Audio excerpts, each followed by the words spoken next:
A Sincere Billionaire's Forever Love. Sweet Billionaire Romance Book 2. Written by Kristen Eiton. Copyright 2019. Narrated by Lorena Hoops.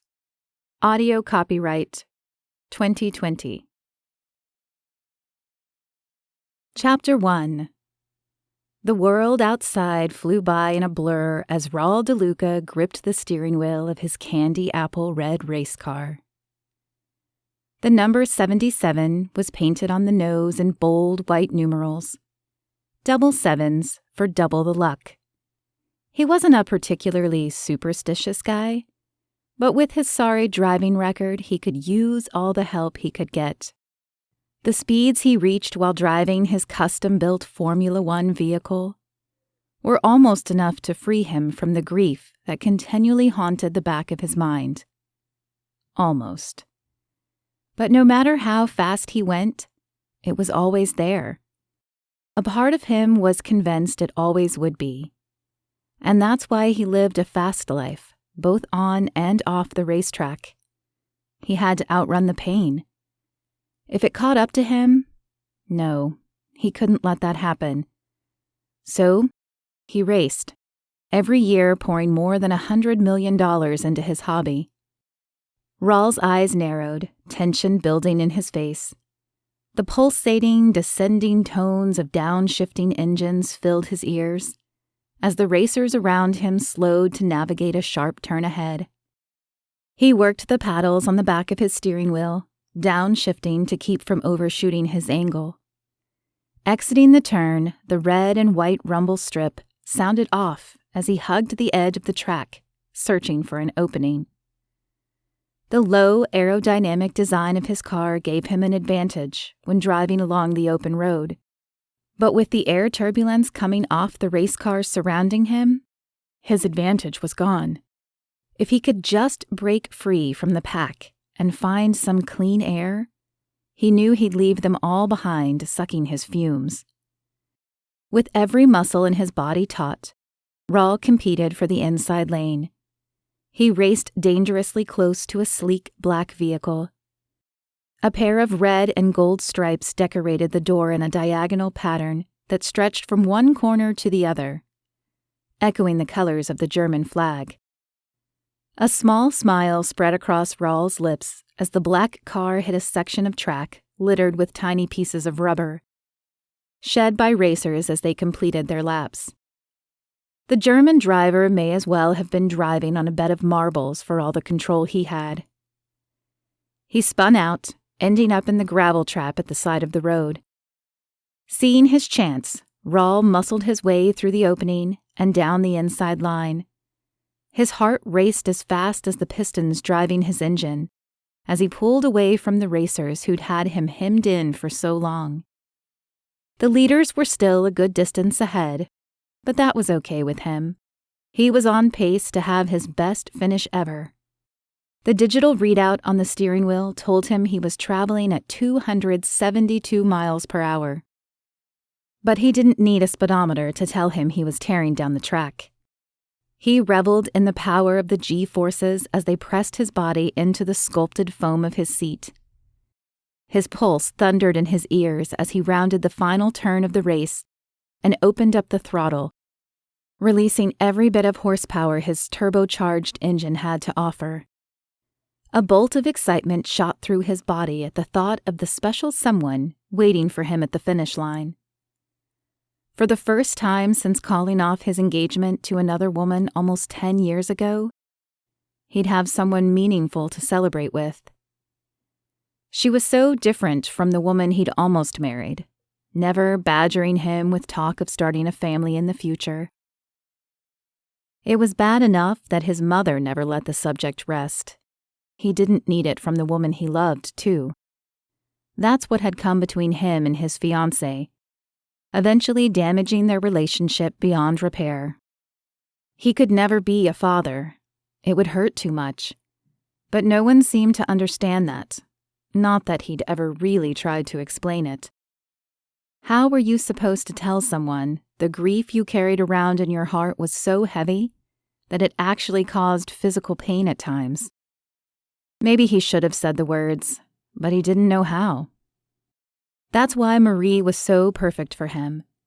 She was willing to let him be true to himself. Life was just right with only the two of them. She was all the family he would ever need. Not even traveling at speeds in excess of 200 miles per hour could get his heart pumping, quite like the thought of the curvy Italian fireball he called his own.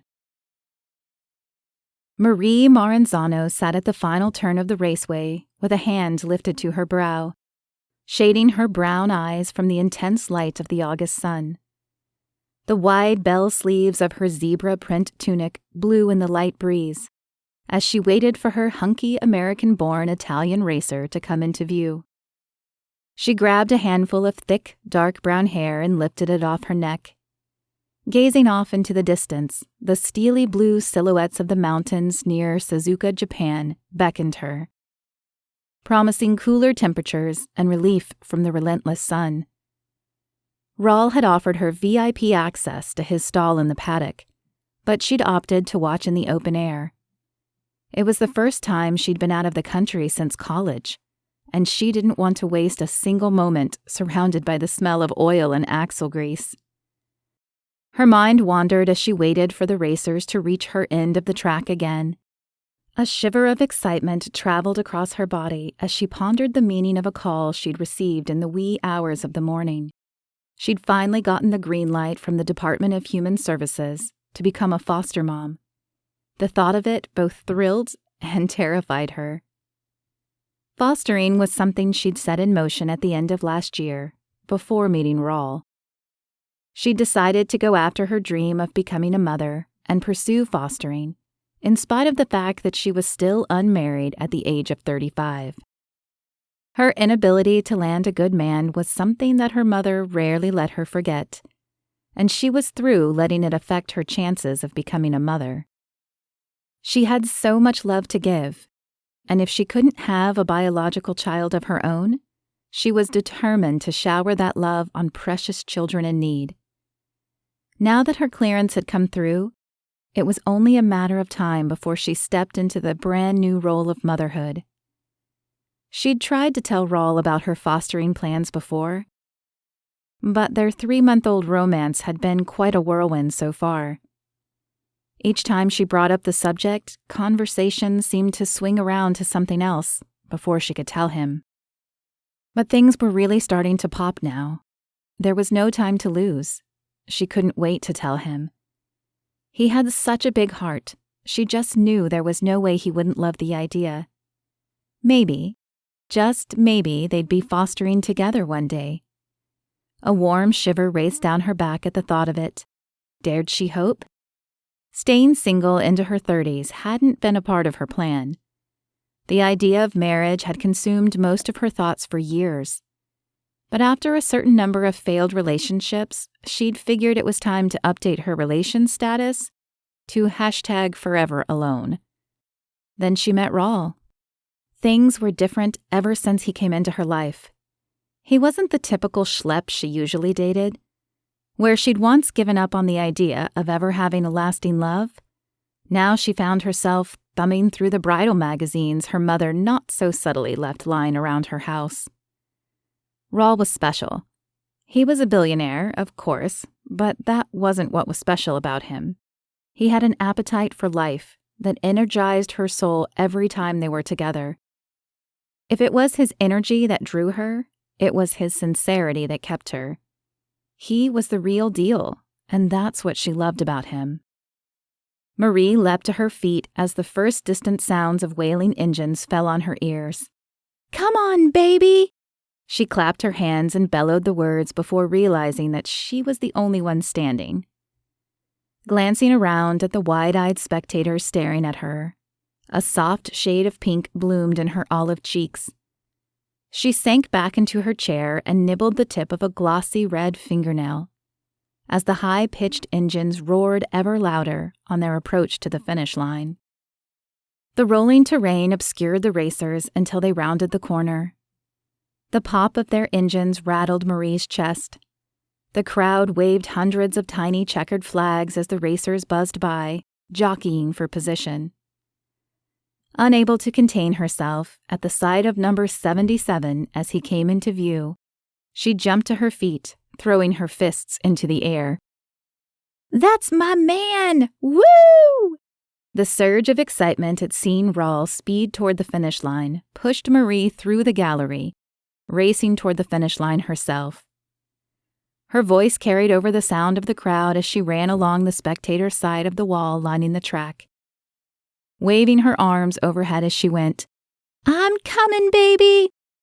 Flashing her VIP badge once she reached the paddock, she was granted access to an exclusive area reserved for the racers and their teams. There he was, a mere 20 feet away on the other side of a metal gate. Her heart skipped a beat when he stood to exit his cockpit. It was like something out of a movie. Removing his helmet, he glanced over his shoulder and flashed her a bold, flirtatious smile. The same smile that had made her go weak in the knees the night they'd met in New York City. He had swept her off her feet at a swanky charity art gala, and they hadn't touched the ground ever since. Raul seemed to have one motto in life: what Marie wants, Marie gets. The amazing part about it was that she had never even had to say what it was that she wanted. He had some sort of superpower where she was concerned, an ability to anticipate what she wanted before she even knew she wanted it. They were so in sync, it was ridiculous. Raul tucked his helmet under his arm and scrubbed his fingers through dark, wavy hair, tussling his shaggy mane. 1,000 goosebumps erupted across the surface of her skin when he hopped to the ground and made straight for her. His eyes locked onto hers. It was 3 months to the days since fate had brought them together, and she still got butterflies in her stomach every time she saw him. Marie grabbed the bars of the gate in front of her and jumped up and down. "You did it!" Raul hopped over the barricade and stretched his arms wide. "5th place. How about that? Forget number 77. You're the only lucky charm I need. I should have started bringing you to all my races from the very beginning." 50 cameras went off when he wrapped his arm around her curvy figure and lifted her off the ground in an enormous bear hug. "Oh no, they're watching again," she said. "Let them watch. I'm in love and I don't care who knows it." He flashed a 1,000,000-watt smile toward an area reserved for the press, igniting another round of frantic photo snapping. "Mr. DeLuca, I am a respectable school administrator in New York City. I can't afford to be seen in cheap tabloids at the checkout line of the grocery store. We can't give them the shots they want." There was humor in her voice, but truth in her words. She needed to protect her image if she wanted to be effective at work. And being on the wrong end of paparazzi camera lenses was not the best way to do it. "Whatever you say, Miss Maranzano." Raul lowered her to the ground, smothering a playful grin. "I have to admit, even with as much fun as it is to be in the spotlight, hiding out from the press is pretty hot in its own kind of way." Marie slapped his arm when he looked at her out of the corner of his eye, raising his brows several times in quick succession. "At least tell me you're a respectable school administrator who has managed to score a week off in September to come to Italy for my next race." "You know it. I wouldn't miss it for the world.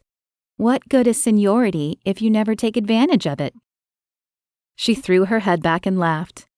"And it doesn't hurt that my old sorority sister is the superintendent. It helps to have friends in high places." Her next round of laughter was punctuated by a small snort that brought a smile to Raul's lips. The sudden clatter of a crowd of children congregating at the gate, leading into the paddock, caught their attention. Raul wrinkled his nose and pulled his face into a grimace. "Let's hurry up and get out of here before they let those kids in." Marie's breath froze in her chest as she took half a step backward.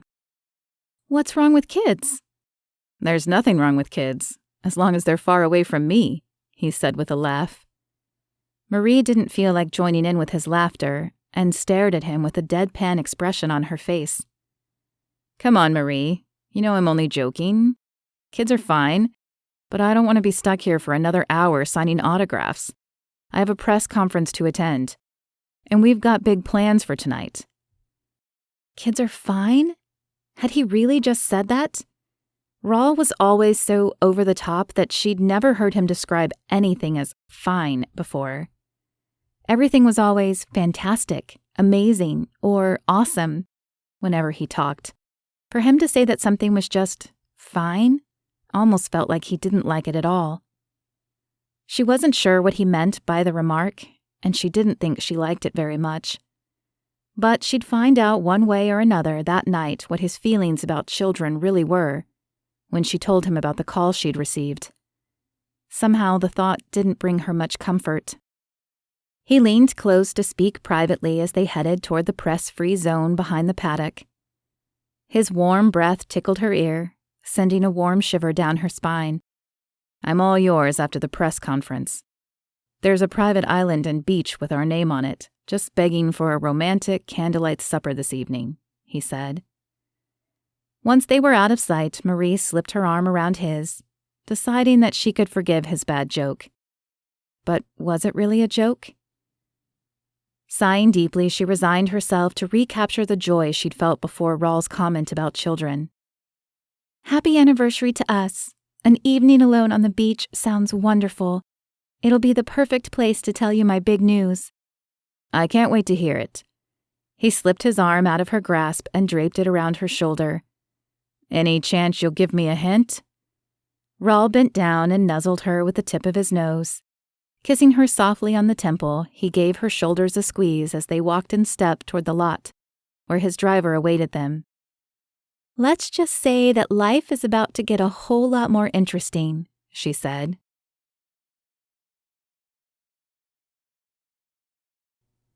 Chapter 2.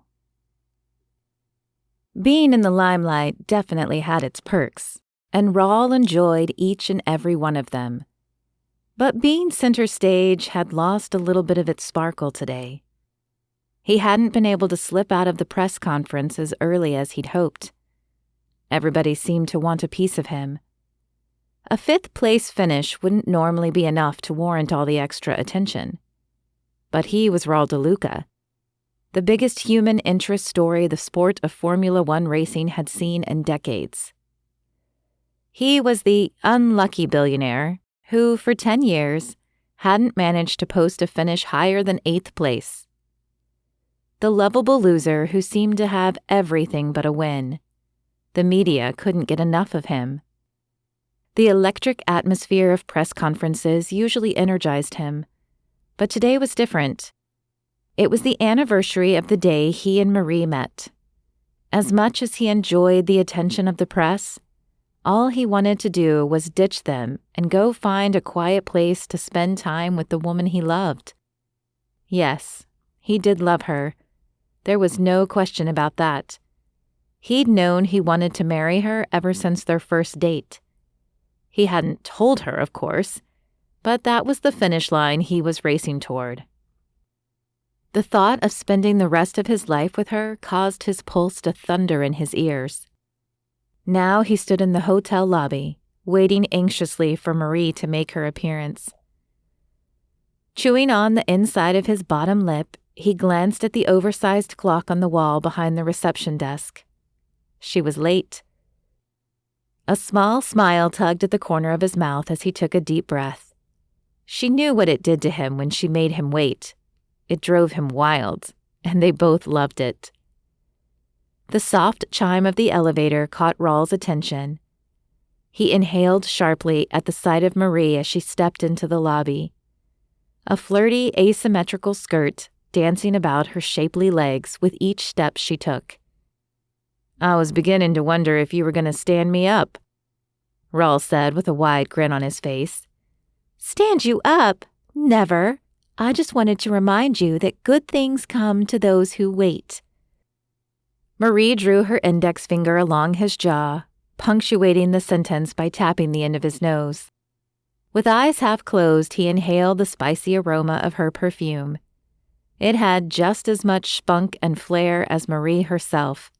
He couldn't get enough of the scent. "You look amazing," he said. His jaw hung open as Marie placed her hands on her delicious hips and did a mini shimmy, the black sequin of her cowl neck shirt catching the light. "You really think so?" "Marie, you are the one and only woman on the planet who could pull off a sequin shirt on a date at the beach. You are—" Raul gestured toward her with open palms, at a loss for words.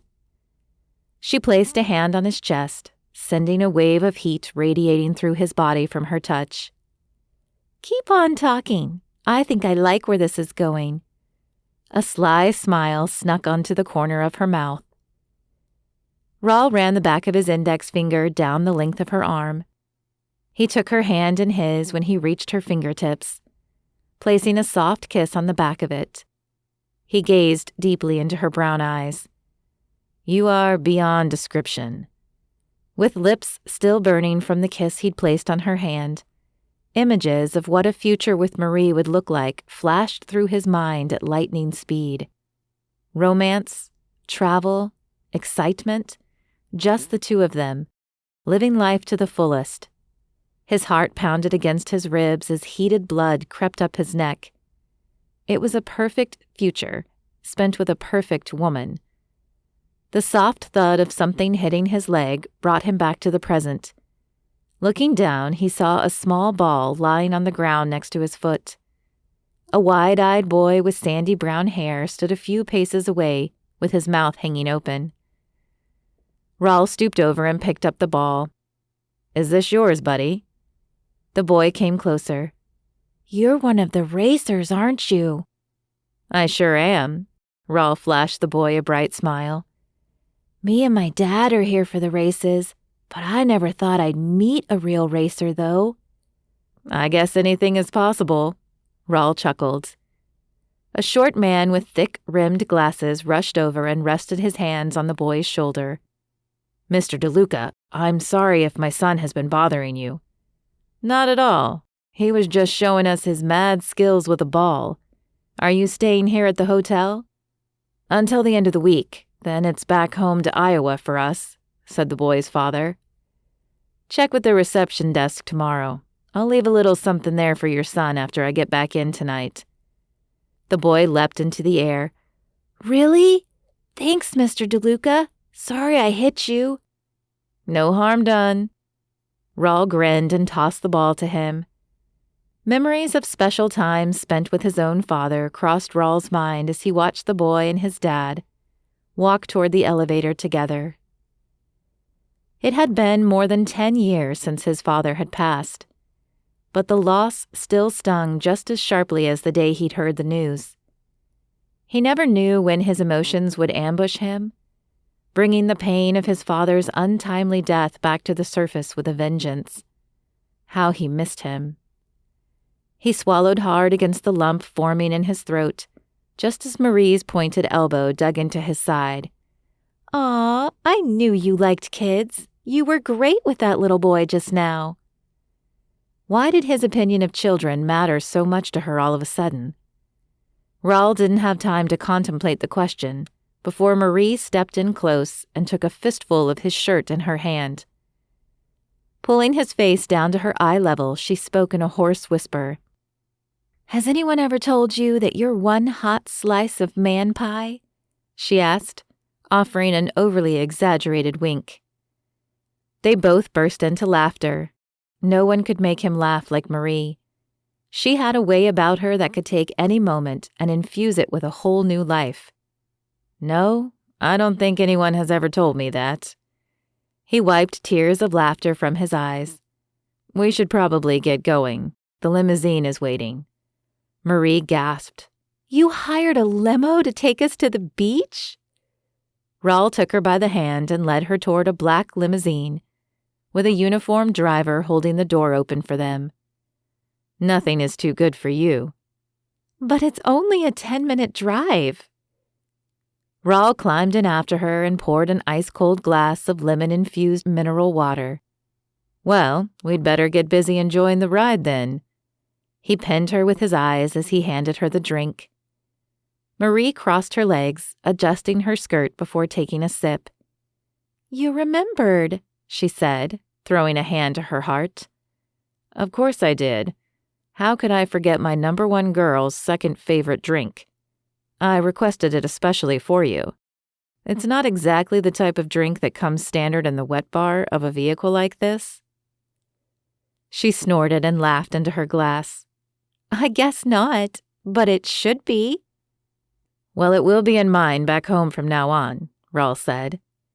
Marie glanced out the window. Hey, isn't that the turn to get to the beach? I think the driver missed it. Raul couldn't keep the secret any longer. I said we were going to the beach tonight, but I didn't say which one. The beach we're heading to can only be reached by boat. You're going to spoil me rotten. Tingles raced up Raul's arm when Marie gave it a playful slap. He leaned close and brushed Marie's hair back so he could speak directly into her ear. I haven't even begun to spoil you. Marie's stomach danced with excitement when their driver dropped them off at an old, lonely dock outside the city. The only boat in sight was an old fishing boat that sat low in the water. Raul reached his hand out to Marie with the lowering evening light reflecting in his eyes. Are you ready? The worn boards of the dock creaked beneath his weight as he stepped out over the water. Taking his hand, she drew her shoulders up and squealed in response as her petite legs marched in double time to keep up with Raul's long strides. Once seated in the boat, Marie relaxed into the arm Raul wrapped around her as they set off for their island destination. Marie ran her fingers along the weathered bench they sat on. The boat was an old craft, with scarcely a trace of its original paint left on the hull. Her imagination wandered as she considered how many trips out to sea the tiny vessel must have made over the years. The rhythmic puttering of the antique engine propelling them almost drowned out the gentle sound of water lapping at the sides of the hull. She closed her eyes and listened to the songs of distant seabirds calling to their mates as the first hints of evening color lit up the western sky. The smell of the day's catch filled Marie's nose as they pushed on through the calm waters of a sheltered bay, en route to a secluded island, guided by an old fisherman, with more wrinkles on his face than hairs on his head. The whole experience was so different from the usual luxuries Raul showered on her, but there was a richness to it that not even a fleet of limousines could match. The wings of 100 butterflies tickled Marie's stomach as the rocky cliffs of the island came into better view. Layer upon layer of rock rose up out of the sea and was topped with lush greenery blowing in the soft, salty breeze. There's only one thing on that entire island, Raul said. It's the tiniest restaurant you've ever seen, but their seafood is epic. I've rented the whole place out for the night. No distractions tonight, just you and me. A shiver traveled down her spine as the hot breath from his last words caressed her neck. You certainly pulled out all the stops for this little anniversary. There's no such thing as an insignificant anniversary where you're concerned. Raul gazed intently at her. Heat rushed into her cheeks when Raul cupped them, leaning in for a kiss. With closed eyes, Marie tilted her head toward his, ready for his lips to meet hers. Before sparks could fly, the fisherman raised his voice, repeating the same word over and over again. He pointed a single crooked finger at the water a good distance to the left. I think he wants us to look at something. Raul rested his forehead against hers. His lips brushed against hers as he breathed the words, causing Marie's breath to catch in her throat. Tearing herself away from his hypnotic stare, Marie saw what all of the excitement was about. She stood suddenly, rocking the boat, giving the old man yet another reason to raise his voice. "Dolphins!" she squealed like a schoolgirl. With cliffs looming ahead of them, the old seaman steered his craft toward the dock and tethered it to one of the pilings. Raul climbed out first and helped Marie onto the solid planks that led to shore. It's a pretty steep walk to the top, but our table is waiting on the leeward side of the island. It overlooks the channel where the dolphins usually swim this time of year. If we're lucky, we'll be able to enjoy the show while we eat. I thought we could come back down here after we're done and enjoy the beach for a while, before heading back for the night. It's not exactly the candlelit dinner on the beach that I'd originally planned, but I think this is better. Marie squeezed his arm. You've done it again. Done what? You've come up with an amazing idea that I absolutely love. A sunset dinner at the top of a cliff while watching dolphins is totally me, but I never would have thought of it. It's like you know me better than I know myself. How could I have doubted you this afternoon? Doubted me? Yeah, that crack about kids really shook me up at first. But after seeing you with that little boy at the hotel, and now this, it's like we were meant to be together. She interlaced her fingers with his and pulled him toward shore. You remember how you wanted a hint about my big news? Of course. Lay it on me, Raul said. Well, it has to do with kids. I am so beyond excited right now, but you won't get another word about it out of me until after dinner. Raul stopped mid-stride, all the color draining from his face. Marie placed her hand on his forehead, feeling for a temperature. Are you feeling all right? I don't think the ride over agreed with you. Let's hurry to the top. Maybe the fresh air up there will help. Yeah, maybe. They walked in silence, arm in arm up the stone path leading to the top of the cliffs, where a romantic table for two awaited them. Chapter 3. Raul took a linen napkin in his hand and dabbed the corner of his mouth. Dinner wasn't sitting well in his stomach. He pushed a half-eaten bowl of sashimi away, abandoning it to the center of the small round table he and Marie shared in the open air. What was wrong with him? This was his all-time favorite Japanese dish, the reason he'd made a special trip to Japan last year. He'd become an expert at distinguishing the subtle nuances of flavor between the tuna, octopus, and squid. It was something he normally savored. But today, the rubbery texture and slimy surface of the food did nothing but turn his stomach. But was it the food that had spoiled his appetite, or the sense of impending doom that hung over his head ever since Marie had hinted at her big news? Things were going so perfectly between them. The last thing he wanted was to spoil what they had by throwing any unnecessary complications into the mix. Her big news had something to do with kids. That's all he could get out of her. She'd been tight-lipped about the topic after she'd brought up the subject at the dock, not taking any of his bait during supper. She was dead set on keeping her secret a little longer. Maybe he was jumping to conclusions. She did work as the principal of an elementary school in the Bronx, after all. All this fuss was probably over nothing more than news of a promotion of some sort. Fear of history repeating itself was surely clouding his mind. But there was only one way to find out for sure. This meal couldn't end fast enough as far as he was concerned. With his constricted chest and choppy breathing, the suspense felt like it might literally kill him if he had to wait much longer. You don't like it? Marie wrinkled her nose. I can't say I blame you. I don't think that's a delicacy I could ever learn to appreciate. Not my style. But throw those fish bits in with some rigatoni, slap some of Grandma Maranzano's tomato sauce on there, and bake it in the oven with a nice thick layer of mozzarella on top, and I'd be all over it. Marie's laughter was as light as the breeze and eased the creases on Raul's forehead. I usually love the stuff. I just can't seem to get in the mood for it tonight. Well, I'm stuffed, and that sandy beach down there is calling my name. Let's get out of here, then. Raul stood and offered Marie his hand. The way the last rays of the sunlight shone in her eyes took his breath away. He could get lost in those eyes for days. Taking a deep breath, he decided then and there that no matter what Marie's news might be, he was going to make things work with her. He'd find a way. The alternative was unthinkable.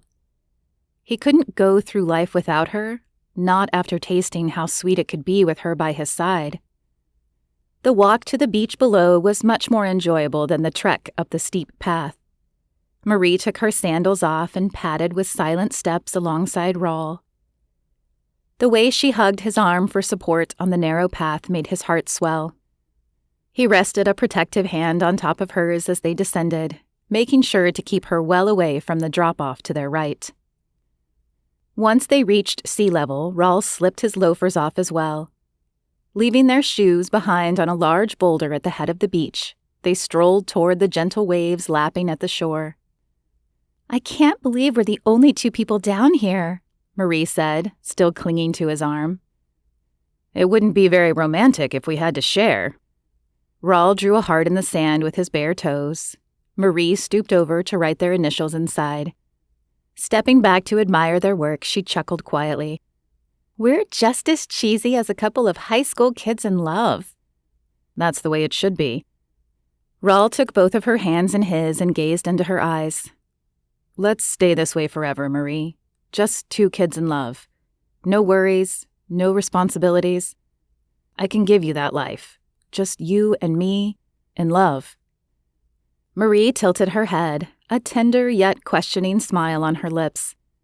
"That sounds like a wonderful dream, Raul, but we're not kids. We do have responsibilities." "They're nothing money can't handle." "Contrary to popular belief, there are a few things in life that money can't do. I'm about to take on some new responsibilities real soon, and I'd never try to buy my way out of them. I wouldn't want to." "That's my point, though. You don't have to take on any new responsibilities."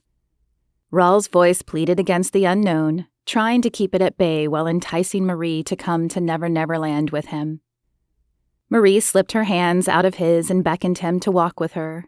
"Not all responsibilities are bad. Some are wonderful. They give life meaning. Some people pray for them. I know I have." Raul couldn't tell if it was the shifting sand beneath his feet or the direction of their conversation, but though he struggled to move forward, he couldn't seem to get anywhere. Marie suddenly stopped. She stepped in front of him, beaming at him with a broad smile on her face. "I can't wait another minute to tell you." She bit her bottom lip and took a deep breath. "Raul, I'm going to be a mother." The world stopped turning the moment the words left her lips, but Raul's head still spun, bringing a gut-wrenching dizziness to his senses. His vision blurred as he stood speechless, eyes bouncing between Marie's stomach and her glowing eyes. "But how? I don't understand." The pounding of his heart sent a deafening rush of blood into his ears as his palms broke out into a cold sweat. "Not like that, silly." Marie swatted playfully at Raul as laughter bubbled up from deep inside her. "I'm going to be a foster mom. I just got the call in the middle of the night last night. I've been approved. Isn't it fantastic?" "Well, I guess it's better than having a regular kid." Raul spoke before his internal filter had a chance to come back online after the shock she'd just given him. Marie threw her hands on her hips, raising a single brow high on her forehead. "A regular kid? What's that supposed to mean?" "Nothing. It doesn't mean anything. I'm sorry. That came out all wrong. How is that going to work?" "Sometime in the next few weeks, I'll get a call." "So we still have some time?" "What is it with you? It's not a death sentence. I thought you'd be happy." Marie lowered her voice as her gaze fell to the sand at her feet. "All I've ever wanted is a family." No, it was happening again. This was how the beginning of the end had started with his ex-fiancée. Now talk of children threatened to end the best thing that had happened to him in years. He had to get a handle on things, and quick. He and Marie were two peas in a pod. Spontaneity was the name of their game. Surely this new fascination with fostering would run its course, and then things would get back to normal. All he had to do was bide his time. It wasn't like having a child of his own. That he could never bring himself to do. The next couple of months would be more like dating a woman who had a temporary house guest. A very short house guest. He could deal with that if it meant keeping Marie in his life. Resting both hands on her upper arms, he looked into her eyes. "I'm sorry, Marie. You know my mouth is always getting in the way of my head. The news just really took me by surprise. If this is what you want to do, I'm happy for you." Marie folded her arms across her chest, her lips pulled into a frown. "Maybe we should finish our walk before my mouth gets in the way of my better judgment." Raul thought it best to hold his tongue and do as Marie suggested. There was no need to press his luck with more conversation.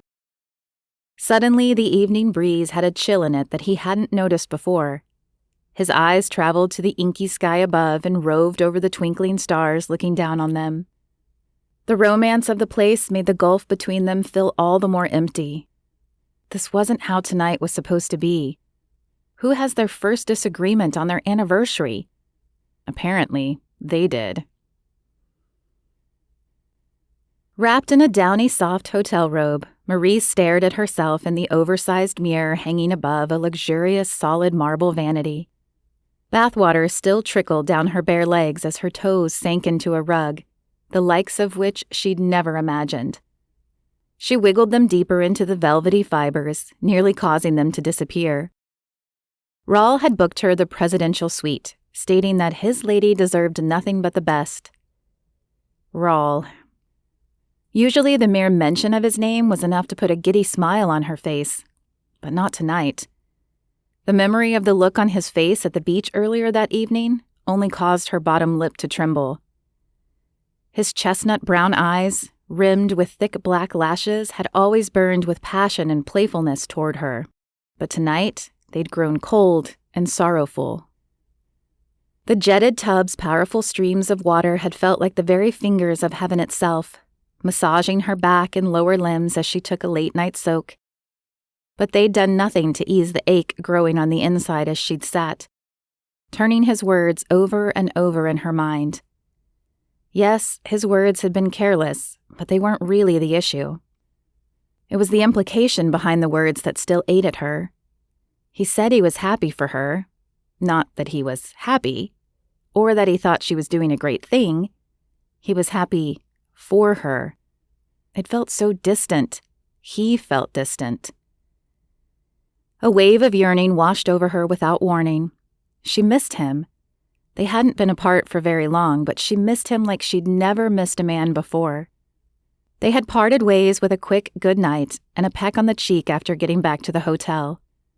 There had been no laughing, no flirting, nothing but small, sad smiles. It was as if they'd had an earth-shattering argument without ever having said a harsh word. What was it about the mention of children that caused such a change to come over him? The call from the night before had sent a bolt of excitement through her when she'd heard her caseworker's words, "It's a go. You're all cleared to foster in the state of New York." Her heart had leapt at the realization that it was only a matter of time before she'd be selected to care for a child in crisis. Sure, it was going to be hard work, but she was up to the challenge. She was born to be a mother, and nothing was going to stop her now. She'd been so sure that Raul would share in her enthusiasm that she hadn't even stopped to consider any other possibility. How could she have been so wrong? For her, life was all about La Famiglia. Growing up in a big Italian-American family had taught her that. The continuity and connection family brought to life was priceless. The past, present, and future all rolled up into one big, loud, beautiful crowd of people, all linked together by an unbreakable bond. Love. That's all she wanted. It was a tall order, but she deserved it. She deserved it just as much as the hurting children she longed to cuddle in her arms. And she was going to have it with the man she loved. A fire ignited deep in the pit of her stomach as she leaned in close to the mirror, examining her eyes, still pink from the tears she'd shed while bathing. This wasn't her. She was better than this. She was a Maranzano, for crying out loud. No one in her family had ever laid down in the face of a fight, and Raul was worth fighting for. She stormed out of the bathroom and headed straight for the closet. Throwing on a pair of leggings and her favorite leopard print tunic, she cinched up her waist with a wide belt and prepared to do battle. Not with Raul, but for him. Things had started to get serious between them, and it was about time they started talking about life. Real life. Glancing up at the clock, she rolled her eyes at the late hour. Who cared what time it was? They had things to hash out, things that couldn't wait until morning. She slapped on a fresh coat of lipstick and headed straight for Raul's suite, 2 floors down. Chapter 4. Raul sprawled out on the bed, fingers interlocked behind his head, as his eyes traced patterns on the coffered ceiling above. Deflated from the disappointing evening he'd spent with Marie, he hadn't bothered to change out of his clothes from earlier. He laid there, stone-faced, wearing a half-buttoned shirt and salt-stained pants. Gritty sand trapped in the cuffs of his pant legs found its way onto the soft cotton sheets, but he paid it no mind. He had more important things to concern himself with, like how he was going to get back in Marie's good graces. He'd messed up tonight. An evening that started out with a bang had ended with a whimper. The soft musical chime of a clock from the outer room of his suite heralded the passage of yet another hour. Sleep was still far from him. How could he sleep knowing that things weren't right between the two of them? He sat up.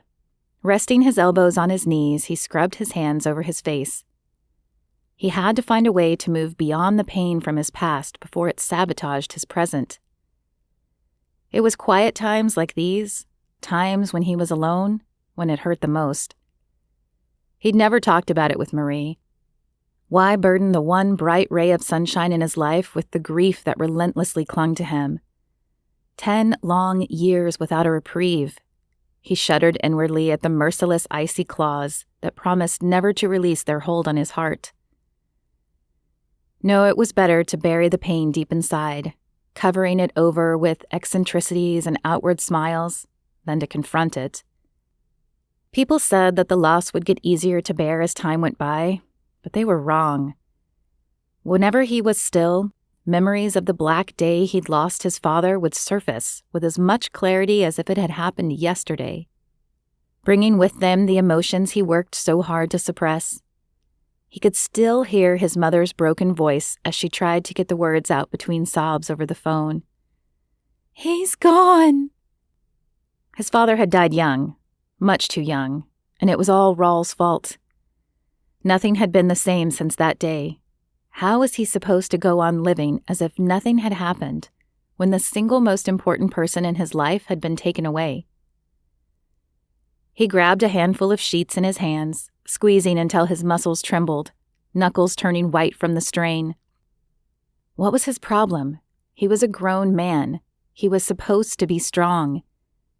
Each of his 4 brothers had bounced back and were living happy, normal lives. So why was he sitting here fighting back tears again? Startled and then annoyed by a knock at the door, he flopped back on the bed with arms spread wide. It was probably some hotel patron who'd had a little too much fun on the town and had mistaken his room for their own. The knocking became insistent. He pulled himself off the bed with a deep sigh. Not in any mood to be messed with, he flung the door open with a menacing scowl on his face. "What?" He barked the word out, but instantly softened when he saw Marie standing in front of him, with a look of shock plastered on her face. "Did I wake you? I'm sorry." "No, I haven't slept a wink. I'm the one who should apologize." Raul's cheeks burned as he ran a hand along the back of his neck. "I figured you were some drunk beating on my door. I guess that's what I get for not using the peephole. I really am sorry." "It seemed like a good idea to come see you a few minutes ago. Maybe I should just go. We can talk in the morning." Raul reached out and laid a gentle hand on Marie's shoulder before she could turn to walk away. "No, please stay. Is everything all right?" The creases between her furrowed brow spoke volumes. She needed to talk. Her eyes darted down the hall as if chasing the right words to say. Biting her bottom lip, she gazed up into his eyes. "I feel like we said a lot tonight by not saying much of anything at all." "I know what you mean. The way we left things, the way I left things, has been bothering me all night. I handled everything completely wrong. Things won't get any better between us if we don't talk this out, you know? You're right. I could use a change of scenery. Let me change out of these pants and we can go down to the private nook in the lobby and talk. I love that idea. I'll go down and scope out the spot. If anybody's there, I'll do something loud, obnoxious, and completely American to chase them away. Raul laughed in spite of himself. No one but Marie would be able to make him laugh on a night like tonight. He needed her in his life as much as he needed air to breathe. Sounds good to me. Marie blew him a kiss as he watched the elevator doors close between them, sending her to the ground floor ahead of him. His pulse throbbed in his neck as near panic settled in. It was true that they needed to talk things over, but how much did he dare share about his struggles? It was a man's duty to be a rock for the woman he loved. Who ever heard of a broken and vulnerable rock? The fire that had surged through Marie's veins as she prepared to see Raul cooled considerably when they came face to face. He had a look about him that she'd never seen before. The high cheekbones that usually supported a wide grin looked sharp and angular. Weary. He looked weary. Even when he forced a small smile, it didn't reach his eyes. Something was wrong, and she was going to get to the bottom of it. Marie was relieved to see that the lobby was deserted this time of night. There would be no need for any shenanigans to claim a private place to hash things out. Walking into a smaller sitting room off the main lobby, she headed for a little nook in the back corner. Stepping behind a series of traditional rice paper screens, she found a low, square table sitting in front of a glass wall. It overlooked an immaculate rock garden, raked to perfection and illuminated by small, strategically placed lanterns. Her eyes followed the pattern of stones, carefully placed to emulate flowing water. They didn't call it a Zen garden for nothing. After 30 seconds of gazing at it, she already felt more peaceful. Taking a seat on one of the pillows next to the table, she rested her elbows on its glossy surface and waited for Raul to arrive. Surely he'd only be a minute or two behind her. It wouldn't take him that long to change into a new pair of pants. She needed to collect her thoughts. How did you start the kind of conversation they needed to have? You just spit it out, Marie. Her mumbled words sounded loud in a room that seemed to demand a reverential silence. She glanced up at the wood beams on the ceiling, their golden hues bringing warmth to an otherwise stark minimalist design. Marie caught the familiar scent of Raul's cologne moments before his head peeked around one of the privacy screens. Scrolling up to the table with a tight-lipped smile on his face, he gestured toward the pillow sitting opposite of Marie. "Is this seat taken?" "It is now," she said with a wink. She covered the smile on her lips as she watched him struggle to figure out what to do with his long legs while lowering his body onto the square pillow in front of him. "Crisscross applesauce," Marie said. "What?" "It's what we tell the kids at school. Fold your legs like this." She motioned to her own crossed legs. Grabbing his knee and ankle, he forced his legs into submission and sat awkwardly across the table from her. "So, I guess we should get right to it. Let's just rip that Band-Aid off, shall we? What happened tonight?" Marie looked into Raul's eyes and held his gaze. "I panicked." "About what?" "About us, about kids, about our future." Raul scrubbed his fingers through the silky dark waves of his hair. "I don't understand. What's there to panic about? I said I'm going to be a foster parent. Are you worried that I won't have enough time for you anymore? 'Cause I'd never let that happen, you know. Parents make time for each other every day." "No, it's not that," Raul said. Marie winced inwardly as Raul bit down savagely on his lower lip while contemplating his next words. "I never told you what broke up my relationship with my ex-fiancé, did I?" Marie shook her head in response, her mouth suddenly dry. Her heart rate picked up speed as she sat, anticipating the revelation Raul was about to make. She'd wanted to have some real talk, and she was about to get it. Raul never spoke very much about this part of his past, and Marie had never given it much thought. Who would expect or even want a man to bring up an ex-fiancé in regular conversation? We didn't see eye to eye when it came to kids. In the end, it led to our decision to break off our engagement. What was the disconnect? She wanted to start a family right away and had visions of a house full, and I mean full, of kids. I couldn't wrap my mind around that. I don't hate kids, I just couldn't see myself living that life with her. When you started talking about becoming a mother, I got scared that the same thing could happen to us. His words melted her heart. He didn't hate children. He was scared of losing her the same way he'd lost an old love. Marie reached out for Raul's hand, a tender smile softening her features. We don't have to let it happen to us. We can figure anything out if we're willing to put in the work. I'm willing, Marie. I don't want to lose what we have. Neither do I. My mother would never let me hear the end of it. The sound of Marie's laughter chased the heavy silence from the room. A broad smile lit up Raul's face. Oh, is that the only reason? Laughter that sounded painfully similar to a choking donkey continued for a few moments longer before Marie managed to quiet herself. She fanned her bright red cheeks and dabbed away the tears of joy that had pooled in her eyes. It's not the only reason, but seriously, if you don't show up at my mother's for dinner on Thursday, she's going to have a conniption. I'll be there.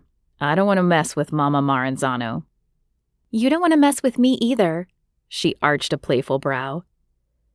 Raul took both of her hands and drew tiny circles on top of them with the pads of his thumbs. Feisty.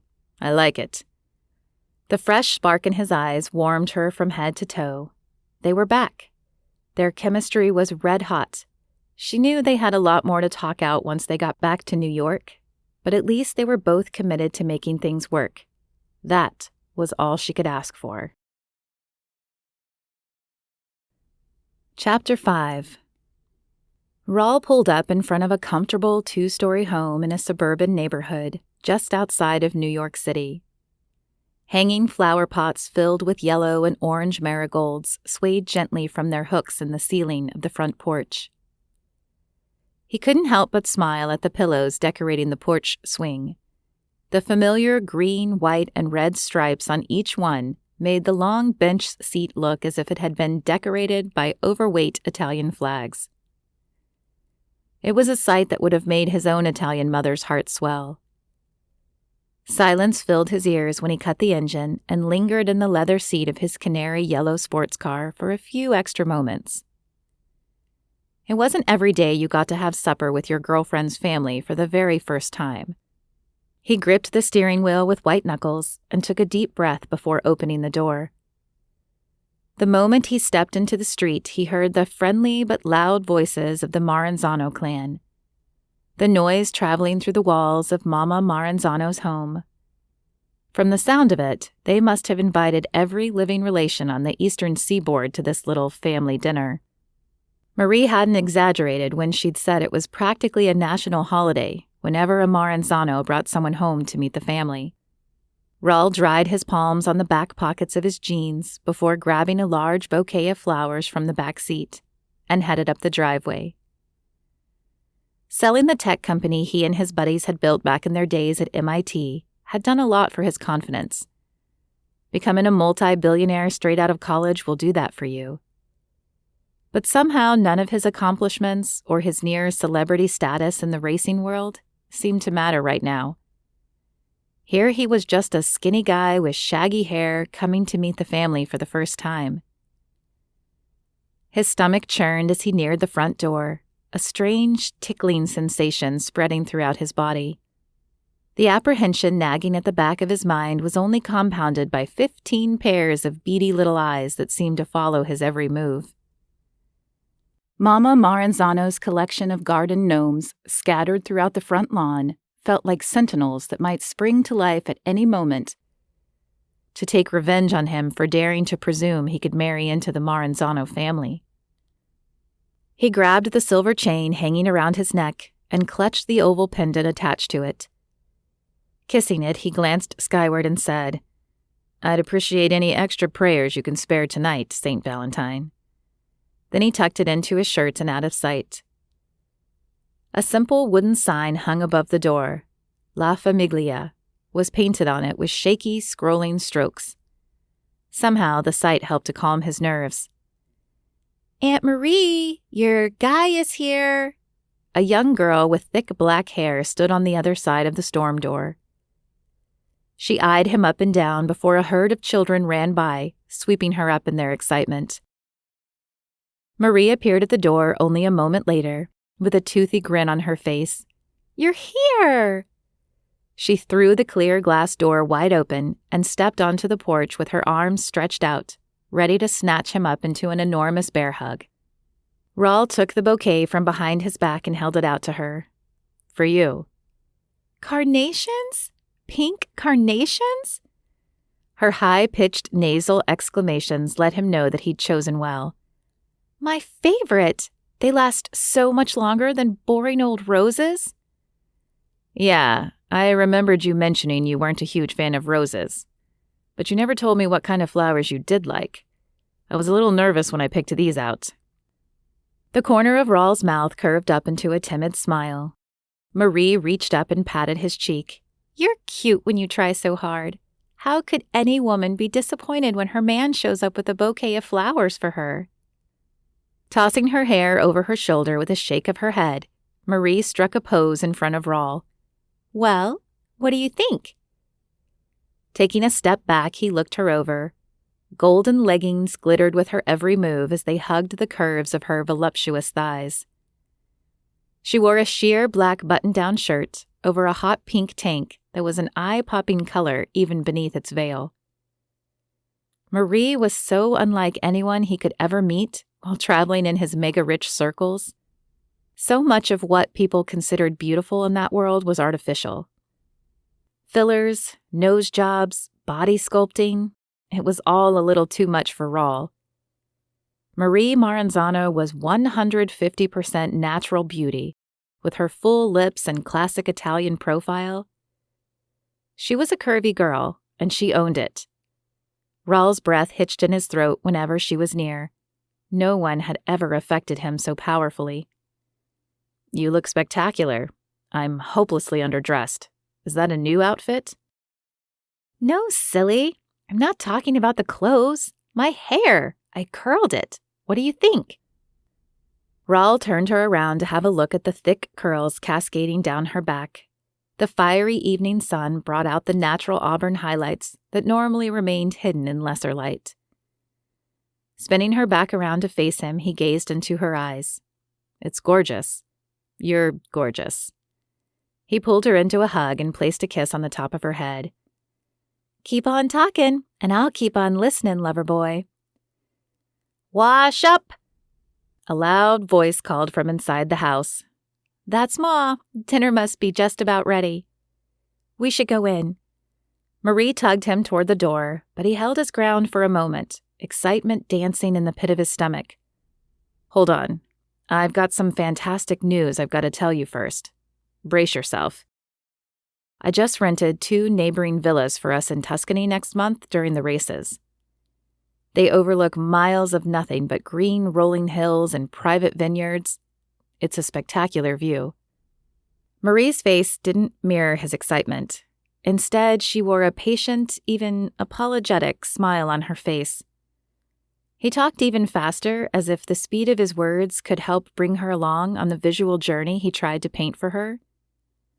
"Everything is top-notch. They have arched doorways, tiled roofs, outdoor pools, and indoor pools. Honestly, it looks like the Roman baths in there, only shiny and new. It's all classic Italian design mixed with every touch of modern luxury you can imagine, even some you can't imagine." "Dinner's on!" The same voice called from inside. Another herd of children rushed past the door in the opposite direction. But this time there was a straggler. A slim boy with a much lighter complexion than the other children dragged his feet as he shuffled along behind them. He had a spattering of freckles on cheeks that should have been much fuller for a boy of his tender years. Marie reached into the house and put her arm around the boy's shoulders. Guiding him onto the porch, she stood behind him, facing him toward Raul. She ran her hands over his hair, smoothing the overgrown strawberry blonde locks out of his face. Raul, there is someone special I want you to meet. This is Sam. He's going to be staying with me for a bit while his mother takes care of a few legal issues. Isn't that wonderful news? Ra's jaw hung open for a moment before he found his voice. His heart thudded against his ribs as his mind worked double time to process what he'd just heard. Things had moved along much faster than he'd expected. They'd gotten home from Japan less than a week ago, and already she had a foster child? He reached an awkward hand out to the boy as if to shake hands in greeting.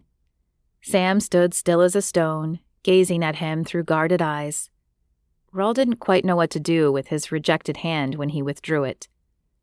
He shoved it deep into his pocket and offered an uneasy smile. "Let me know if my legal team can be of any assistance. I only hire the best. They've never let me down. Maybe they can help." Raul cringed at his own words.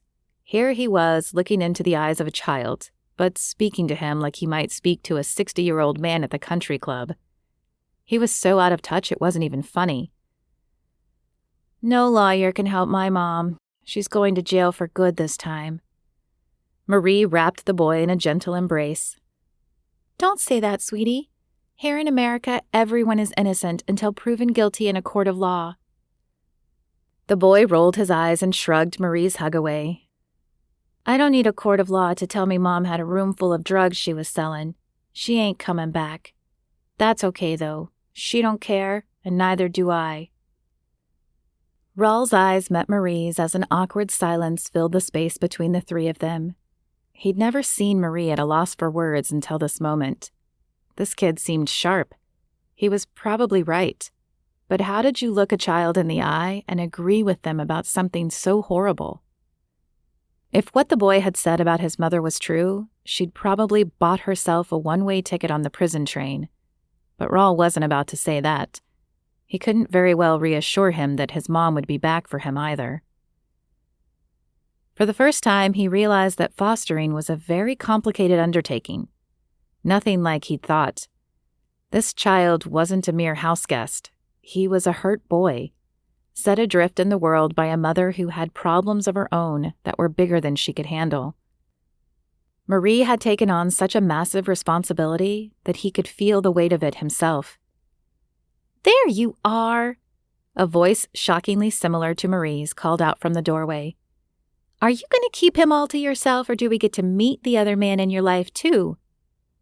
Raul winced inwardly at the use of the term other man. He hadn't even met the family yet, and already he was playing second fiddle to the new kid on the block. We're coming, Teresa, Marie said, looking over her shoulder.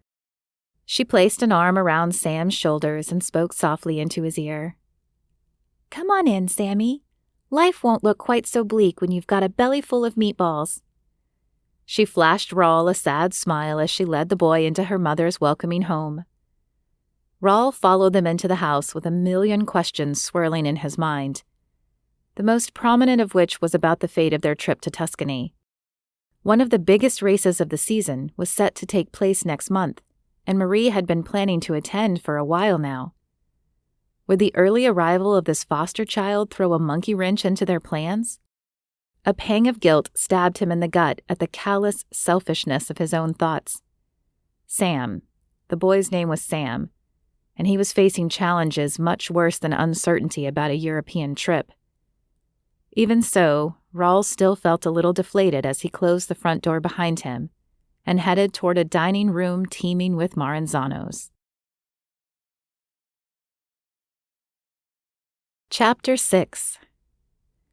Marie walked into her mother's dining room, barely registering the commotion of her relatives around her. Her upbringing had made loud family get-togethers practically second nature to her. But she was keenly aware of Raul's footsteps behind her, and Sam as they headed for their seats near the head of the table. He'd handled the surprise like a champ, but guilt still prickled the back of her mind for not telling him sooner. Sam had been with her for 2 days. She'd wanted to tell Raul as soon as she'd heard from the boy's caseworker, but hadn't been able to bring herself to make the call. Each time she picked up the phone to tell him the news, all she could think about was how disappointed he'd be about her not being able to join him in Italy. Now she'd done it. If she'd put her big girl pants on and told him right away, he wouldn't have wasted his money booking a villa for her. She'd make it up to him. Somehow. There you are! A short woman who looked like an older, rounder version of Marie stepped out of the kitchen, holding her arms wide open. Rushing toward where they stood, she passed Marie by and wrapped Raul in a warm embrace. It's so good to finally meet you, she said, rocking their bodies back and forth. You're a miracle, you know that?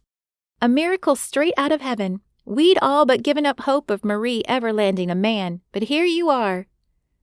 All right, Ma, you can let him go. So help me, if you strangle this one, I'm never bringing another man home to meet you. Marie got Sam settled into the chair next to hers before taking her own seat. Yeah, Ma, let the poor guy go. Nobody can take the smell of your perfume for that long. A young man with jet black hair sat across the table from Raul's empty chair. He smacked his gum loudly in his teeth, an ornery glint in his dark brown eyes. That's enough out of you two. Marie's mother swatted playfully in the air toward her children, before catching a glimpse of the flowers Raul held. Throwing a hand over her heart, she spoke loud enough to be heard over the sound of the 10 different conversations going on around them. Oh my word, you brought me flowers? She took the bouquet from his hand and buried her nose in it, closing her eyes and inhaling their sweet fragrance. Turning to look over her shoulder, she said, He's a keeper, Marie. Don't blow it with this one. He knows how to treat a lady. Marie stifled a laugh at the confusion written on Raul's face. The bouquet wasn't for her mother, but Raul was too much of a gentleman to set the record straight. He wouldn't want to risk embarrassing her mother. His comical expression as his eyes bounced between her mother, and the bouquet was priceless. I'm Marie's mother, of course. Maria Angelina Teresa Maranzano, but you can call me Mama. Your place is right here between me and Marie. She pulled a chair out. You, young man, just earned yourself an extra helping of meatballs. As quickly as she'd entered, Marie's mother exited the room with the bouquet in hand, on the hunt for a vase. Raul sat next to Marie. He leaned close and spoke into her ear. I'm sorry. It all happened so fast, I didn't know what to say. I'll get you a new bouquet. Don't worry about it. You deserve a medal for agreeing to come to this circus tonight. I think I like it. All the chaos really takes the pressure off. I don't have to try to impress a room of 25 people, just the 2 or 3 within earshot. Marie opened a napkin but stopped herself before tucking it into the front of Sam's shirt. She was still trying to find the right balance when it came to the child in her care. Next to her sat a little 9-year-old boy, still in need of so much nurture. But he'd practically been raising himself for who knows how long, and had grown up fast. She was determined to find the little boy inside and draw him out, but that would take time. Here you go, sweetie. I have a feeling you're going to need this napkin before dinner's over, she said, handing it to him with a wink. Yo, Raul, the man from across the table called out. I just gotta know, what's more temperamental, your Formula One engine or my big sister? Shut it, Tony. Brother should be seen and not heard. Marie scooped up the nearest piece of garlic bread and lobbed it at his head with a hearty laugh, spilling the basket in the process. It sailed through the air, missing Tony completely and landing on the floor behind him. One of Marie's young nephews dove for the bread and stuffed it in his mouth just as Teresa walked into the room, carrying a baby on her hip.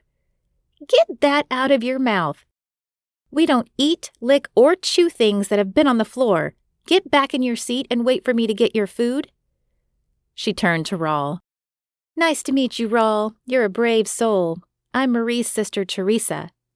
Without missing a beat, she yelled across the room to her 2 young boys. We do not body slam people in the dining room. Storming toward the youngsters, she wagged a finger in the air as she continued. You two better get your behinds in those chairs or so help me. Marie elbowed Sam, offering a warm smile. Don't worry about those two. That's what my sister says whenever she doesn't know what to do with the twins. They'll cool it once they're stuffing their faces with dinner. Is this place too much for you? I'm fine. Me and my mom lived at the shelter downtown for a long time. I'm used to rooms full of crazy people. A single note of laughter flew out of Marie's mouth like the quack of a duck. You're gonna fit right in around here, Sammy boy. The room quieted a few decibels when Marie's mother walked through the door, toting a giant vat of spaghetti and meatballs. She frowned when she spied the spilled garlic bread on the table between Tony and Marie. Which one of you did that? They pointed at each other at the same moment as if they were 5 years old again, trying desperately to stay out of trouble. Her mother rolled her eyes. You better not have been throwing bread at your brother again, Marie. Tony stuck his lip out, drawing his brows together to elicit sympathy from his mother. He held his plate out to her. She did, Ma. So can I get the first helping? That bread nearly took my head off. He winked at Raul with an impish twinkle in his eyes. Stop the phony baloney, Tony. You're a grown man. Guests get served first. Somehow the kids at the other end of the table picked up on what their grandmother had said and started chanting. Phony baloney, Tony. Tony stood, stretching his 5'8" body to its full height. What? You want a piece of this? Come and get it, you little rugrats. Sit down and act your age, Tony, Teresa called from the other end of the table. Tony shrugged and took his seat. A man's got to defend his honor. Am I right? Or am I right, Raul? You got to back me up on this. Yeah. Honor is an important thing to defend, especially when it's being threatened by 8-year-olds. Thank you, Tony said, leaning back in his seat with a satisfied expression on his face. Marie couldn't hold her laughter in for another moment. Oh, Tony, will you ever grasp the concept of sarcasm? Stop trying to use big school words, Marie. Nobody's impressed. A wide grin spread across Tony's face as he basked in his witty remark. Marie reached for Raul's hand under the table and gave it a squeeze. Are you sure you're up for this? It's not too late. You can still make a break for it. I'll hold him off as long as I can. Raul interlaced his fingers with hers and gazed into her eyes. I'm not going anywhere. There was something in his voice that captured her heart and released a flood of warmth that washed over her entire body. There was a promise in his eyes that couldn't be denied, but also a sadness that she couldn't help but feel she'd brought on. Breaking herself free from his gaze, she forced a smile. That's good, because it's too late now. You've been served. She nodded toward the mountain of noodles and meatballs her mother had just plunked down in front of him. His eyes were as big as saucers as he surveyed his plate. This is enough food to feed a small family. Or one Maranzano man, Marie said with a smirk. I hope you're hungry. There's cannolis for dessert. Raul shook his head slowly. I don't think I'll be able to. No one has ever successfully turned down food from my mother. Pace yourself, she said, releasing his hand and patting him on the knee. After a solid 30 minutes of eating, Raul began to slow down. The pained look on his face said it all. When her mother brought a platter filled with cannolis to the table, Marie stood and pulled Raul to his feet. Where do you think you're taking him? Her mother asked. We need to take a quick lap around the block to make room for dessert. I never heard of anything so ridiculous. At least take a cannoli with you, she said, shoving the platter toward them. Whatever you say, Ma. She and Raul each selected a pastry overflowing with cream. You can stick around here for a few minutes and enjoy your dessert, Sam. We won't be long. Marie leaned over and whispered into the boy's ear. Don't be shy. Grab one for each hand. She tousled the boy's hair and gave his shoulders a light squeeze before heading out the door with Raul. Glancing over her shoulder, the sight of the boy diving into his dessert warmed her heart. Maybe there was more of her mother in her than she realized. Stepping out into the fresh air, Raul stretched his lean frame and rubbed his protruding belly. I have never eaten that much in my life. I don't know where your brother puts it all. They walked down the stairs and strolled toward the street. That question has been plaguing the family ever since the day Tony was born. Marie smiled up at Raul and slipped her hand into his. You did really good in there. They all love you, especially Ma. That's a relief. I'm used to being one of the biggest personalities in the room wherever I go. But up against that crowd, I got nothing. They enjoyed a light chuckle together until a stillness settled over them. They strolled down the street, hand in hand as the streetlights flickered to life, lighting their way. A penetrating silence filled with the expectation of a difficult conversation stretched between them. Marie finally spoke up. You seemed a little quiet in there. Is everything okay? You're not coming to Italy, are you? A long moment passed before Marie answered. I'm sorry, Raul. I know how important it was to you. It was important to me, too. Man, was I ever looking forward to a trip to Tuscany. It sounded like the trip of a lifetime. She hugged his arm close. With the catch of a lifetime. I had no idea I'd get a call to take in a child so quickly. Why didn't you tell me? For me to find out about Sam on your mother's front porch just minutes before meeting your family? Not cool. I thought we were closer than that, Marie. Marie's dinner turned sour in her stomach. We are. I'm sorry. I just didn't want to disappoint you about the trip and all. I don't suppose you could let him stay with your family for the week. That poor kid has been bounced around so much in his life. What he needs the most right now is stability. It wouldn't even be legal anyways. I figured. Marie heard the disappointment in his voice and it tugged on her heart. He'd been so excited about the trip. They both had. The timing was all wrong. But she couldn't very well have turned Sam away. I'll pay you back for the villa, she said. No, you don't have to do that. I want to. I don't want you losing out because my plans changed without warning. No, really. I'll take care of it, Raul said. I won't take no for an answer. He stopped short and looked down at her with a long face. The villa goes for $47,000 a night. Marie's jaw fell open. I didn't realize. Her head slumped and her shoulders followed suit. I didn't mean for this to happen. I just got the call out of the blue, you know? These kids, when the emergency strikes, there's no warning. If I hadn't taken him in, it would have meant an extended stay at a state-run group home for him. Raul wrapped his arm around her shoulders and started walking again. I'd be lying if I said I wasn't disappointed, but I'm not upset. This fostering gig is important to you right now. That means it's important to me too. Did he really just call fostering a gig? And what did he mean by right now? Fostering was a part of her life now. There wasn't an expiration date on it. Hadn't she made that clear back in Japan? Feeling that she'd given him enough to deal with for one night, she decided to file the issue away for later discussion. Right now, all she wanted to do was enjoy the feeling of his strong arm around her and relax into his warmth. After a few more minutes of walking, Marie spoke up. What will you do about the villa? Can you get your money back? No. When you're dealing with prices that high, there's a pretty strict no take-backsies rule. The sound of Raul's chuckle warmed her heart. I'll see if Jonas is free for the week. It still surprises me when I hear you mention the other members of the Fantastic Five by their first names, like it's no big deal. It isn't any big deal. They're just my old college buddies. We didn't give ourselves that dumb name. That was the media's idea. If I'd had my way, I'd have thought of a way cooler name than that. What would you call a group of brilliant college kids who managed to become some of the youngest billionaires in history? Raul scratched his chin. I don't know. Maybe something like the Billionaire Boys or the Money Men.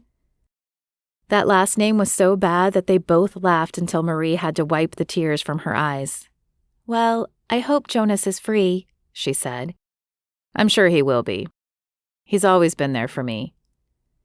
Marie dropped her gaze to the pavement beneath their feet. Unlike me, I suppose. The somber words came out louder than she'd intended, loud enough for Raul to hear. That's not what I meant, Marie. I know. I just wish I could be there for you. It's a big race. They found themselves stopping in front of the Maranzano family home. She'd left it feeling stuffed to the gills, but now all she felt was empty inside. You'd be there if you could, and knowing that is almost as good as having you there in person. He held her close for a minute before heading up the stairs leading to the porch. Come on, let's go see how much more your mom can force-feed me. He was putting on such a brave face, and she loved him for it. It took a real man to put someone else's needs and desires above his own. Not only was she dating a totally hot billionaire, he also had a heart of gold. Maybe the three of us can do something to celebrate when you get back. Raul's eyes darted to the side. Yeah. That could be fun. Was that more hesitation she saw? Raul wasn't a shy guy. What was going on? Marie sighed as they opened her mother's front door. That was one more thing to log away for a future conversation. All she had to do now was figure out when to have the talk. Chapter 7. Raul stood chest-deep in his Tuscan villa's luxurious indoor pool. Heated water enveloped his body, its surface as smooth as a pane of glass. He leaned back on his elbows, deep in thought as his eyes roved over the expertly fitted stones that made up the curved ceiling above his head. They'd been hewn from the ancient hills surrounding the villa, giving it an air of history and belonging. A statue of a young Italian beauty stood on a pedestal next to the pool. Her colorless stone eyes looked on mournfully, as one hand reached out toward water her lifelike fingers would never reach. Raul's image reflected in the water next to hers as he stood as still as the maiden carved in stone. He turned his back on the statue, which seemed to embody recent doubts that had taken root in his heart. Clenching his fists beneath the water's surface, he wondered if he'd ever be able to lay hold of the dreams that had felt so close when he and Marie first met.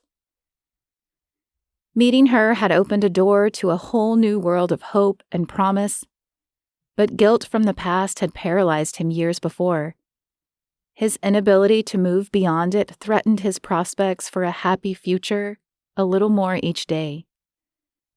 His mind was crowded with a conflicting jumble of thoughts, feelings, and questions. One particularly blaring question stood out from among the others.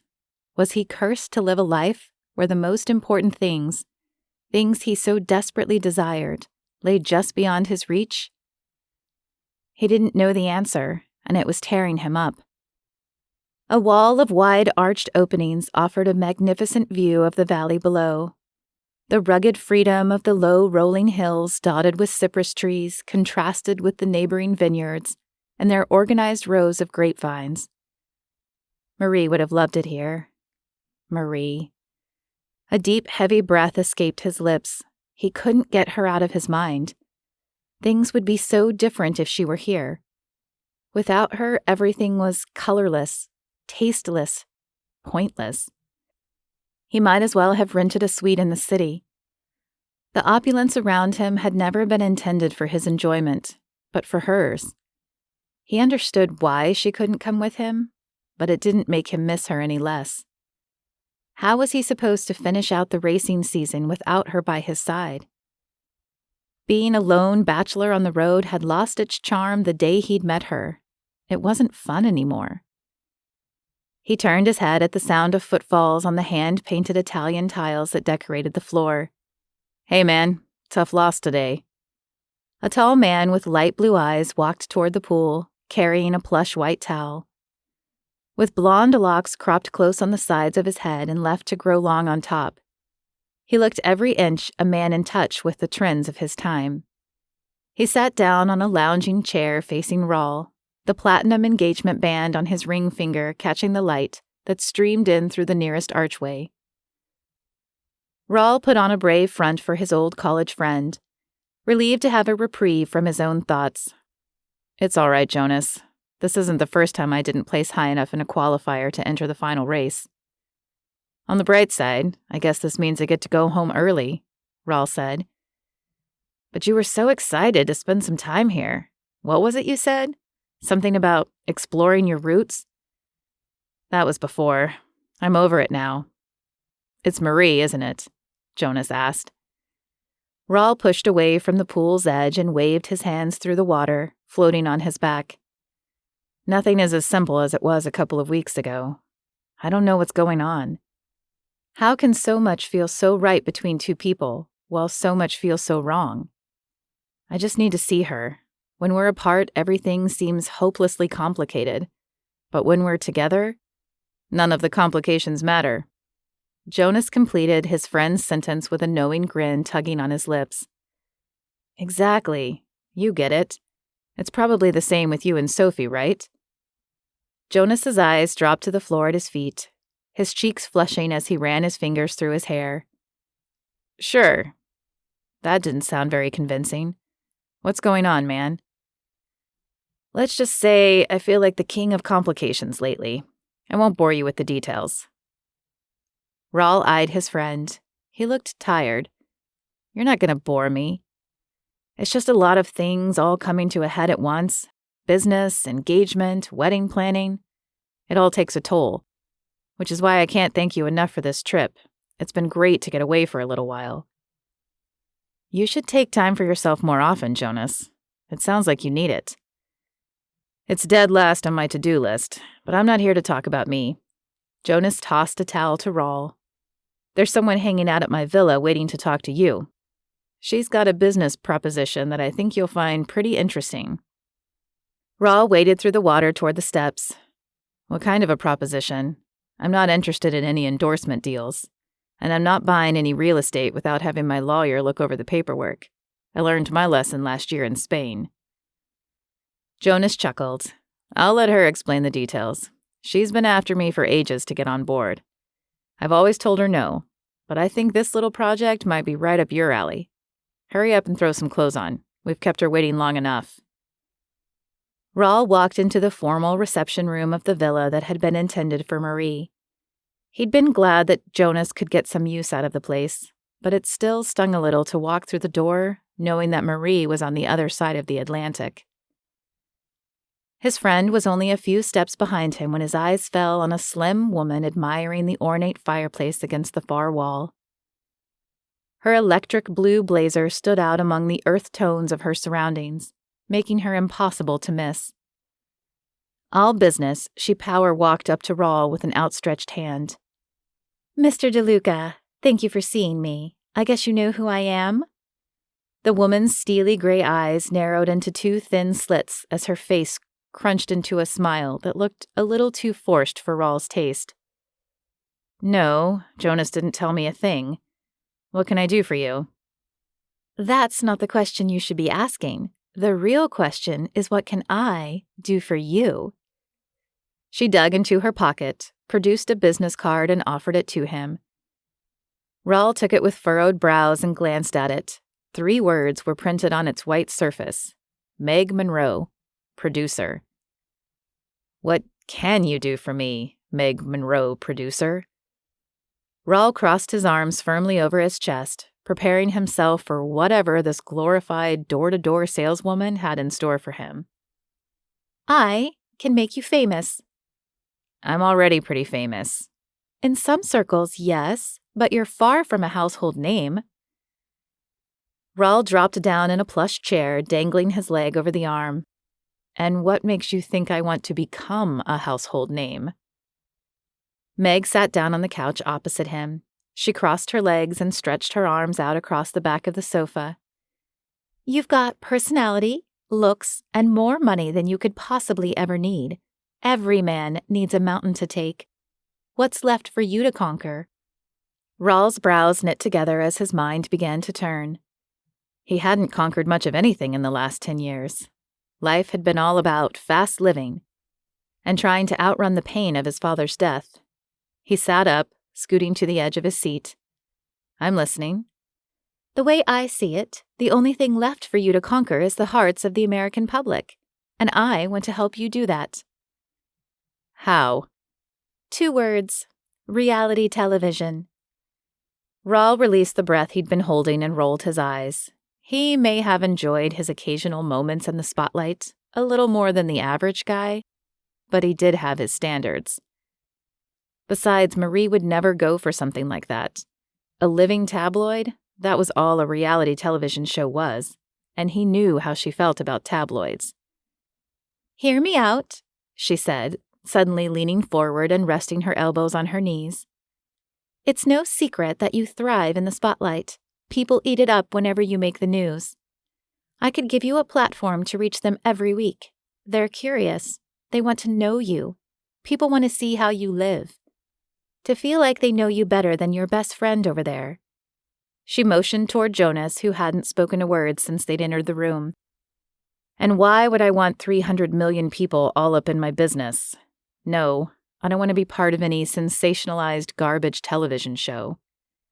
Neither do I. Meg's lips turned down into a severe expression as she regarded Raul through narrowed eyes.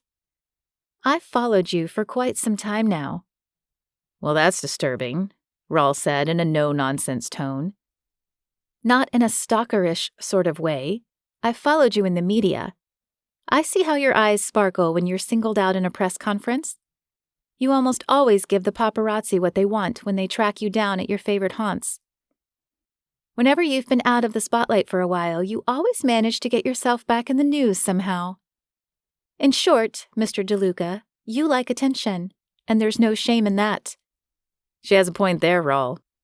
The smirk on Jonas's face said it all. He was enjoying this conversation way too much. I think we can do without any more comments from the peanut gallery, Raul said, tossing a pillow at Jonas. The fact remains that there are other considerations I have to make, beyond my own likes and dislikes. Marie, for one, they'd never discussed reality television before, but he had a sneaking suspicion she wouldn't go for being seen living the high life on TV. What's holding you back? From the looks of her stone face and commanding air, it was clear that Meg had experience getting what she wanted at the negotiating table. There are people in my life who need to maintain a certain level of dignity in order to perform their job. As much fun as I might have doing something like this, it just wouldn't work. So you do think it would be fun? Meg arched a single brow, the corner of her mouth curving into a nearly imperceptible smile. I said I might have fun, but it doesn't matter. I'll have to decline your offer. Don't be so hasty. I think you've got the wrong idea about my vision for the show. You called it sensationalized garbage television, if I remember right. But that's not what this show is about. It's more of a documentary than anything else, a sort of living biography. Raul ran a hand over his heavy 5 o'clock shadow, scrutinizing every inch of the woman in front of him.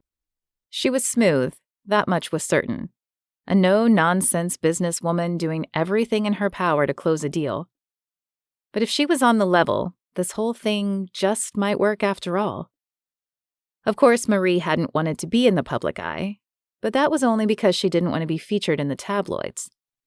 If this show was actually going to be a biographical documentary, how could she disapprove? It would practically be educational, something that the principal of a school was bound to appreciate. A living biography. So that means no flipping of tables or other kinds of manufactured drama? The only drama in the show would be the drama that you'd bring to it yourself. If you don't live a drama-filled life, there won't be any drama to put on the show. Like I said, my vision for this program is very different from your typical reality television show. We want to record you living your life. Nothing more, nothing less.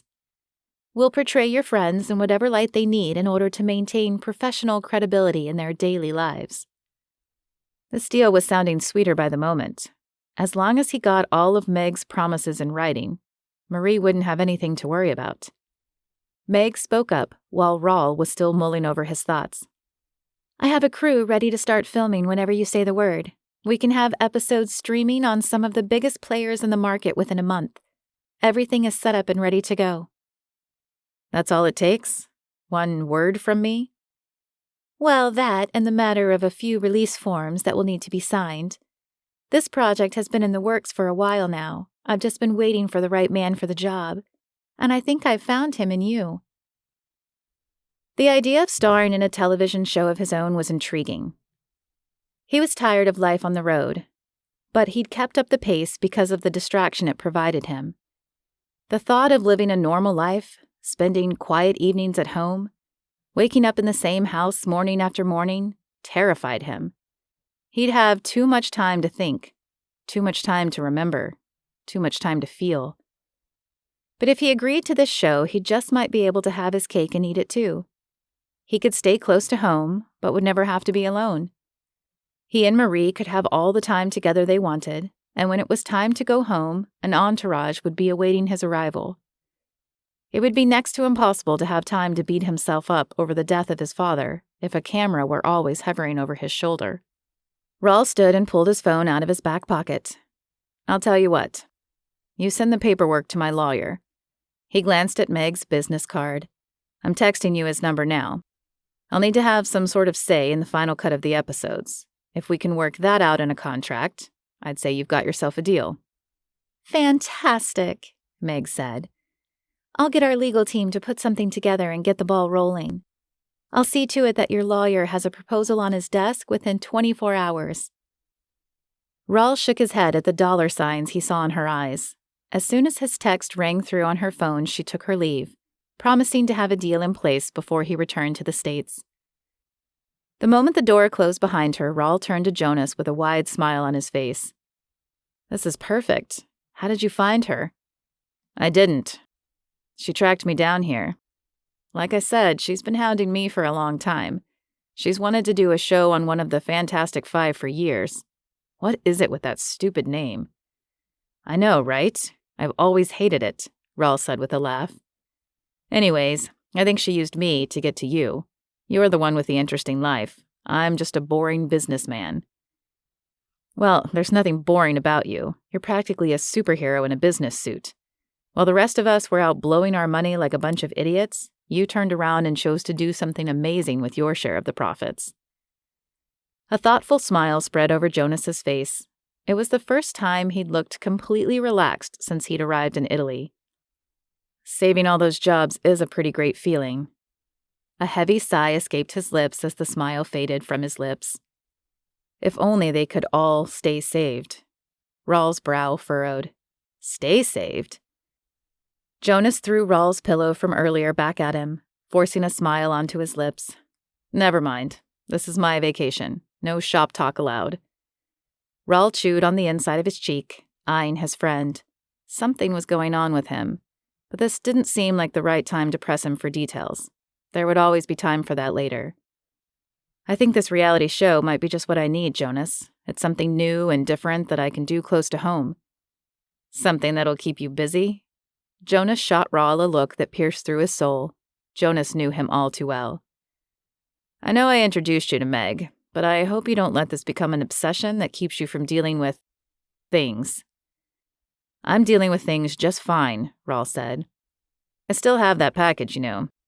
Keeping it safe for you until you're ready to open it and see what he sent you." A familiar tightening sensation clamped down on Raul's throat once again, as tears pricked the corners of his eyes.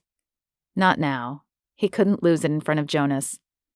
He walked to the window and gazed out onto the open spaces to hide the emotions he wrestled with. He hadn't thought of that package in years. If he were honest with himself, he'd have to admit that he'd pushed it out of his mind. A courier had delivered a small box the day after his father's funeral. He still remembered the icy chills that raced down his spine when he recognized his father's handwriting on the brown shipping paper covering the package. He hadn't been able to bring himself to open it. As long as the box remained sealed, it was almost as if a part of his father were still alive. Once he finally opened it, Raul would never hear from him again. The finality of it caused his stomach to lurch. Feeling that way made no sense, but nothing about his father's death did. He had entrusted the package to Jonas later that same week. "Thanks for holding on to it for me. I'll come pick it up soon." "Whenever you're ready." Jonas laid a strong hand on his shoulder and squeezed. Speaking in a much lighter tone, Jonas sat in a nearby chair. It'll be kind of exciting having a camera crew follow you around at your next race. Where is it again? Sao Paulo? I'm not going to Brazil. I've decided to drop out for the rest of the season. Marie won't be able to come to any of the races. I don't want to be away from her that much. Not right now. Life is tricky at the moment. I want to stay close to home to make sure things work between us. Wow. I think that's the most mature thing I've ever heard you say. Props, man. Marie is worth it. She always wanted to hide out from the media because she didn't want to end up in the tabloids. But a television show like this will be completely different. People will get to see the real her, not some phony story printed in a cheap paper. I didn't realize she had an issue with the media. Are you sure she'll be okay with this? She'll love the idea. He grinned as he thought about telling her his big news. She would love it, right? Chapter 8. Marie sat on her back porch, soaking in the sun while sipping coffee from her favorite mug. Closing her eyes, she inhaled the cool morning air. She hoped some of the serenity of her surroundings would seep into her soul and quiet her frazzled nerves. Saturday had always been her day to recharge. But now that Sam was in her life, she didn't know quite what to do with her time. As the principal of an elementary school, she'd organized several dozen parties, activities, and events for the children she served. But having a child in her home was a whole new ballgame. She felt lost. Sam seemed content to stay inside watching Saturday morning cartoons, but she wanted to give him more than that. She wanted him to have opportunities to go new places and experience new things. Maybe it was the educator in her, but she wanted to broaden his horizons. More than anything else, she wanted to connect with him. Up until now, all of her attempts had fallen flat. She'd never struck out so many times with a child before. In the months leading up to taking Sam in, she'd been certain that fostering was her calling in life. But right now, she only felt like a total failure. The only thing he'd seemed to connect with since arriving at her home was the television. The classes she'd taken to prepare for this undertaking had warned her that this could happen, but it didn't make it any easier to live through. Her heart broke each time she saw him retreat behind his tough exterior. If only she could get him to understand that he didn't have to protect himself against her. All she wanted to do was scoop him up in her arms and hug all of his heartache away. Like she'd done so many times for her young nieces and nephews after they took a tumble. But Sam's pain went much deeper than a mere skinned knee. She had to be patient and wait for him to invite her into his world. She looked up into the clear blue sky and did her best to force the defeated thoughts out of her head. She was a Maranzano, and Maranzano women weren't quitters, especially where family was concerned. Nothing was more sacred to a Maranzano than La Famiglia. She'd earn his trust, no matter what it took. All they needed was time, and she hoped they'd have enough of it. Her phone buzzed on the table in front of her, jarring her from her deep thoughts. Her heart fluttered in her chest when she saw it was a text message from Raul. Just landed. Missed you so much. Be at your place in half an hour. I've got some big news. Let's go to the beach today. The beach? Why hadn't she thought of that? After hearing a few hints from Sam about his life before coming to live with her, she was fairly certain that he'd probably never had the chance to play on the beach. This was just another example of why Marie needed Raul in her life so badly. He always knew what to do. She guzzled down what remained of her coffee, stuffed her phone into her back pocket, and rushed indoors to gather the things they'd need for a fun afternoon at the shore. Taking a large wicker basket down from the top shelf of the hall closet, she headed straight for the kitchen to pack a few snacks. A smile curved her bright red lips as Grandma Maranzano's words came to mind. Feeding people is loving people. It had been her motto in life. A sense of pride rose to the surface of her heart as she thought of the generations of Maranzano women who had given so unselfishly of themselves to their families.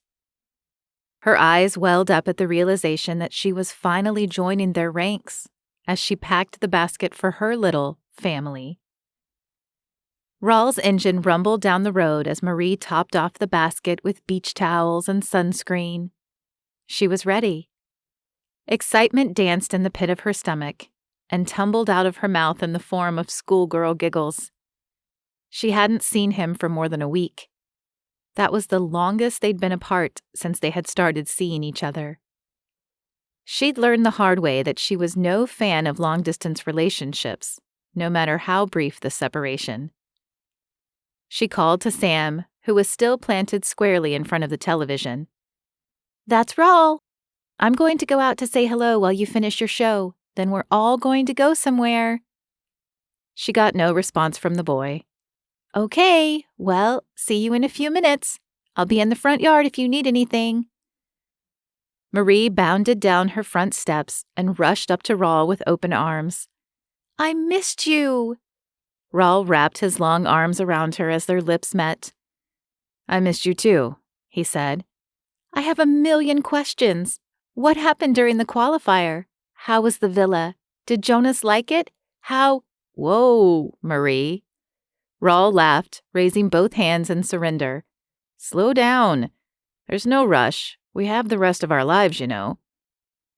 Marie saw something smoldering in his eyes, and it brought a flash of heat into her cheeks. "Well, at least tell me what your big news is. I can't wait till we get to the beach. I've got to know now." "If we were inside, I'd tell you to sit down, 'cause it's a doozy." A wild excitement flickered in his eyes, making Marie more curious than ever to hear what he had to say as she bounced on the balls of her feet. Raul took a deep breath as he tried to contain a grin that threatened to stretch from ear to ear. "I've decided to drop out of the rest of the races this year." He threw his arms wide as if he were a grand showman who just performed a spectacular feat in front of a packed-out theater. Marie stood flat-footed in front of him, the smile fading from her lips. "I don't understand. Why? You love racing." "Racing is a great distraction, but that's all it really is. Don't get me wrong. Flying down the track at 250 miles per hour is pretty intense. A rush that I love. But it's not something that I can't live without." He rubbed his hands up and down Marie's upper arms, his touch releasing a warmth that spread like wildfire across her body. "You're the only thing I can't live without. I don't want to be away from you that much. Things were different when I thought you could come away with me, but with the way things are now, I'd just rather stay closer to home, you know?" Tears blurred her vision as she rested her hand over his heart. "You'd do that for me? For us?" She whispered the words as if saying them out loud would break the spell and cause things to go back to the way they were. "I don't know what to say." A delicious lump formed in her throat from unshed tears of joy. Raul was serious about them. Serious enough to walk away from something that had been a way of life for him for the last 10 years. That spoke to her, loud and clear. "There's more," he said. "More?" "You're gonna love it. Get this." Raul placed one hand on each of Marie's shoulders. "I just signed a contract with a production company this morning. You're looking at the next big thing in reality television. But not just any reality TV show. It's reality television reimagined." Marie's brows furrowed as she tried to wrap her mind around what he just said. He had to be joking. "What?" "I've got my own reality television series now. They're going to follow me around and do all of the reality TV stuff. You know, watch me eat, shop, and whatever else. Only they're going to do it in a totally classy way. Isn't that amazing?" "Are they going to follow you all the time?" "Yeah, pretty much. This is going to be perfect for us, Marie. Awesome, right?" Marie's heart dropped into her stomach as she took a step back from Raul. No, not awesome at all. It's the complete opposite of awesome, Raul. I thought you said you dropped out of the races so we could be together more. I did. The filming schedule won't keep us apart. The camera crew is just going to be part of the background. White noise. How could you do this? The lump in Marie's throat grew, but for a different reason than before. Relax, Marie, you don't understand. We've talked about the media before. That's why we've never gone fully public about our relationship, so I could stay out of the public eye. Now you're telling me that you're going to go out of your way to broadcast your life to the world? The betrayal of her trust caused a hurt that was quickly turning to anger that boiled up from the pit of her stomach. A gentle smile appeared on Raul's lips as he shook his head. No, Marie, you don't understand. This show is nothing like a cheap tabloid. We don't have to hide from them like we did from the paparazzi. These people want to show America the real me, my life and the people I share it with. They want to tell the true story of, well, me. The whole thing is going to have a very public television vibe. It's just a biography that'll be delivered in weekly installments. He reached out and took Marie's hand. This could be a lot of fun for us. Marie's volume went up a couple of notches. No, it won't. It's just going to be more time that we have to be apart, because I can't be on a reality TV show, no matter how much of a public TV vibe it has. I don't want the students at school to know every detail about our lives. It would be so unprofessional, I can't even imagine it. And I don't think it's even legal to have Sam on a show like that. All this big news means is more hiding for me. Marie slipped her hand away and put it on her hip. You know, if this relationship is going to work, you can't go around making big sweeping decisions without talking them over with me first. Her ears throbbed with the rhythm of her pounding heart as heated blood rose into her cheeks. Raul's eyes narrowed as he chewed the inside of his cheek. Decisions, like bringing a child into the picture? I'd call that a pretty big and sweeping decision, Marie. When did you talk to me about that again? Oh yeah, that's right. It never happened. That's not fair, Raul. I started that ball rolling a long time before I even met you. And then you dumped it on me without any warning at all. Dumped? Marie's heart thundered in her ears. Her Italian blood was fuming, and from the looks of it, so was Raul's. She didn't know what made her more angry, his words or the truth behind them. She'd known from the beginning that she handled the situation all wrong. She'd assumed too much, figuring that they'd naturally come into agreement about fostering, just like they had on everything else they'd ever discussed. Time should have been set aside to talk it all through completely before she ever got the call from the Department of Human Services. But it was too late now. She'd messed up, and it was all blowing up in her face. Chapter 9. Raul gazed down at Marie, a sickening concoction of acid and regret churning in his stomach. This was not the homecoming he'd imagined. He'd decided back when the two of them were in Japan that he was going to play the role of supportive boyfriend where fostering was concerned. All he'd needed to do was bide his time until Marie was ready to move on to something else. But his mouth had rebelled yet again, spewing words faster than he could contain them. His chest expanded with a long breath as he clenched a handful of hair at the crown of his head with a white-knuckled fist. Releasing the death grip he had on his hair, he held up his hand and spoke in a low, measured voice. I don't want to fight with you, Marie. He caught sight of Marie's bottom lip trembling before she bit down on it. No matter how much she tried, she couldn't seem to still her quivering chin.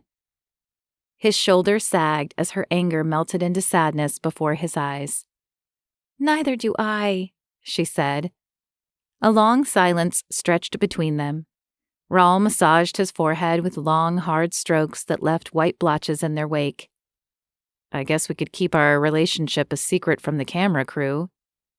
He hazarded a look into Marie's eyes and forced a tired smile. It could be fun. A couple of 30-somethings sneaking around like high school kids. He paused, seeing the uncertainty in her eyes before she lowered her gaze to the ground. He interlaced his fingers with hers and spoke in a hushed tone. I have to do this, Marie. It's something I really need. Marie's head snapped to attention, her eyes searching his with fresh new hurt swirling in their depths. I thought you said I was the only thing you couldn't live without. Marie. Words failed. He was frozen in place. His stomach turned sour as he felt Marie slipping further away. Part of him wanted to scream the truth. He was afraid to slow down, afraid of the pain that lived in the quiet. It had been his decision that had sent his father to an early grave, and the torment of that knowledge was relentless. He couldn't live a normal life while that ache still clung to his heart. Marie shrugged, the corners of her mouth turning down as she stood looking utterly defeated. I guess after years of living a glamorous life on the racing circuit, you need more excitement than an elementary school principal has to offer. I get it. I just thought we were enough for each other, you know? Marie forced a sad smile. I guess I was wrong. You need your show, and I need to foster. He'd given her the wrong idea. She was all the excitement he would ever need. But she couldn't be with him at all hours of the day and night like a camera crew could. He couldn't tell her the whole truth. She'd never look at him the same way again if she knew how broken he was inside. Hating the fact that he couldn't be straight with the woman he loved, he was unable to hold her gaze any longer. Ashamed of his own cowardice, he looked away. Marie hugged her torso as if a gust of air had just blown down the street, replacing the August heat with an icy blast. She spoke with a voice more subdued than Raul knew was possible for his feisty Italian love. I don't see how this can work, but I'm willing to give it a try for you. Raul's heart broke at the sight of the tears pricking the corners of Marie's eyes. He lifted her hand to his lips and placed a soft kiss on her knuckles. Thank you. I promise nothing will be broadcast that you're not comfortable with. I have a contract that says so, and lawyers to enforce it. Let's forget about all of this and go enjoy the beach before it gets too late. Too late? It's not even 10 o'clock. Do you have somewhere you need to be? No, but it takes a good 2.5 hours to fly to the island. If we want enough time to get there, enjoy the beach, and get the two of you home by bedtime, we better be going. The word bedtime sounded foreign coming out of his mouth, but that was the way responsible adults talked when there were children involved. And like it or not, a child was involved. It appeared to be Marie's turn to be at a loss for words. She stared at him with a look of trepidation in her eyes. I figured we'd just drive to the coast. We can't go to your island. Why not? It's a great place for kids. I've got the private beaches, go-kart racetrack, and enough fun stuff to do inside to keep Sam busy for hours, while you and I enjoy some much-needed us time. He took Marie's upper arms in his hands, caressing her soft skin with the pads of his thumbs. Your island is out past Martha's Vineyard. That's in Massachusetts. I can't take Sam over state lines without permission from the court. Raul clamped his mouth shut, the muscles of his jaw twitching as he considered his next words carefully. There's an awful lot you can't do now, isn't there? This seems to be a recurring theme for us lately. I'm sorry. It's the law. Marie's shoulders slumped as her arms fell lifelessly at her sides. Raul released a long breath, determined to end their time together better than they'd started it. No problem. I'll just call my guys at the chopper and tell them that we're not going to be flying out today after all. You have a helicopter? Called a small voice. Both Marie and Raul jumped at the exuberant voice of a little boy. Glancing behind Marie, he saw Sam bounding toward them, with a bright expression on his face. He looked like a different child than the sullen boy he'd met at Marie's mother's home. His light green eyes gleamed in the late morning light. Yeah, a big black one. Raul ran his hand across the back of his neck, shifting his weight from one foot to the other. Cool. Can I have a ride in it? Marie draped her arm around the boy's shoulders. I don't know, sweetie. We're still trying to decide what we're going to do today. Sam's face fell, his high spirits evaporating like an early morning mist at dawn. Okay. His voice was flat and lifeless. There was the boy Raul recognized. Even though Sam had never been a part of his plan, it stung to watch the change come over him. Raul didn't want to be the one to hand the poor kid yet another disappointment in life. Raul caught Marie's eye. She seemed just as affected as he was by Sam's sudden change. We could drive into the city and take a ride in my helicopter, being sure to stay in New York airspace. Raul added that last part quickly, his eyes begging Marie for forgiveness in case he'd overstepped his bounds. He desperately wanted to keep the peace between them. If it's all right with Marie. Sam's eyes came to life once again as he looked at her with expectation. Can we? Marie hesitated a moment, her gaze shifting from Sam to Raul and back again. Of course we can, sweetie. Sam dug into his pocket, produced a small black helicopter, and spun its crooked blades. That's a pretty cool helicopter you've got there. It kind of looks like mine, Raul said. I love everything that flies, but helicopters are my favorite, Sam said. You sound a lot like someone I used to know. He was obsessed with anything that could fly. He said when he was a boy, he dreamed of growing up to become a pilot. Raul's cheeks flushed as he remembered long conversations he'd had with his father about aviation as a child. He'd been just as eager to talk about it as Sam when he was his age. Did he do it? Asked the boy, with a wide grin on his face. No. He grew up and became a dad instead. My dad. Sam's face fell. Oh, I used to have a dad once. Mom said he stuck around long enough to give me a name and then ditched us. I'm really sorry to hear that, buddy. I don't have a dad anymore either. It stinks, doesn't it?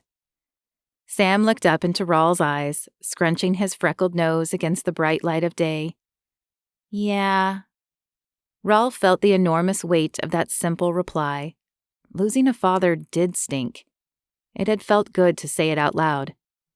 Why don't we get going? The sooner we leave, the sooner we can be in the air. I'll call ahead and have lunch waiting for us on board. I bet you'll be the only kid in your class this year that will have ever eaten a cheeseburger while flying in a helicopter over New York City. He opened the passenger door and leaned the front seat forward to allow Sam to climb into the back. Marie swiped a single tear off her cheek. I'll go lock up. Raul watched her walk back to the house as he closed the door behind Sam and rounded the front of the car. She was still at the point of tears. He reached in and turned on the ignition to get the air conditioning going for Sam. Want to hear some tunes? He turned on the radio, hoping that the blasting AC and the rhythm of the music would give him some cover sound. He had to fix things with Marie before they left. Raul hurried back to the passenger's side door and grabbed the handle as she made her way back to the curb. He was still trying to figure out what to say when she marched right up to him and threw her arms around his neck. His hand fell away from the door and found a home on her lower back as he held her close. He had no idea what was going on, but he liked it. The old tingle was back. Streams of tears streaked her face when she finally let go and took a step back. Marie, I'm sorry. I never meant to. Marie rested a finger on his lips to silence his apology. I've asked a lot of you recently, more than I had a right to. But what you did just now with Sam, it was amazing. Raul's brows drew together as he tried to comprehend what Marie was saying to him. So you're happy crying now? This is a good thing? Marie dried her cheeks and nodded. Did you see the look on his face? He hasn't smiled like that since the day he came to live with me. He's barely spoken, for crying out loud. You connected with him somehow. It was the most precious thing I've ever seen. Her chin started quivering again as fresh tears pooled in her eyes. Dabbing the tears away with the back of her hands, she sniffed loudly. "Get it together, Marie," she said. She blew a long, shaky breath through pursed lips. "Okay, I'm ready. Let's get this party started." Raul nodded and opened the door for her. His stomach did a cartwheel when she squeezed his forearm as she stepped into the car. "You're good for him, Raul." She winked and flashed him a smile as she slid into the seat, sniffing one final time. He closed the door for Marie and headed to the driver's side, uncertainty growing with each step he took. Peeking through the back window, he saw Sam flying his helicopter through the air, oblivious to the world around him.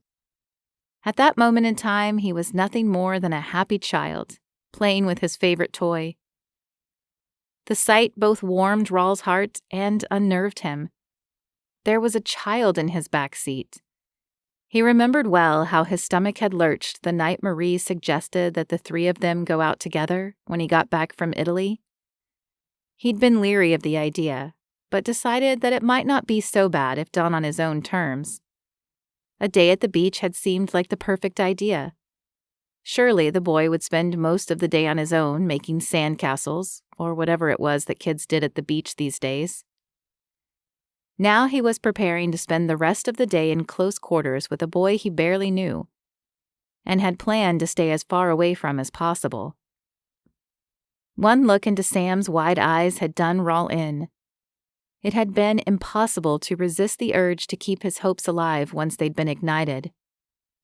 Sam seemed like a nice enough kid, but being around children triggered something in Raul. Memories of his father and times spent with him. He had always envisioned himself walking in his father's footsteps and having kids himself one day. He used to look forward to a time when he'd share the same experiences with his own son, but that was never going to happen now. Precious moments that should have brought joy only caused his heart to ache. He hadn't been the same since the day his father fell to his death when he crashed his ultralight aircraft. His guilt had seen to that. If he hadn't given him the money to buy the thing, his dad never would have been in the air that day. It was all his fault. Raul was broken beyond repair, unable to enjoy any of the things he and his father used to do together. He'd decided long ago that if he couldn't be the kind of father that he'd had as a child, he wouldn't become one at all. So that was the end of that. He knew he wasn't being rational, but grief rarely was. Laying his hand on the door handle, Raul caught a glimpse of his reflection in the dark tinted window. His face was smiling, but his eyes weren't. So much turmoil churned inside him that he couldn't force a smile that was any more than skin deep. Taking a deep breath, he slid his body into the supple leather seat and gripped the steering wheel, tension building in every fiber of his body. It had been a long time since he'd been able to trust his own emotions. The last thing he wanted to do was become a teary-eyed mess in front of Marie and her charge, but there was no turning back now. Chapter 10. Marie sat on a stool at her kitchen island, scrolling through the pictures on her phone. A thoughtful smile rested on her lips as she relived the events of the previous Saturday. She'd spent it with Raul and Sam, and the final group selfie on her camera roll made her chuckle. 3 heads were smashed together, making funny faces as they sat in a helicopter, the New York City skyline 1,000 feet beneath them. The look on Sam's face was priceless. Setting her phone down on the granite-patterned laminate countertop in front of her, she released a weary sigh. She and Raul had barely spoken during the week that had passed since their ride over the city. For a couple accustomed to talking on the phone at least 3 times a day when they weren't together in person, it was quite an unsettling change. Life always got busy as the start of a new school year approached, but she knew deep down that wasn't the reason they hadn't talked much. It was just a convenient excuse. A heaviness settled over her heart at the memory of the disagreement they'd had on her front lawn. They'd gone on to have a great day afterward, Sam especially, but things were still off. That special something that had always been so natural between them felt strained. The genuine way Raul had connected with Sam had warmed her heart. But she couldn't shake the feeling that even though things looked good on the surface, there were still deeper issues between her and Raul. She fiddled with the wide-brimmed beach hat, sitting on the stool next to her, as her eyes came to rest on the picnic basket that still sat on the counter where she'd left it the week before. It all seemed a little silly now as it sat there mocking her. She'd romanticized that basket and what it represented way too much. Her cheeks burned as her embarrassment grew. Raul was a great guy, but they were a far cry from a family. They still had a lot to work out between them. Nothing seemed certain about their future anymore. Sam's clumsy steps coming down the hall stairs stirred her from thought. "Do they fit?" she asked with a cheerier tone than she felt inside. Sam stepped into the kitchen wearing a white t-shirt over a pair of neon orange swimming trunks. "I look like a traffic cone." "Yes, but a very visible traffic cone. This is our first trip to the beach, and I want to make sure I can spot you in the crowd." She hopped off her stool and grabbed her hat. "Come on. You can help me carry the basket to the car. It's about time to go. Raul is expecting us soon." After loading up the sedan with everything needed for a day at the beach, she took a moment to put Raul's new address into her phone. She couldn't help but smile to herself as she typed it in. Raul never did anything half-hearted. He'd rented a home in the swanky community of West Hampton Beach on Long Island, after finding out that Marie couldn't come to his private island home with Sam in tow. The pictures he'd texted showed pristine beaches and a spacious home worthy of a magazine spread. Her stomach fluttered for the first time in days. If he was willing to go to all of this trouble just to be able to spend time with her, things couldn't be that wrong between them. They'd hit a little rough patch in the past couple of weeks, but maybe they would recover after all. A love like theirs was worth working at. "All buckled up?" Marie called over her shoulder. "Let's hit the road." Marie's anticipation grew as she followed the directions the feminine voice in her phone called out. The longer they drove, the fancier their surroundings became, until it got to the point that she wondered if it was even legal for her to drive her old beater on such high-end asphalt. "I thought we were going to the beach," Sam said. "We are. It looks like we're almost there," she said, tapping her phone. "Where's the ocean? All I see are giant houses." "I'm sure we'll catch a glimpse of it soon. Try and sneak a peek between the houses. The ocean should be right over there." She motioned to the row of multi-million-dollar homes on the right side of the street. After one final bend in the road, her phone announced that they'd reached their final destination. She pulled up in front of an ultra-modern home that looked more like a work of art than a house. A series of angular glass and steel boxes were perched precariously on top of each other in a staggered pattern, creating the most unique silhouette Marie had ever seen in a home. Her lightly rusted vehicle was reflected in the mirrored glass that stretched the entire length of the front of the house.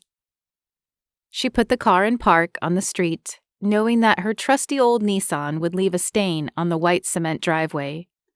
Marie stepped out of the car, shielding her eyes from the glaring sunlight beating down on her.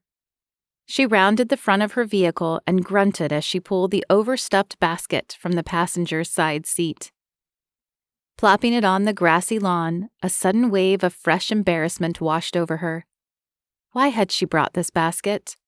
All it took was one look at the luxury home in front of her to tell that everything needed for a day at the beach must already be inside. Raul came out the front door with a wide grin on his face, just as Marie considered putting the basket back in the car. "What do you have there?" he asked. "Just a few beach necessities, but I'm sure I overpacked. You've probably got everything we need here at the house already." Marie picked up the basket, preparing to heave it back into the car. I should probably just leave it here. No way. Raul reached out and took the basket from her. Let me get that for you. This house is still only an empty shell. I mean, it's furnished, but there isn't anything homey about it yet. I just took possession yesterday. I'm sure this basket is just what we need. He set it on the roof of the car and stepped close to Marie with a hungry look in his eyes. Placing both hands on her upper arms, he said, I think we skipped hello. The husky sound of his voice caused Marie's pulse to pick up its tempo as her skin tingled beneath his touch. Oh, how she'd miss this man. The world around them faded as his face drew ever nearer to hers. A slamming car door snapped them both out of their trance a moment before their lips touched. A freckled face stood only a foot away, staring up at them. A stab of disappointment shot through Marie when Raul released her arms and stepped back, an awkward look on his face. Hi, Sam, he said. He ran a hand through his wavy hair. Why don't we go through the house and hit the beach? Okay. The boy turned and headed toward the front door with Marie and Raul following close behind. Raul leaned down and whispered in her ear, We can save our hellos for later. He flashed a half smile and winked before stepping into the lead to open the door for the three of them. Marie couldn't help but gasp at her surroundings when she stepped across the threshold. The open design of the main floor offered an unobstructed view straight to the back of the house, where lightly tinted glass walls offered panoramic views of the ocean. This place is amazing, Marie said. Her voice sounded tiny in the massive room around them. It's not too bad, Raul said. It'll do for a while until I can find a more permanent location here in New York. You're looking for a permanent place around here? Of course. If my best girl can't come to me, I'll come to her. It's as simple as that. Raul slid his arm around Marie's waist and pulled her close, sending a shiver up her spine. Sam let himself out the door leading to a raised deck with a spectacular view. He ran past the hot tub, leapt onto the outdoor sofa, and sat on his knees with his arms resting on the railing, looking out to sea. I don't think he's ever seen the ocean in person before, Marie said. He looks pretty into it. Sam turned to face them the moment they stepped outside. Can I go? A wide grin stretched across his face. Let me spray you down first, Marie said. 2 minutes and a massive cloud of sunscreen later, Sam was running full force toward the ocean. Hey, Marie, he called out as he stood in knee-deep water. Can you see me? He slapped his bright orange rear end and splashed his way deeper into the water, laughing as he went. I think he just made a joke, Marie said. This place is good for him, Raul. I think you're good for him.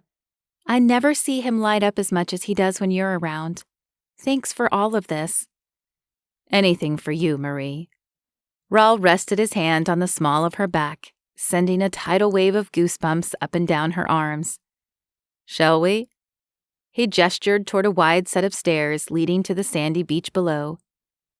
Marie put her beach hat on and walked in step down the stairs with Raul. She left her flip-flops on the bottom stair and stepped onto the sand. Her toes curled at the shock of heat that scorched her bare skin. They strolled down the beach in the direction that Sam had wandered, Marie being sure to keep him in her sights all the while. I had no idea we'd have the beach to ourselves, she said. I sent you pictures.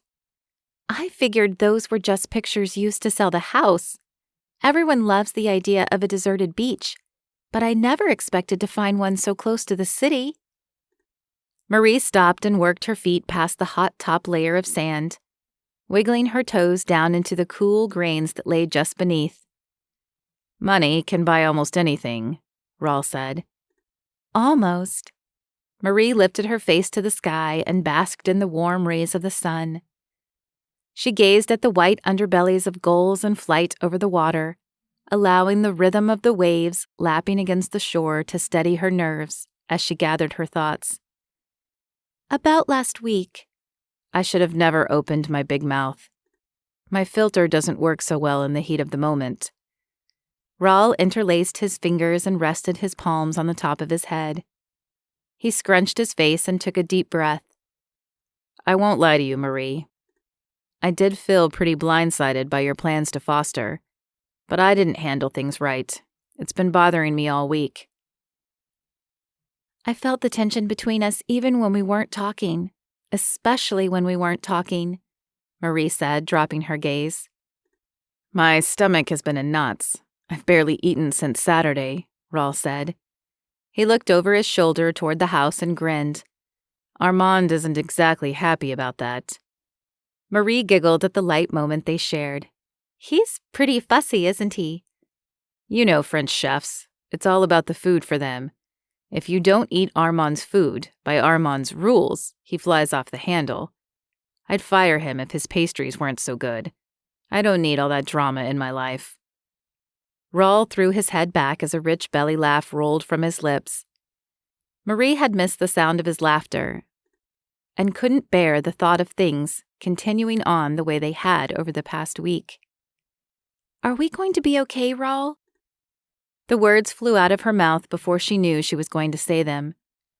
A caring expression softened Raul's features as he stepped in front of her, taking her hands in his. Of course we will, Marie. I can't imagine life without you. We just have to play our game for a little while longer, and things will all go back to normal. Promise.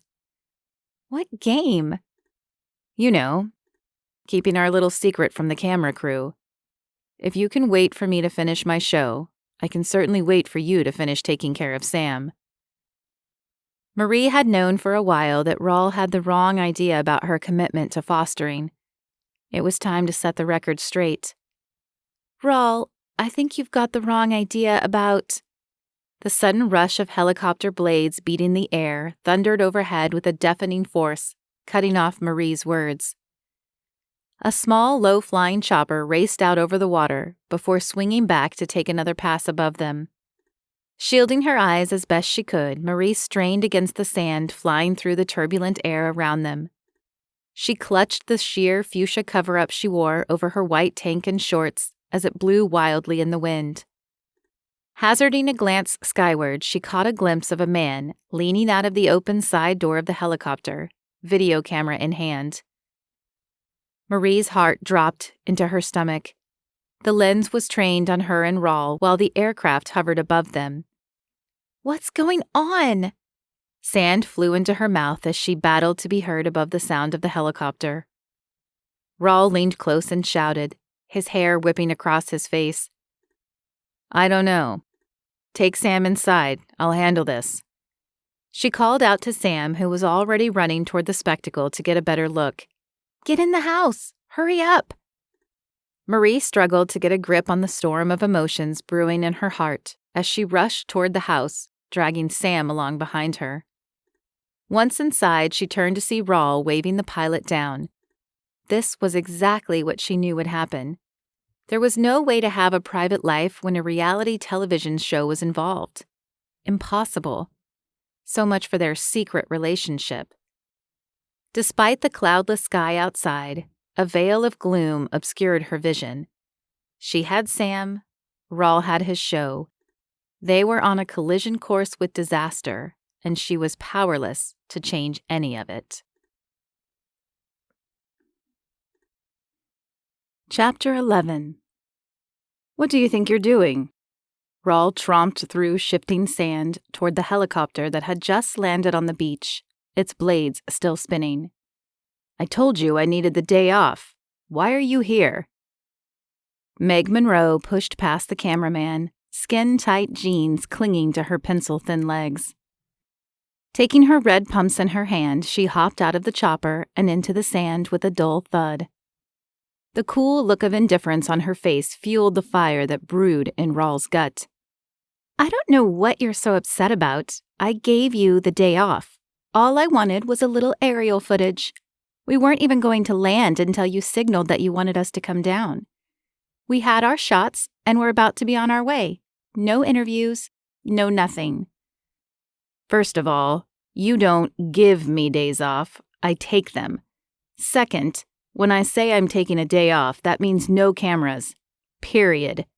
I didn't think that was something I'd need to spell out for you. To me, a day off means no work. You certainly didn't have to break a sweat just to be filmed standing on the beach. Or maybe you did. Meg folded her arms across her chest and smirked. A single brow perched high on her forehead. It looked like things were a little hot between you and your guest. Maybe you should spell it out for us next time you have something you want to hide from my cameras. But keep in mind, we're shooting a reality TV show. Your fans will feel cheated if you hid the juicy details of your life. There is so much wrong with everything you just said, I don't even know where to begin. Meg cocked her head, oozing more of her infuriating attitude. Don't make assumptions about the company I keep, said Raul. I'm not hiding anything juicy. My friend doesn't want to be on the show. It's as simple as that. It sounded strange to his ears to call Marie his friend, but he was committed to keeping their relationship a secret, if that was what it was going to take to bring Marie some peace of mind. The public will turn on you if they feel you're keeping the truth from them. Fair warning, Meg said, raising both hands in surrender. And what truth might that be? Raul rested both hands on his hips and pressed his lips into a thin, firm line. If you don't know, I'm sure I don't either. Meg flashed a smile that looked more like a thinly veiled threat than an expression of joy. But you will let me know if you have a change in relationship status during the course of filming, right? Raul's blood ran cold. He swallowed hard. Meg knew. He had to do something to throw her off the scent. He and Marie's relationship couldn't take another hit right now. Do you want proof that Marie and I are friends? Come on up to the house if you don't believe me. Oh, I believe you're friends. I just happen to think you're a whole lot more. We'll take you up on that offer. Come on, Miles. She called her last words over her shoulder to the cameraman, still sitting in the door of the helicopter, polishing his camera lens. He stepped to the ground, slinging his gear over his shoulder. Raul held up a single finger. No cameras. Leave it behind, Miles, Meg said. Are you kidding me? This rig is too expensive to leave sitting on the beach, Miles protested. Meg started toward the house.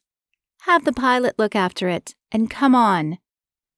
Raul walked in silence with Meg toward the house, dread growing with each step he took. He'd done it now. His mouth was forever getting him into trouble. He'd invited the very people Marie wanted nothing to do with into his home. At the time, he couldn't see any other way. Meg was sharp, maybe a little too sharp. Stepping onto the deck, Raul heard the sound of raised voices coming from inside the house, though muffled behind the glass walls. Why don't you two take a seat over there? I'll be back in a minute. Meg's slight frame barely sunk into the foam cushion of the outdoor couch when she sat. Remember what I said back in Italy? Raul paused with his hand on the door. What? The only drama on the show will be the drama you bring to it. She shot a pointed look over Raul's shoulder at a red-faced man in a white chef's uniform, waving a ladle over his head. Raul narrowed his eyes. You know, you don't seem to be trying very hard to stay on my good side. We have a signed contract, Mr. DeLuca. I'm not interested in your good side. I'm interested in your real side. I got my start in the business as an investigative journalist. My only interest is telling the whole story. Raul jammed his free hand into his pocket to hide his clenched fist. Just wait here while I see what's going on in there. Meg glanced at Miles and smirked at the sound of Armand's raised voice when Raul opened the door. He turned away, knowing he had to get away from that woman before she goaded him into saying something he'd regret. Once inside, he dropped his chin to his chest and rolled his head from side to side, trying to relieve some of the tension in his shoulders. Filling his lungs with a deep breath, he took a quick survey of his surroundings. Sam sat in the main living area, channel surfing on the 60-inch television hanging above the fireplace, while Marie stood in the kitchen, shouting to be heard, over Armand's ravings. Raul ran a hand over the length of his face and headed toward the ruckus. He walked up behind Marie and rested a hand on her shoulder. "What's going on?" Marie and Armand answered at the same time. Raul held up a hand to Armand. "I was asking Marie." "I walked in here and saw a pot on the stove. It was completely crusted over. I didn't see anyone around, so I gave it a stir," she said. "Gave it a stir? You destroyed it!" Armand's face was a shade of red-purple that Raul had never seen on a human before. "It looked like it hadn't been stirred for hours," Marie said. "It hadn't! It was consomme! Consomme! You do not stir consomme! It is a travesty! 6 hours of work destroyed by this... Choose your next words carefully, Armand. Raul's stern voice and furrowed brows warned Armand to simmer down. Marie is handy in the kitchen and was only trying to help.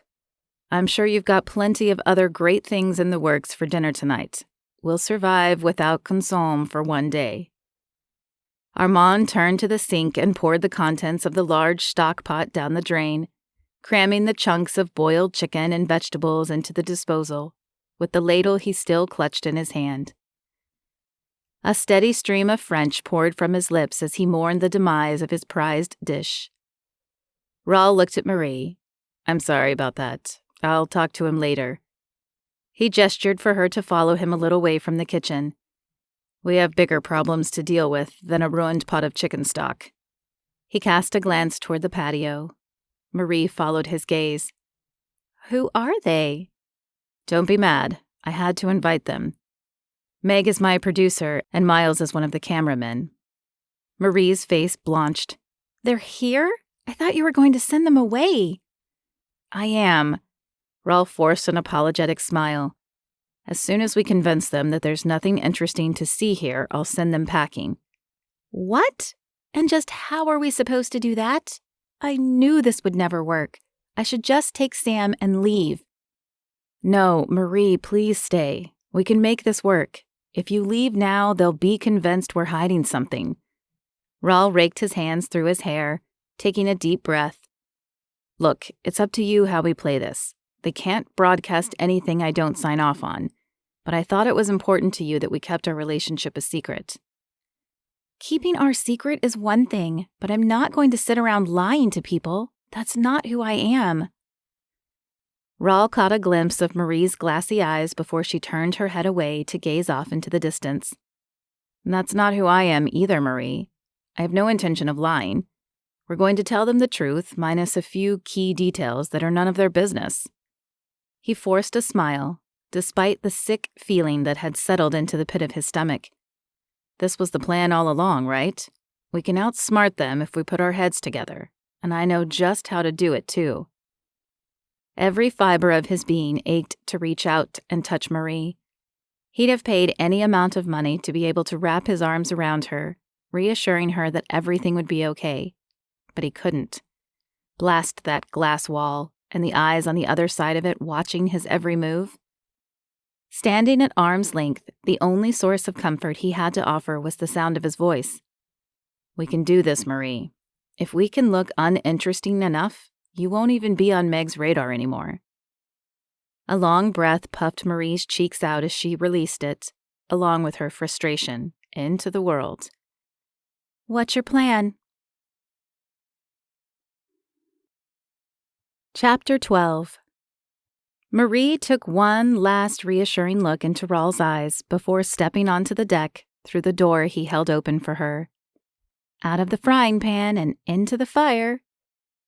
She pasted a phony smile on her lips and hoped the twitch at the corner of her mouth wasn't as noticeable as it felt. She had no idea why her nerves were on such high alert. Even if Meg didn't buy their act, she couldn't do anything about it. Raul had complete veto power over the content of his reality show. Yet her stomach still churned as she walked toward a lounging chair opposite Meg. She and Raul had a plan, but somehow Marie felt like a dolphin trapped in a tuna net, desperate to break free into the open sea and put her troubles behind her. Meg stood and smoothed her hands down the front of pants that were much too tight to hold a single wrinkle, before reaching out to shake Marie's hand. "Meg Monroe," she said with a nod that was all business. "And you must be the elusive Marie Maranzano." "I don't know about elusive," Marie said with a slight chuckle. Meg's lips thinned into a strained smile as she took her seat next to Miles. "What descriptor would you prefer? Secretive? Cloistered? It really must be nice to have a man like Raul so ready to cave into your demands." She cut her eyes over to Raul. "It's almost like you've got him wrapped around your little finger." So that's how she was going to play it. Marie's smile grew cold, her eyes narrowing slightly as she prepared to face off with Meg. It was time to put her defenses up. Though Meg's barbs appeared to be laced with honey, they could still do damage if Marie allowed them to hit their mark. "Do I really need a descriptor?" Marie took the ice-cold can of soda pop Raul offered from the chest behind the hot tub. "It's just a habit I've developed during my time in the business," Meg said. "I wasn't aware that television producers needed to label people," Raul said, offering Meg and Miles a beverage as well. "I wasn't referring to that business. I also run a small online magazine. Descriptors, or labels, as you call them, are the name of the game when you're writing celebrity gossip pieces." Marie's ears burned from the surge of hot blood her racing heart pumped into them. This game of theirs just took a turn for the worse. Raul's contract didn't hold any power over what Meg could publish in her magazine. Marie took a long chug of her drink as her mind raced, searching for her next words. Raul cleared his throat and shifted in his seat. "You never told me that you run a gossip magazine," he said, scratching the back of his head. "I have a feeling there's a lot we don't tell each other, Mr. DeLuca." Meg turned her attention back to Marie, like a hungry shark that smelled blood in the water. "Is that boy inside your son? He's cute, but he doesn't look much like either of you." "He's my foster son." Marie choked the words out, giving it her very best effort to suppress the bubble of air gathering inside from her massive intake of carbonated beverage. "Yes, Principal Maranzano has always had a big heart," said Raul. "We met 3 months ago in New York City at an art gala she was coordinating. She raised a lot of money that night for her struggling school. She's inspired me to do my part for underprivileged kids as well." Marie bit her lip. Raul had just thrown out the red herring. Hopefully, it would be enough to distract Meg. It certainly caught Marie's attention. He'd gone over his plan quickly during their hushed conversation before stepping outside, but hearing him say it out loud sent a thrill of excitement racing down her spine all over again. Meg reclined in her seat, slinging an arm over the back of the couch. "Oh, really? I never took you for a kid person. You keep very interesting company. Most wealthy men spend their time in the company of younger, beautiful women. And here you are doing the exact opposite." Her eyes drifted to Marie and raked up and down her body. "No offense, Marie." Marie sucked in her cheeks, pursing her lips. "None taken. Us old homely gals have to stick together." Meg's jaw dropped only a tiny bit. "Touché." Turning her attention back to Raul, she said, "I think I like her. She's not all sugar. There's a little bit of spice in there, too." "You can't be a pushover if you're the principal of a school in the Bronx," Raul said. "She's a tough lady, working hard to help pull her kids up and out of the cycle of poverty. That's no small feat." His eyes rested on Marie for a moment before he continued, "And I'm going to try to help her do it. We're in the planning stages of setting up a rewards program for students who meet certain academic goals." The idea actually had Marie's heart thumping. This was something she'd wanted to do for years, but she hadn't been able to find any sponsors. She'd mentioned her dream in passing, but had never talked it out fully with Raul. The whole thing may have started as a plan to throw Meg off the scent of their relationship, But with Raul as her partner on this project, the sky was the limit. He'd demonstrated time and again that his heart was bigger than his bank account, and she couldn't wait to get to work. Fascinating. I had no idea you were such a philanthropist, Mr. DeLuca. Here I just thought you were a billionaire playboy with an appetite for the spotlight. You're actually a little bit human after all. Meg slapped Miles on the arm. You learn something new every day. Marie ground her teeth at Meg's last remark, flexing her jaw muscles wildly. It's going to be a wonderful program. During the warm months, the kids will come down to the beach. They'll get to enjoy the good life and learn to do things they wouldn't normally be exposed to, like paddleboarding. She gestured toward a couple of boards leaning up against the deck. And during the cold weather, we take them out to my island where they can play on my epic go-kart track. I've got all kinds of stuff to do in the big house. Well, you've seen it, Raul said. I filled the whole place up with more toys than I'll ever be able to play with. It's silly to let it all go to waste. He leaned back in his chair, interlacing his fingers and resting them on his stomach, apparently satisfied that their new plans were doing their job. Marie turned at the sound of the door opening behind her. Sam stepped out into the sunlight, eyes squinted and nose wrinkled in the bright light. I suppose this fine young man is one of the charter members of this incentive program, Meg said, setting her sights on Sam. Have you come for paddleboard lessons with Raul today? Sam's eyes grew wide as his jaw dropped with excitement. His whole demeanor came to life. You can teach me? His eyes were fixed on Raul. Momentary panic flashed in Raul's eyes. Oh no, I'm not a teacher. I'm just the facilitator. I'm going to hire people to... The sudden slump of Sam's shoulders seemed to cut Raul off mid-sentence. He took a deep breath, looking the boy over for a long minute. I haven't gone out on a paddleboard for a long time, but I guess I could give you a few pointers. Sam's gloom left as suddenly as it had set in. He leapt into the air, pumping his fist, and took off down the stairs, heading toward the paddleboards. Raul stood and slipped his loose-fitting cotton t-shirt off, revealing a chiseled six-pack of abs beneath rock-hard pecs. Marie couldn't tear her eyes away from the muscles she'd so often felt beneath his clothing as they embraced. It had always been obvious that he was cut, but seeing it with her eyes for the first time was a different experience entirely. Her mouth grew dry at the same moment her palms grew damp. She clutched at her stomach to still the fluttering inside. His pecs flexed one final time as he wadded up his shirt and tossed it into his chair. I guess I'll say goodbye for now. I'll see you both tomorrow. He nodded toward Meg and Miles, then shrugged. I guess it's time for me to give my first lesson. Marie's gaze lingered on Raul long after he'd stepped off the deck. He does make quite an impression, doesn't he? Meg said. Marie's face flushed. She hoped her dark sunglasses had given her enough cover to disguise the fact that she'd been staring. I suppose he does. He's the total package. Brains, looks, and money. Lots of money. Men like him always have women throwing themselves at them. Does that bother you? Marie's brows drew together. Should it? You tell me. Meg smirked, then leaned over to whisper something in Miles's ear.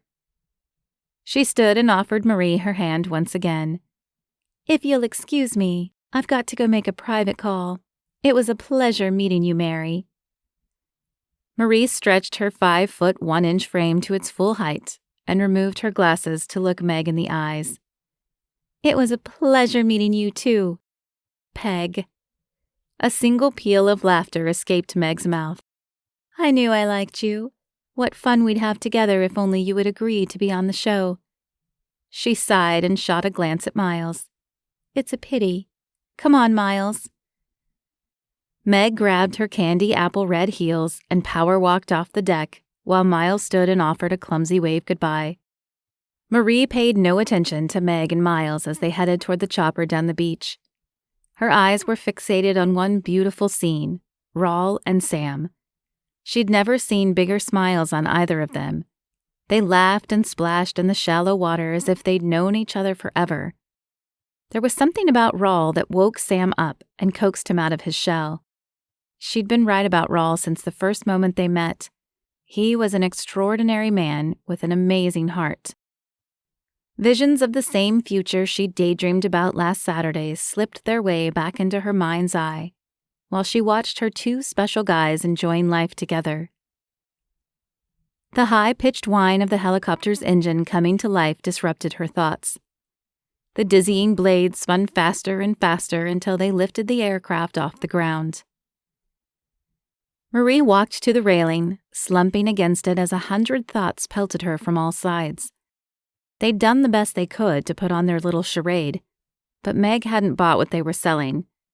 As much as Marie would have liked to believe that the helicopter had just borne all of her troubles away, she couldn't shake the feeling that it had only carried them off into the future. Chapter 13. The sun beat down on Raul's olive complexion, its brightness intensified by the water surrounding him. The cool ocean water lapping at his waist provided all the relief he needed from the heat of the late August afternoon. He ducked under the waves to cool his sun-kissed skin. Water sprayed in all directions when he stood, shaking his head like a wet dog. Sam was on his hands and knees, only a couple of feet away, balancing on a bright red paddleboard. "Hey," he said with a giggle, "you got me wet." Raul couldn't help but laugh at the comical face Sam put on. With furrowed brows and squinted eyes, the boy stared back at him like a grumpy little old man, trying his best not to burst out into a belly laugh. Raul lifted his hand to cup his ear, the motion splashing a wall of water into Sam. "I'm sorry. What did you say? Was it something about getting wet?" Sam yelled and threw himself off the board as if Raul's splash had overpowered him and knocked him into the sea. Raul smiled and shook his head. The kid had personality by the bucket load. There was something special about Sam. Raul couldn't put his finger on it, but he was drawn to the boy. Maybe it was his independence. Maybe it was the fact that he seemed to have no idea how much he actually needed people in his life. Whatever it was, spending time with him hadn't been as difficult as Raul had imagined it would be. Part of him was actually enjoying it. For the first time since Marie told him about her plans, he considered the possibility that he just might be able to survive her fostering phase after all. Sam scrambled back onto the paddleboard and carefully got his feet underneath him. "You sure you don't want me to steady it this time, buddy?" Raul asked. "No, I've almost got it." Using his arms for balance, he stretched them wide, biting the tip of his tongue in concentration. The board rocked in the water as he straightened his legs, standing nearly to his full height. "I'm doing it! I'm doing—" A large wave rolled in and flipped the unsteady board, dumping Sam into the water. Sam bobbed up and down in the water, sputtering and wiping his eyes with the paddleboard floating behind him. Another large wave washed in, spinning the board and pushing it toward his head. Without a moment to spare, Raul dug his toes deeply into the silky sand beneath his feet and lunged for the board, keeping it from smacking Sam in the back of the head. The moment he did, a searing pain shot through his left foot. Raul threw the paddleboard's tow loop over his shoulder and wrapped an arm around Sam to guide him toward shore. "Come on, buddy. Let's take a break on the beach. It sounds like you gulped down half of the Atlantic on that one." Still coughing, Sam nodded and waded back to the shore with Raul limping along beside him. Each step sent a fresh wave of pain shooting up his leg. Once clear of the water, Raul plopped down on the sand to examine his foot. The jagged shard of brown glass sticking out of the bottom of his foot made his stomach lurch. Blood flowed from the wound, staining the white sandy beach a deep shade of crimson. "What happened?" Sam asked, leaning so close Raul could feel his hot breath on the wound. "I guess you still have to watch your step, even on $1 million beach," Raul said. "I suppose I'm done in the water for today. I'd attract every shark in the ocean if I went back out there like this." Sam laughed. I think I'll stick to building sandcastles for now, too, he said. What happened? Marie's voice called out over the increasing sound of the waves. Raul glanced over his shoulder to see Marie running toward them, her fuchsia cover-up flying out behind her. I just stepped on a piece of glass. No big deal. I'll be the judge of that. Give me your foot. Marie jerked her head away and clamped her eyes shut at the sight of the wound. It's a good thing you didn't decide to go into the medical field. Your bedside manner is about the worst I've ever seen. Raul winked at Sam. How can you call this no big deal? Did you happen to notice the giant chunk of beer bottle stuck in your foot? Raul's lips twitched as he tried to suppress his smile. Marie was cute when she was flustered. Yeah, it was kind of hard to miss. Well, it's not no big deal. Come on, let's get you to the deck. I need to clean that up. Is he going to be okay, Marie? Sam's brows knit together, concern evident in his shaky voice. Oh, yes, sweetie. He's going to be just fine after I'm done with him. Do you want to keep playing here in the sand? Yeah, I've always wanted to build a sandcastle. I never thought I'd see a beach in real life. I don't want to waste my only chance. Marie cleared her throat and turned her head away. Seize the day, sweetheart. Raul saw the hint of tears forming in the corners of Marie's eyes before she took his arm and slid it over her head and around her shoulders. Lean on me, she said. Once they were out of Sam's earshot, he gave her shoulders a squeeze. What were the tears for back there? Marie sniffed. It's just that sweet boy. It breaks my heart to think of the life he's lived up to now. The life he'll have to go back to someday. Did you hear him? He never thought he'd see the beach with his own eyes. I don't think he expects to see it again either, from the sound of it. Something as simple as a day at the beach, and he considers it a once-in-a-lifetime experience? I see what you mean. Now that Marie pointed it out, it tugged on his heartstrings too. A kid like Sam deserved more out of life. Much more. Raul winced when he tried to put weight on his injured foot to climb the stairs. This isn't going to work. You sit here while I go and get what I need to patch you up, Marie said.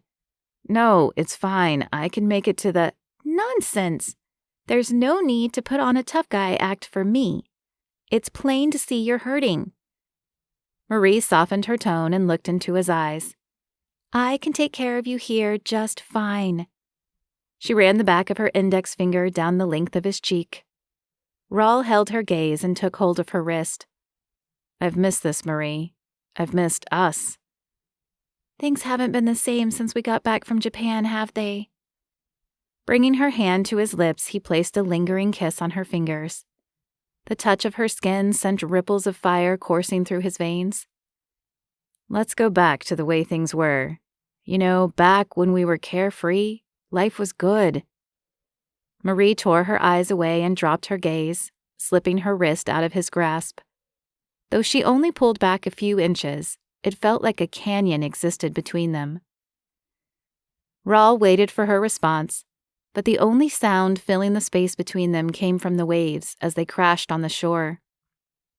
Each briny surge crushed his heart a little bit more than the one before it as the silence stretched on. What had he done wrong to make her pull away like this? This wasn't the Marie he knew.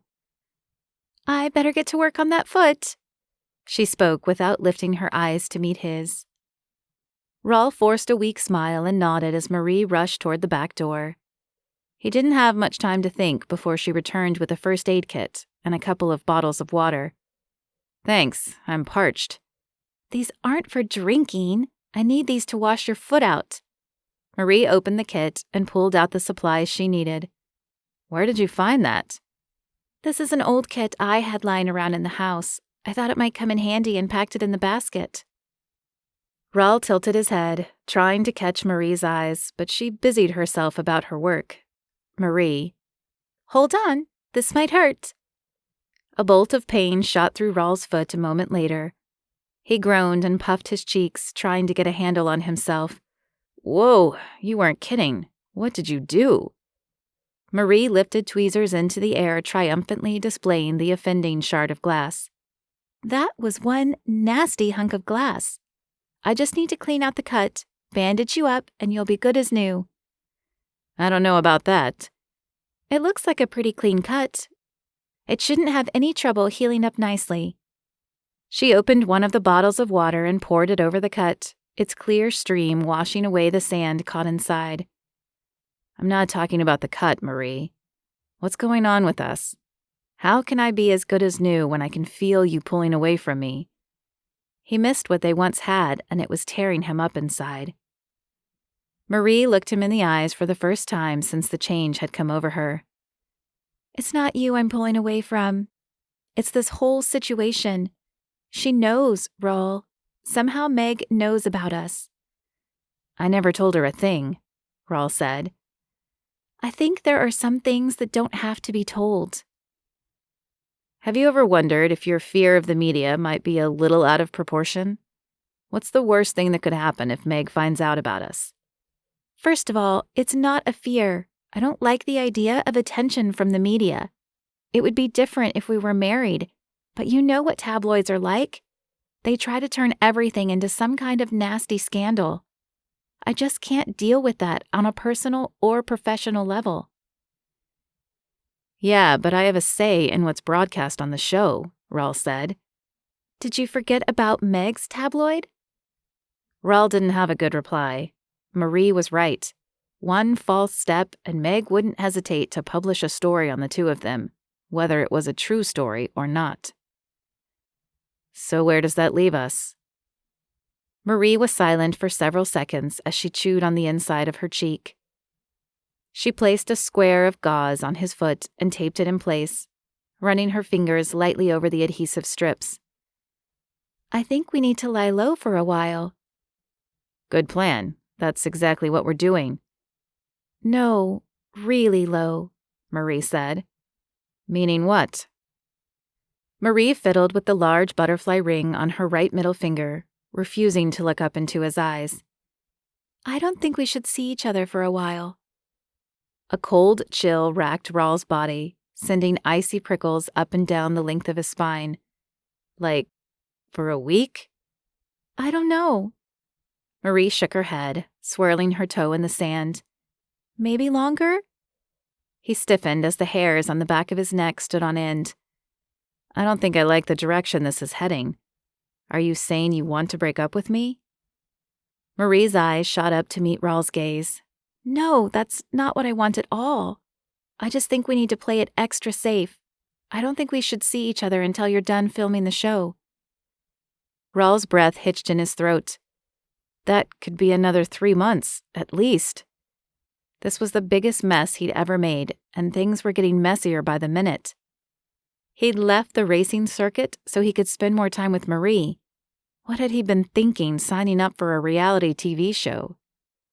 If he hadn't been so wrapped up in his own problems, he'd have been able to see that inviting a camera crew to follow his every move would be more than a little uncomfortable for Marie.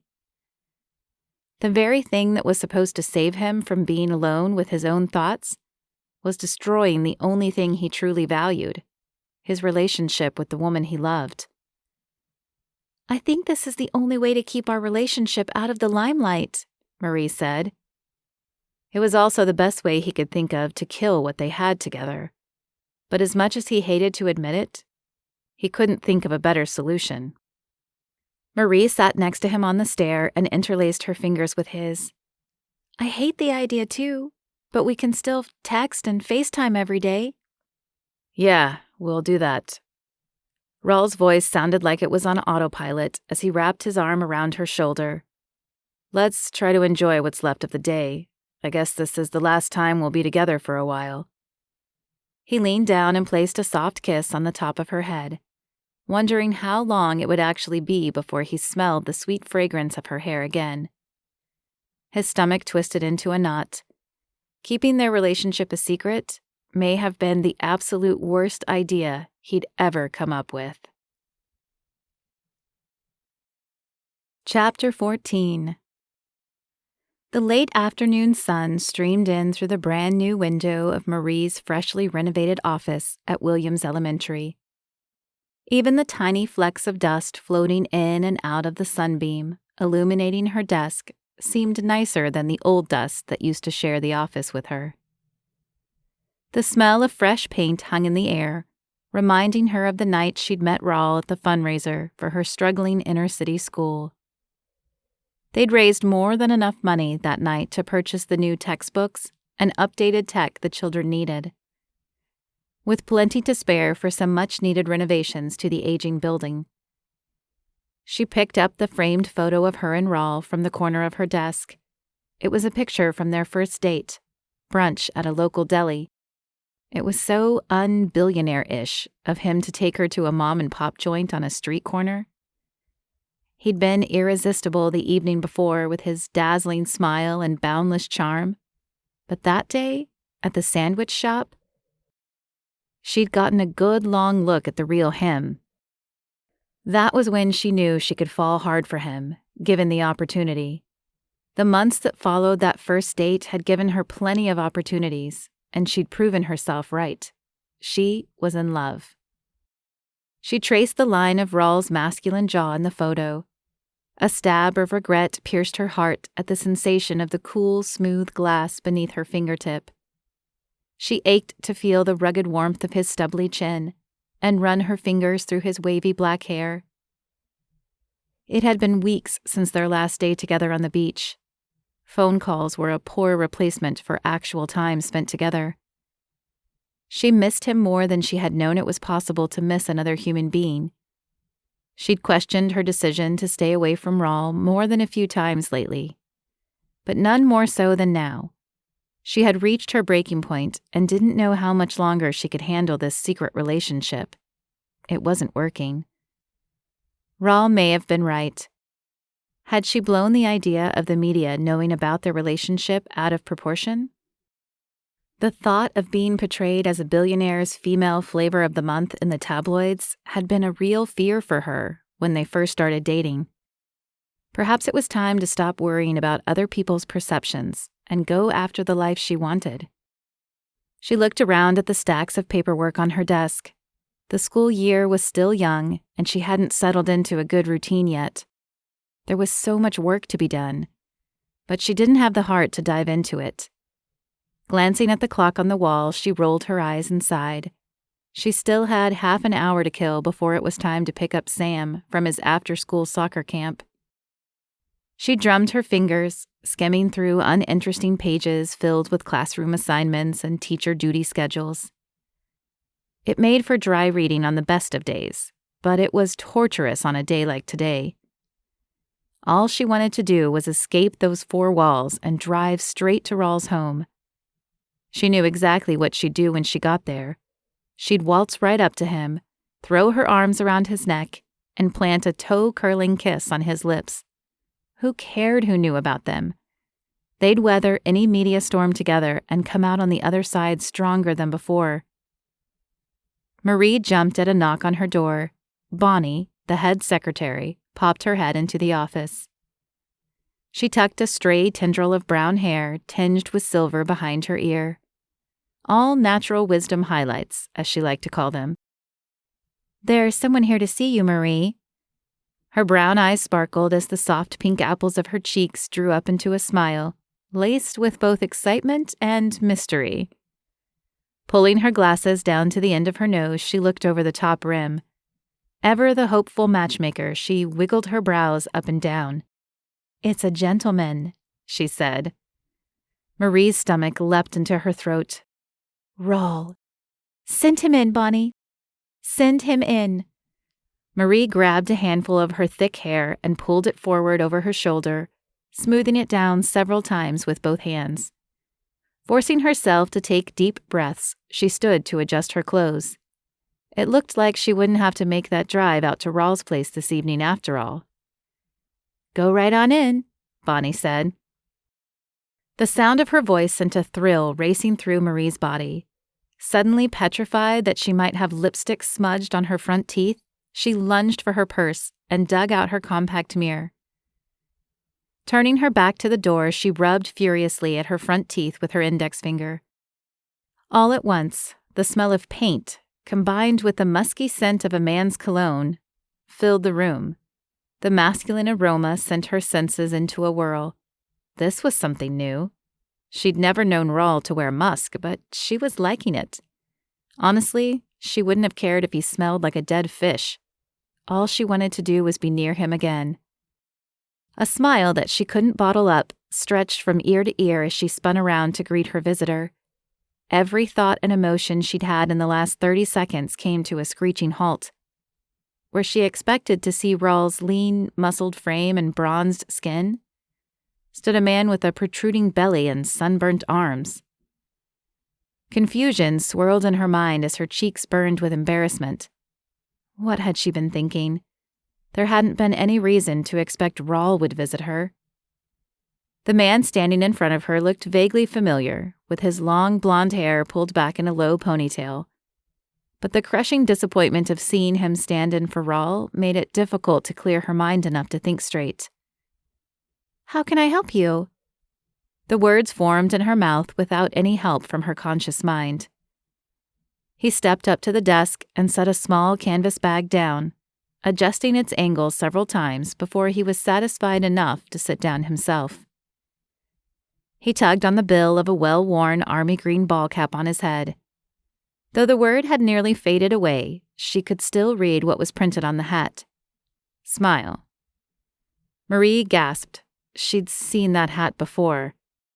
The man reached out to shake her hand, but she shied away as if he had the plague.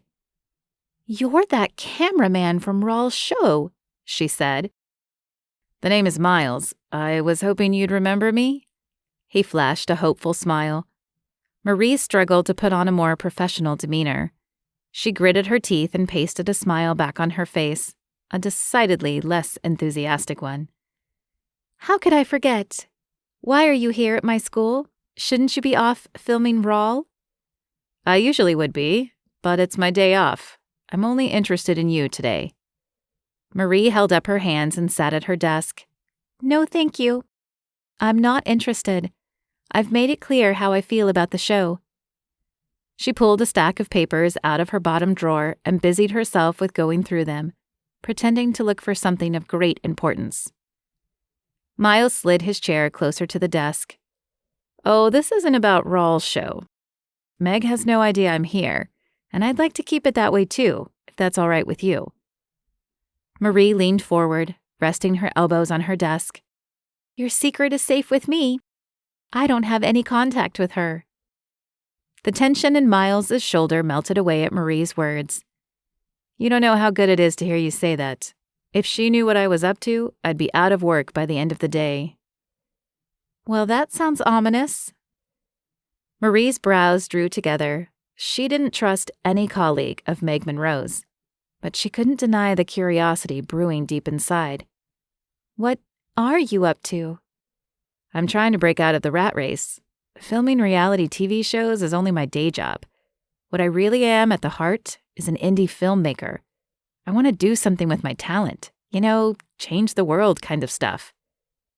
"Why can't Meg know that?" "She's an all-or-nothing kind of person. If she finds out I've got a side gig going on, she'll drop me like a bad habit."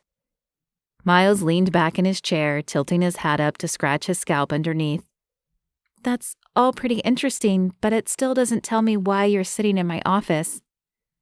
"I need your help." Marie splayed her palms on the desk, doing her best to plaster a no-nonsense look on her face. "I'm not interested in appearing in any— I'm not asking you to appear in anything. I want to make a big splash at the Spring Film Festival with a hard-hitting piece on our failing school system. You seem to have single-handedly turned this school around. I was hoping you could be my unnamed source. I want to make sure I've got my facts straight, and what better place is there to get the facts than from someone in your position?" Marie narrowed her eyes, slowly shaking her head as she considered what Miles was asking her to do. "I don't know, Miles." "It would help me out so much. And think about how much good something like this could do. Do you have any idea how many people a film like this could inspire?" Miles had a point. The fundraiser had provided a huge boost for her school. They had really thought outside the box when planning it, and the superintendent intended to hold similar events for other schools in the district in the future. Their district was going to be fine. But what about the other struggling schools across the country? It would be selfish not to spread the message of how she'd helped pull her school out of the gutter. She bit down on her bottom lip. I wouldn't be in the film? At all? Not at all. All right. I'll do what I can to help. Miles shot out of his chair and stretched his hand across the desk to shake Marie's. I'll put together a coherent list of interview questions for you. Can I call you to set up a time for us to get together and chat? Yeah, here's my card. Miles stuck the card in his shirt pocket and headed toward the door. He spun on his heels, pointing at Marie with both index fingers. It's gonna be great. He drummed on the door jamb and stepped into the outer office, leaving his bag sitting on Marie's desk. She grabbed it and hurried after him. You forgot this. She tossed it to him across the main reception desk. Wide-eyed, Miles scrambled to catch it. He snatched it out of the air as delicately as if there were a dozen raw eggs inside.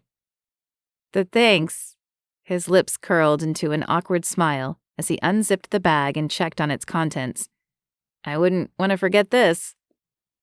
Bonnie stood and reached for her purse. I'm ready to close up shop for the day. How about you, Marie? You read my mind. Marie took her belongings from the cubby along the wall and locked her office door. Excitement danced in the pit of her stomach as she led the way out of the office and down the hall toward the main exit. She'd made her decision. She couldn't wait to see the look on Raul's face when she showed up on his doorstep.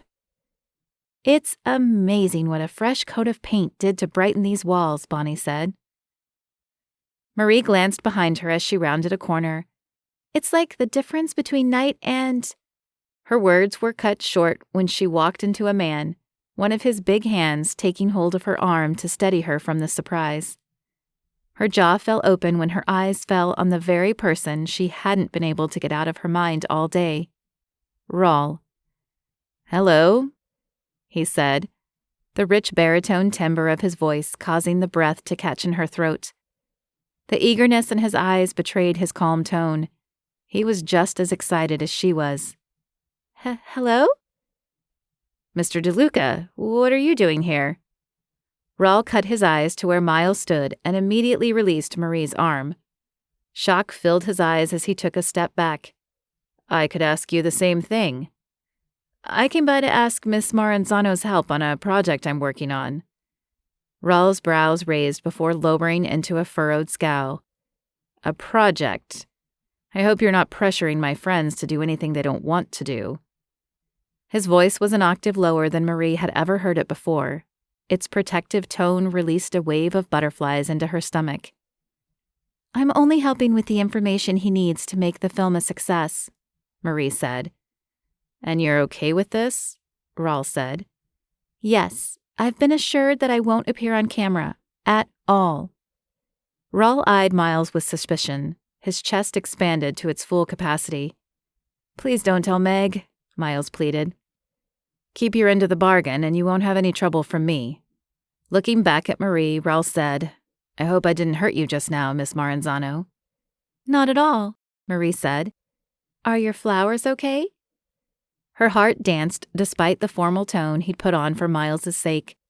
Not only had he come to see her, he'd brought her favorite flowers. Raul held up a bundle of soft pink carnations, inspecting them with a critical eye. I think they survived. What are you doing here? She asked the question, but her heart was certain she already knew the answer. He couldn't stay away from her any more than she could stay away from him. I was in the neighborhood and wanted to stop by to let you know that He hesitated, as if he were trying to pull his answer out of the air around him. I'm leaving for Miami for a while, and I won't be available to discuss our school program for the next few weeks. Marie's spirits fell. Miami? So much for her grand plan of making things right and spending every spare moment with him. She couldn't bring herself to look him in the eyes. Thank you for letting me know. What a gorgeous bouquet of flowers, Bonnie said. I'm glad you like them, Raul said, his eyes flicking over to Miles for a fraction of a second before refocusing on Bonnie. "They're for you. It is Secretary's Day, right?" "Nope, but I'll accept flowers on any day of the year. So sweet of you to think of me," she said. Marie caught sight of Raul palming the card out of the bouquet and sliding it into his pocket. A defeated sigh escaped her lips. This was the second bouquet of flowers meant for her that went to another woman instead. She just couldn't seem to catch a break lately. Bonnie buried her nose in the bouquet and inhaled deeply. "There must be 24 carnations here. This is the best Secretary's Day bouquet I've ever gotten. Thank you." "Of course," Raul said, rubbing his hand along the back of his neck. The four of them headed toward the glass doors at the end of the hall. Marie wondered if the silence felt as awkward to anyone else as it did to her. Glancing around, she saw Bonnie happily admiring her bouquet, Miles seemingly preoccupied with his bag, and Raul walking along with an unreadable expression on his face. Marie seemed to be the only one who felt out of place in the silence. When they stepped outside and into the light, Raul paused and offered Marie his hand. "I guess I'll see you in a few weeks." She gazed up into his dark brown eyes, every fiber of her being aching to wrap her arms around him and never let him go. Her mind screamed, "Don't go!" But her mouth couldn't seem to form the words. Instead, she reached out, her heart fluttering at the way his large hand enveloped hers, with a gentleness she'd never known from another man. "I'll look forward to seeing you when you get back," Marie said.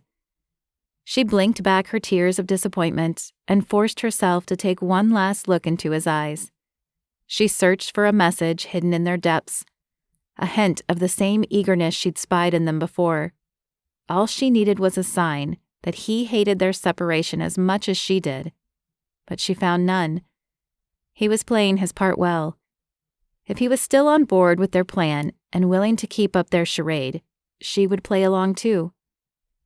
The warmth of his touch evaporated the moment he released her hand and headed for his car. A bone-chilling cold crept up her arm and came to rest in her heart as she watched him drive away without looking back. If this arrangement was killing him on the inside as much as it was her, he was doing a good job of hiding it.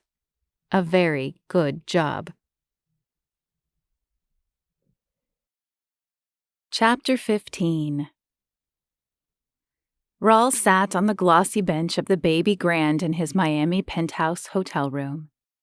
He stared out the wall of windows to his left at the waves crashing on South Beach. The last rays of the sun bathed the sand in hues of coral and pink.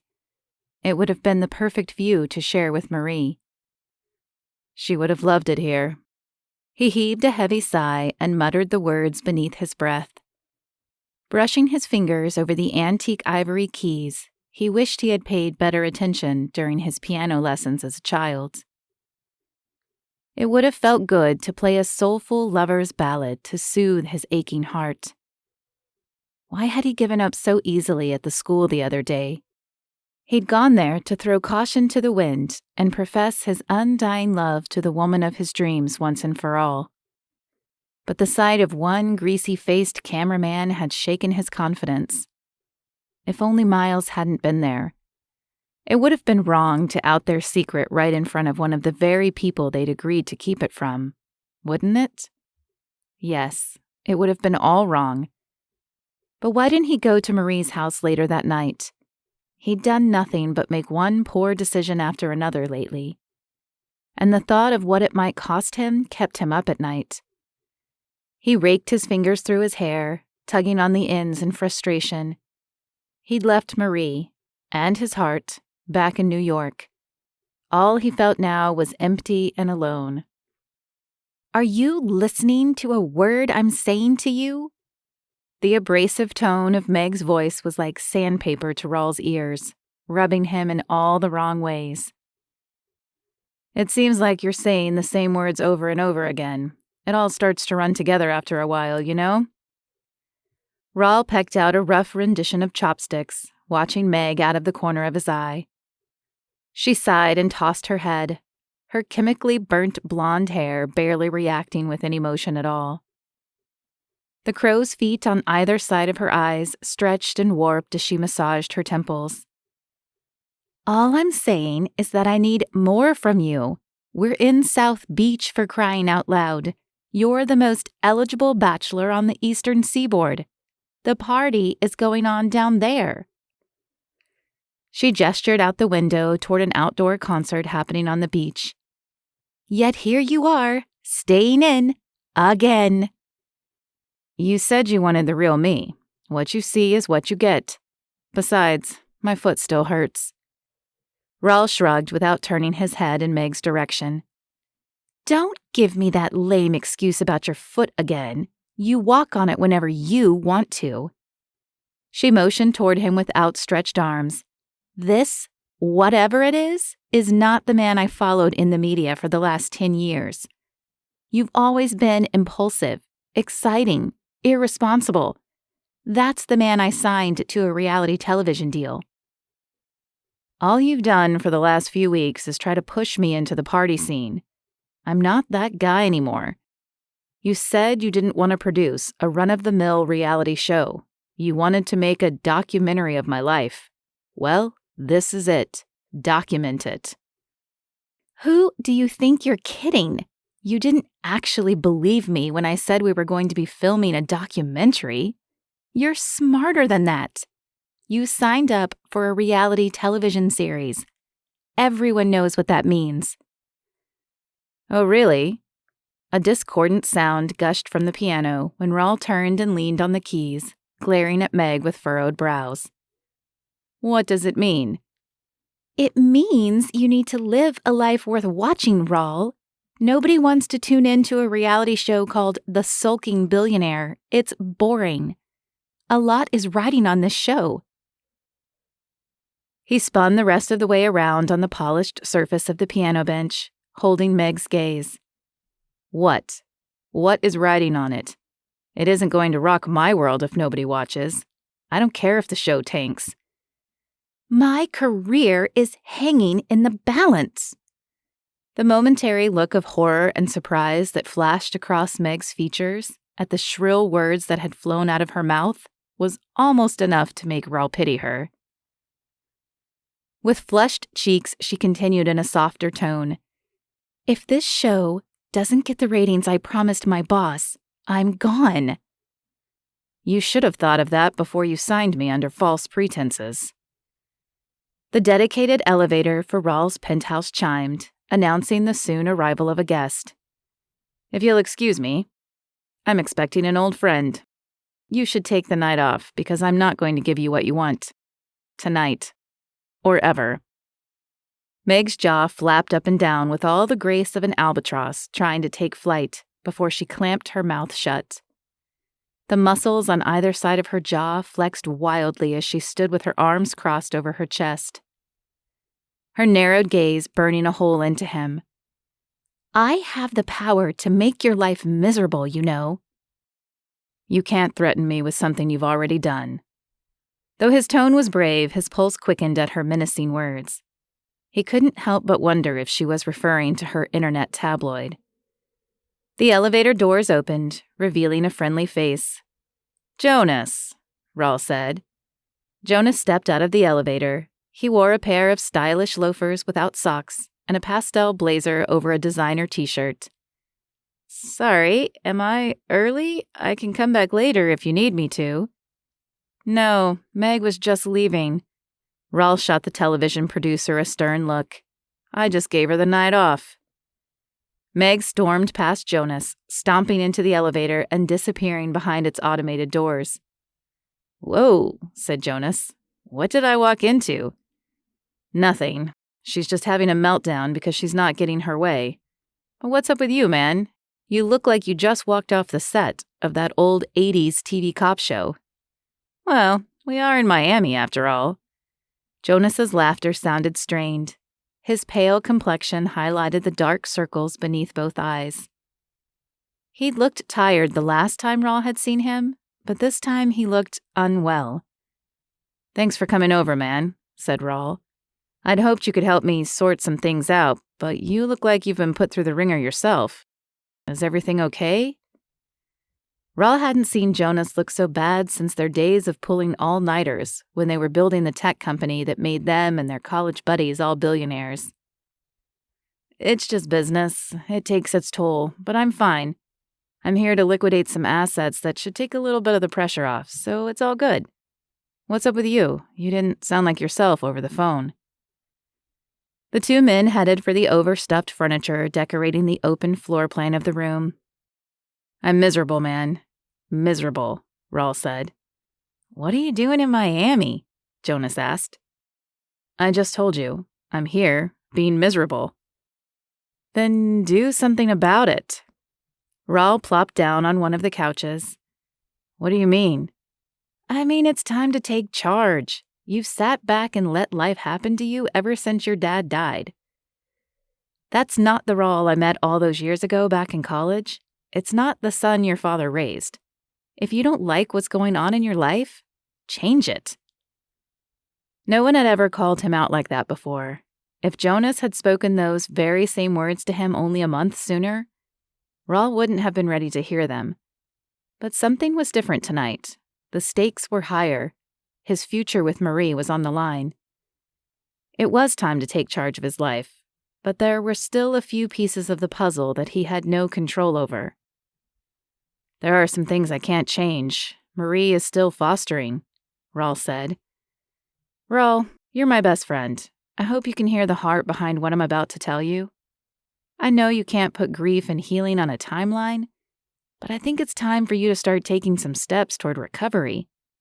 You need to find a way to get past what happened to your dad so you can go after Marie with everything you've got. You don't just get past something like that, Jonas. You know what I did? It was my money that bought the ultralight. It's my fault he's dead. What happened to your dad was tragic, but it wasn't your fault. It was an accident. Your father didn't put his heart into raising you so you could live your life in mourning. You're his legacy, the part of him he expected to continue living long after he was gone. Raul's heart pounded in his ear as Jonas's words soaked into his heart. Grief and regret is no way to live, Raul. Your father wouldn't have wanted it for you. Raul sat in silence for a few moments as 10 years of haze lifted from his mind. He was seeing things clearly for the first time in ages. Jonas was right. It was time to make a change. How do you do it? Jonas quirked a brow. Do what? How do you always know exactly what to say? It's a gift. Jonas took a comical bow before a sober expression came over his face. That package your dad sent has been sitting in my closet for too long. I'm going to call my man back in Chicago and have it delivered to your new place in New York. Just promise me that you'll give opening it some serious thought when you get home. Raul swallowed hard. Jonas had been the keeper of the last remnants of his relationship with his father for many years. If he was ever going to heal and move on from the past, he needed to quit hiding from it. Now was the time. You're right, man. It's time I finally open it and see what's in the box. It wasn't easy having that package arrive after the funeral. I guess I kind of freaked. I knew once I found out what he'd sent, that would be the last time I'd ever hear from him again. I just couldn't deal with it. But you're right. It's time. It's a good step in the right direction. But what else are you going to do? Jonas stared at Raul, waiting for a reply. What else? You're in love with Marie, but she's in New York. He looked hard at Raul, waiting for the full effect of his words to sink in. And you're in Miami. Raul leapt to his feet as a bolt of excitement shot through his body. I know exactly what I'm going to do. I'm going to have my lawyer get me out of this television deal, get on my jet, and fly back to Marie. He sprinted to the bedroom to pack his things. What's your rush? Jonas laughed, following him out of the room. It's too late to do anything tonight. Why don't you give her a call? Raul had already emptied the top 2 drawers of the ebony dresser opposite the bed and was on his way back to his suitcase with another armful of clothing before Jonas made it to the door. Chapter 16. Marie sat at her kitchen table, staring at the laptop in front of her, the cool early morning breeze filtering in through an open window, was balanced by the sun's warmth as its rays beat down on her back. A quarter of a pot of coffee still sat on the warming plate of her coffee maker, its smell sweetened by the lingering aroma of a breakfast pastry Sam had heated up in the microwave a few minutes before. It was the perfect lazy Saturday morning. A quiet smile spread across her face as Sam's laughter met her ears. Listening to him giggle at his morning cartoons had quickly become one of the highlights of Marie's days. She'd never realized just how empty her house had been until Sam came along. Despite her idyllic surroundings, she couldn't seem to get comfortable in her seat. Ants in her pants. That's what her mother would have called it. She couldn't sit still as she scrolled through the results of her most recent internet search: adoption laws in the state of New York. She chewed the tip of one of her fingernails, clicking between the open tabs of her internet browser. She'd found a wealth of information that morning, and now it was time to sift through it and try to make sense of it all. There was so much to learn. Marie leaned back in her chair, tilted her head up, and gazed at the popcorn ceiling above her. The phone call she'd received from Sam's caseworker earlier that week had been a wake-up call. It was time to make some big decisions. She'd gone into fostering assuming that her home would become a safe haven for a steady stream of children as they transitioned through some of the most difficult times in their young lives. But now that Sam's situation was changing, Marie knew in her heart it was time for her plans to change as well. Nothing had ever shocked her more than the news that his mother had signed away all of her parental rights. According to the caseworker, it wasn't unheard of for parents facing the certainty of hard time to sign their children over into state custody in hopes of them being placed in permanent homes. Although Marie recognized it as the ultimate act of love, she still couldn't wrap her mind around someone being able to willingly give up all claim to such an amazing child. Marie closed her eyes, savoring the memory of the first night she had really connected with Sam. It was late in the evening, and she'd stripped his bed so he could have a fresh set of sheets to crawl into after his shower. Sam watched her intently from the door as she tugged the fitted sheet into place. "That looks hard," he said. "It takes a little bit of muscle, but I'll get it." He wandered into the room and stood at the other side of the bed. "Why do you do all this stuff?" "What stuff?" "You put blankets on the bed. You cook all the time. You always wash my clothes." "It's what moms do, sweetie. I know I'm only your foster mom, but I love taking good care of you." "My mom never did anything." Marie remembered the silence that had followed. She hadn't known what to say. She'd had the benefit of growing up with an amazing and caring mother, and couldn't possibly imagine what life must have been like for Sam before he came to live with her. He slowly made his way around the foot of the bed to stand by her side. "Marie, can I pretend you're my real mom while I'm here?" Tears pricked her eyes the moment the words came out of his mouth. She cleared her throat to dislodge the knot in it. "Of course you can, sweetie." "Okay," was his only reply, before skipping out of the room to get cleaned up for the night. Marie shifted in her kitchen chair and placed her chin on her palm. A dreamy smile rested on her lips as the warmth from that night flooded her heart again. She had cared deeply for Sam from the first moment he'd walked through her door, but it was that night in his bedroom that he had found his way into her heart forever.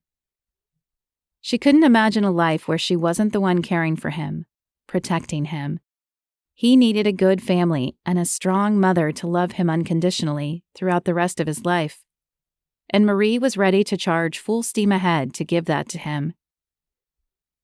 She took a deep breath as she refocused on the laptop. Her clumsy fingers vibrated with nervous energy as she fumbled through various web pages, trying to figure out where to start reading first. Visions of a future together as mother and son bombarded her mind, making it nearly impossible to concentrate. The unmistakable rumble of Raul's sports car pulling into the driveway sent a thrill racing through her. She shot to her feet and raced to the window. Her chest rose and fell with rapid, shallow breaths. The giddy quivering of her stomach and her weak knees reminded her of one thing. She was hopelessly in love with the man exiting the canary yellow car in her driveway. She glanced down at her outfit. At least one of the colors in her tie-dyed leggings coordinated with the oversized t-shirt she'd paired it with. It wasn't her best look, but who cared what she was wearing? She wasn't about to waste time changing into a fresh outfit, not when those were precious moments she could spend wrapped in Raul's strong arms. Unable to contain herself another moment, she raced out the side door and met him halfway down the driveway. With a smile so wide it threatened to crack her face, she stretched to her full height and threw her arms around his neck. He pulled her close, gazing at her with wildfire dancing in his eyes that heated her body to the core. "What are you doing here? I thought you were in Miami," Marie said. "I couldn't stay away."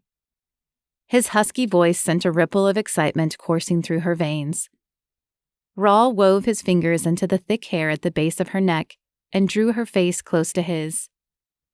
Marie's breath caught in her throat as every inch of her body waited to be kissed by the man she'd missed so desperately. Raul leaned down and rested his forehead against hers. "All I want to do is hold you close and never let go." "Sounds good to me." Marie placed her hand on his broad chest, breathing in time with the rhythm of his beating heart. He took a sudden deep breath and stepped back, holding her at arm's length. "Marie, I've got so much to say to you. I've been practicing it ever since I got in at 4 this morning. I've got to say it now before anything else happens." Marie looked into the depths of his eyes, a flirtatious smile tugging on her lips. "Even before I get my hello kiss?" A deep growl of a laugh rolled around at the back of his throat. "Especially before then." He traced a finger along the edge of her lower lip. "Once these lips touch mine, my brain is going to be about as useful as a bowl full of fruit gelatin." Marie grabbed his hand and tugged him toward the door. "Well, let's get in the house and get talking, so we can hurry up and say a proper hello." The screen door clattered behind them as they hurried into the kitchen. Marie sat in her seat and pushed the chair across from her out with her foot. "I saved you a seat." Her heart thundered in her ears as Raul sat. Resting his elbows on the table, he stretched his arms out with his palms turned upward, inviting Marie to take his hands. She shoved her laptop out of the way and placed her hands in his, tingles racing up her arms at his touch. Her eyelashes fluttered at the intensity of his gaze. Whatever he had to say, he'd better make it quick. She didn't know how much longer she'd be able to stay on her side of the table. "These past few weeks have been all wrong, and I'm the only one to blame for it. I'm quitting the show, Marie. My lawyer is on the job right now. All I want is to be with you. I'm willing to wait for you to finish up with your commitments. I don't care how long I have to wait, as long as I know you're going to be a part of my future." Marie's brows drew together as a confused smile curved her lips into a question. "What commitments? I don't have anything going on that would keep me from you." "Well, you know." Raul stopped talking when Sam entered the room. Marie quickly spun the laptop around to keep the boy from catching a glimpse of her research. Raul's eyes widened when he came face to face with the screen. She cringed as she placed her hand back in his. She'd sprung the idea of becoming a foster mother on him without warning. This wasn't how she'd wanted him to find out about her intent to adopt. "Hey, Raul," Sam said on his way to the refrigerator. "Looking good, Sam. I think you've grown an inch since I saw you at the beach." The stiffness in Raul's suddenly clammy hands betrayed more than his voice did as he gazed at Sam with an unreadable expression on his face. "Maybe." Sam cracked open an ice-cold bottle of pineapple orange juice and chugged half of it down before heading back to the living room. "You guys can go ahead and start kissing again. I'm done in here." Marie's cheeks burned. "Oh, honey, we weren't kissing." Sam paused in the doorway, looking at them with a grin on his face. "But you know you want to." He smothered his giggles and his juice bottle as he hurried back to his cartoon. Marie squeezed her eyes shut and sucked in a deep breath. "Before you say anything, let me just say—" Her mind was a complete blank. She had no idea how to break the news to him. She hadn't thought that far ahead yet. Adoption? Raul's brows sat high on his forehead. Marie raised a finger to her lips, signaling Raul to lower his voice. Mouthing the words with hardly any voice, she said, "Let's take this outside." A few moments after closing the lid of her laptop, she found herself back in the open air, standing in her driveway. Sighing one final time to quiet her nerves, she looked up at Raul. "Yes, adoption. Sam doesn't know it yet, but his mother signed away her parental rights earlier this week. Now he can be adopted into a forever family." Raul took Marie by the arms, a huge smile lighting up every feature of his face. "That's fantastic. It's better than fantastic. It's perfect. Once he's adopted, he'll be taken care of, and you'll be all done fostering." Wrapping her in his arms once again, he pulled her close. "Everything is falling into place for us." Raul moved in for a kiss, but for the first time, Marie wasn't interested. She placed a hand on his chest and pulled back. "Yeah, he'll be taken care of. I'll be taking care of him." "Of course you will. I get that. He's your responsibility until someone adopts him. I assume it's probably a pretty long process, but once it's all over, it'll be just you and me again." Coming in for a second try, he breathed the words hot on her lips. "You're the only baby I'll ever need."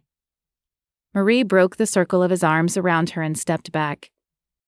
"Someone isn't going to adopt him, Raul." She swallowed hard. "I'm going to adopt him." Raul's jaw dropped as all of the color drained from his stunned face. Something inside compelled Marie to fill the silence that stretched between them. "There's still a lot to learn on my end, but that's the direction I'm moving in, at least. I didn't plan on telling you like this. I mean, I didn't know how I was going to tell you, but this is something I've got to do." Raul stood still, gazing at her with a blank look in his eyes. "You understand that, right?" she said. "I have to do it." Her last words seemed to free his tongue.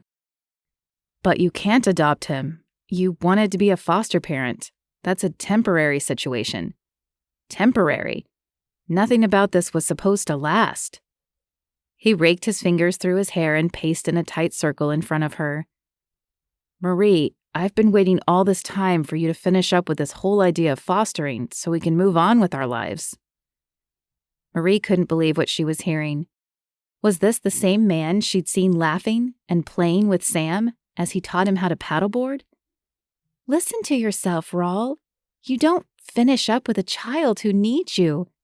His mother has just signed him away. She gave him up. Do you have any idea what something like that does to a child? He has no one." "He'll have a new family who loves him after the adoption," Raul said. "I love him." Marie pounded on her heart with a clenched fist as the passionate words resonated in her own ears. "Don't you love me?" Her heart dropped into her stomach at the simple question.